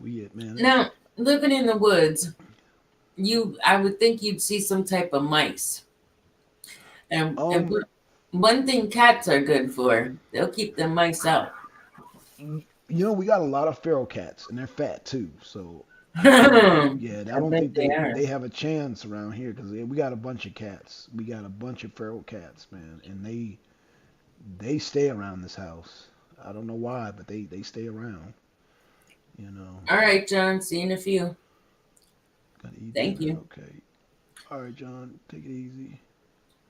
But yeah, man, we got possums, we got raccoons, we got squirrels, we got rabbits, we got deers, we got foxes, we got owls, we got hawks, we got falcons. Yeah. Oh, we got frogs, of course. I have turtles. Yeah, we got turtles. Yeah, man, we got everything. Everything. I've had this cat for like 12, 13 years now. Oh, that's a senior citizen. Yep. Oh, And I got another one that's 17. Oh yeah, they're both seniors. Damn. Hmm. Oh, yeah, And they're then senior citizens. my son's got a big stupid dog, so he is hanging around too, huh? How old is the dog? The dog's about 3. Oh, okay. So okay, yeah, three. Okay, he's about teenage. Yeah. I think that's teenage years for doggies. Yeah. Yeah, but Yeah, those cats. Yeah, those cats are senior citizens, man. They senior citizens. yeah, for sure. I could tell she's definitely not in her prime anymore, you know. Yeah. If I had it my way, I'd have 20 of them running around. I really wouldn't, but not indoor. But I would collectively have them outside. I'd have a couple indoor cats and a couple indoor dogs. The rest of them have to be outside, though. Oh yeah. I heard that. Yeah, because especially the males, they start marking areas. They start. Oof. I've never had that problem. Ooh, good. Ooh, you lucky. Yeah. Nope. That's. If. Never had that problem. Yeah, especially when you got 2 male cats, they be trying to compete. And they be just they'll mark up your whole house. Yeah, no. I usually try to keep it boy girl. You know what I mean? Okay, yeah. Well, yeah, if it's just one boy, then I guess it won't be a problem. But if it's 2 boys, yeah, they will go behind. They'll be marking. Oh man, they will fucking. Yeah, I've never. Well, I get them fixed right away. Okay, right good, away. good. Yeah. Yeah, you got to, because they will mark up your. Yeah, house. you avoid that. Yeah. Avoid that. Yeah. For sure. That room doesn't seem. Well, it seems relatively. I mean, there's a decent enough. People aren't crammed in there, so. Yeah, it looked like like where they be having concerts, I guess. Yeah, Like like a conference. I don't know, maybe like a conference room or like conference room. Yeah. They could even be in a hotel. It could be anywhere. I was thinking that too. Yep, I was thinking it's probably a hotel. Yeah. El gato, the cat, always lands on his feet. Yeah. He's forgetting. El gato. Gato. Yeah, Joe Biden at this point, and they've been doing this to him for a long time. They are going to embarrass him to the last moment. And I actually feel bad for him because he's clearly not in condition to do the job. No. And they know that. They knew that when they put him in there. So they're, it's almost like elder abuse. Seriously. Yep. They know he's not competent enough for that job. Are you kidding me? Exactly. But anything to win. Now look at that guy. He's got on a Death Row Records jacket. I see that, yeah. But you do remember he pardoned that dude. I think in like 7 other people that were affiliated with Death Row Records. That's right. Yep. So that's probably why he's there representing. You know what I mean? Mm-hmm. Yeah. Oh, Snoop done changed his tone towards Trump because first he was talking shit about Trump late last year, and now he's saying, "Oh no, I ain't got no problem with Trump." I said, "Oh, okay." Yeah, he was dogging him out, and he was. Yep. 50 Cent, I know, was snapping because I guess he's from the area. Yeah. That they pulled that rec center. And hey, it's gonna happen. I think even if I remember correctly, even Cardi B is pissed. Yeah. So yeah, it's what do you expect, man? But see, what like MD was saying, his opinion, they're gonna do on the border. I think people are gonna look at that but hopefully they are smart enough, but they're gonna look at it like, oh well, he didn't want to do the bipartisan border bill to shut it down, blah blah blah. Why did he avoid that? because it was a bogus bill. I think it was bogus too. Like I said, not only because the Republicans don't want to pay for damn Ukraine no more, man. They that war is over with, Kelly. It's like they lost that damn war. Russia, they been lost that war. So there's no reason to send money over there no more. And the only way you're gonna end the war is stop sending them money. Because if you send them money, you're encouraging them to keep fighting. It's over. I don't even know why they're. I mean, it sucks, but that's just it's what happens. You know what I mean? Like, Well, my thing is this, Kelly. If you need to borrow money to fight a war, then you don't need to be fighting a war. yeah, that's for sure. I mean, it's not hard to figure out. I mean, yeah, you got to keep running to Congress and keep coming back here and begging for money. No, then you don't need to be fighting that. You got to beg for money. Shoot, no. Oh.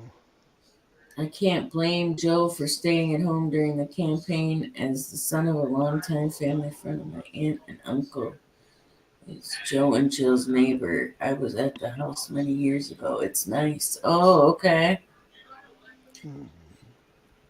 You know, I don't think that he's necessarily a quote unquote bad person. I think he's being misused. You know? Yeah, he's definitely not running the show. It's somebody else that's telling him what to do. Yeah, they're making decisions. They're just getting signatures from him, you know? Like, sign this, sign that. Yep, sign this, yep.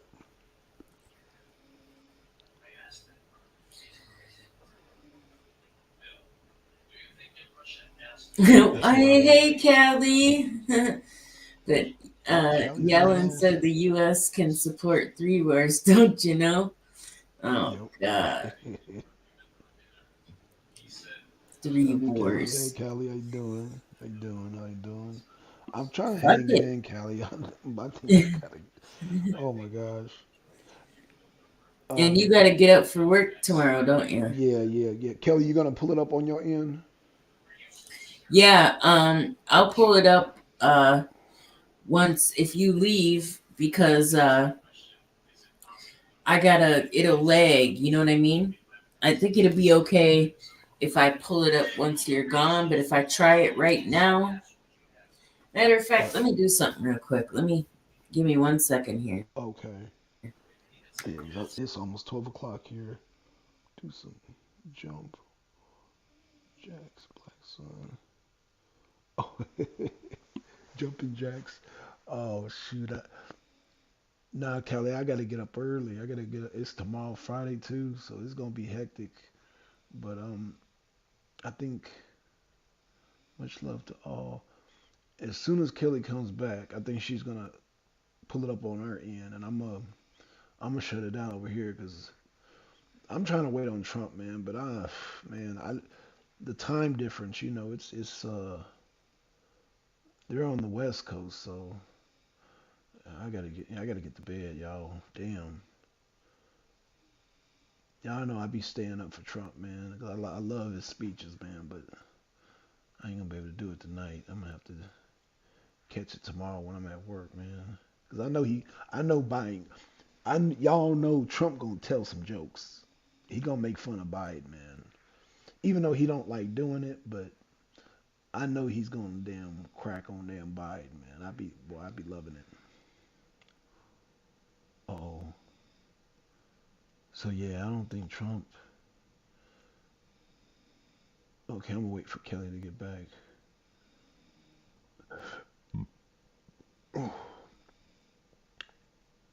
Hold on, y'all. I'm waiting for Kelly to get back so I can shut it down on my end. Hold on. Let me see if Kelly. Because I can't see on this end. But yeah, I want to thank y'all, man. Shout out to October Raz. Shout out to Let's Do This Now. Shout out to Jeff May. Shout out to Nathan. Shout out to, let's see who else is in here. Nathan, shout out to Fear Corners Report. Shout out to Let's Do This Now. Shout out to Men's Islander. Shout out to Mayor. Shout out to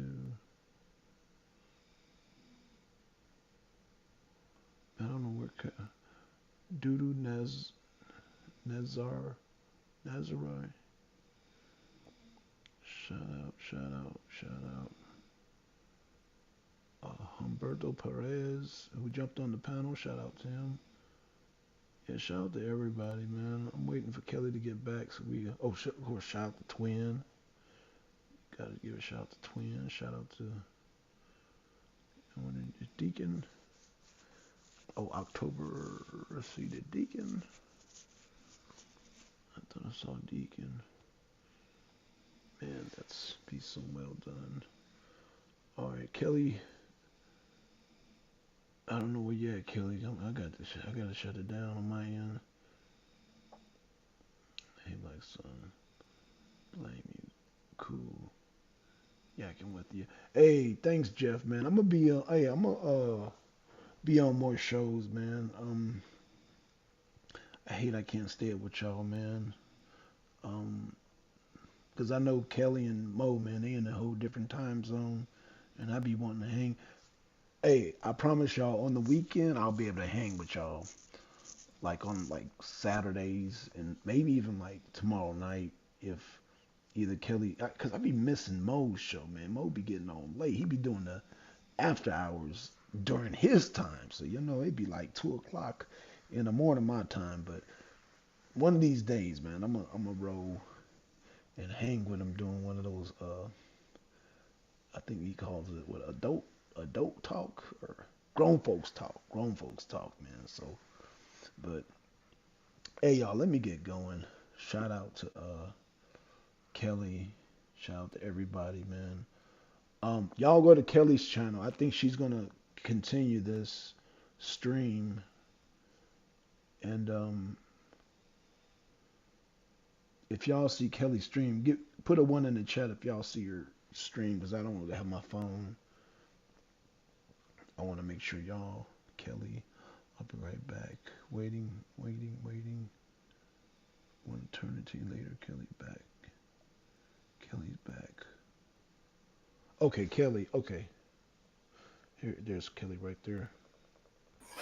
Okay, Kelly, you gonna pull it up on your end? Yeah, I'm sorry. I got kicked. I pushed the wrong button, and then I had everything made me re-sign in again. It just keeps logging me out. Okay. Ooh, okay. I'm so sorry. I really. No, you good, Kelly.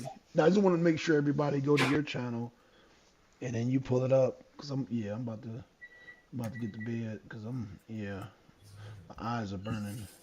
Yeah, and let me see. Okay. There we go. Okay, so yeah, Kelly put it in the stream. All right, everybody, let me get going. Mute. Okay, I got it.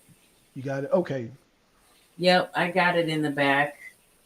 Okay, Kelly. I'm going to sign off, man. Shout out to everybody, man. Kelly, I will see y'all. Oh, shit. We got somebody just joined. Ricky. Oh, shit.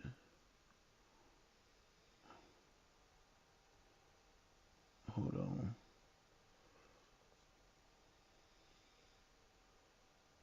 Oh, shit. All right, y'all. I'll see y'all tomorrow, man. I'm out, y'all. Peace. Let me leave the studio.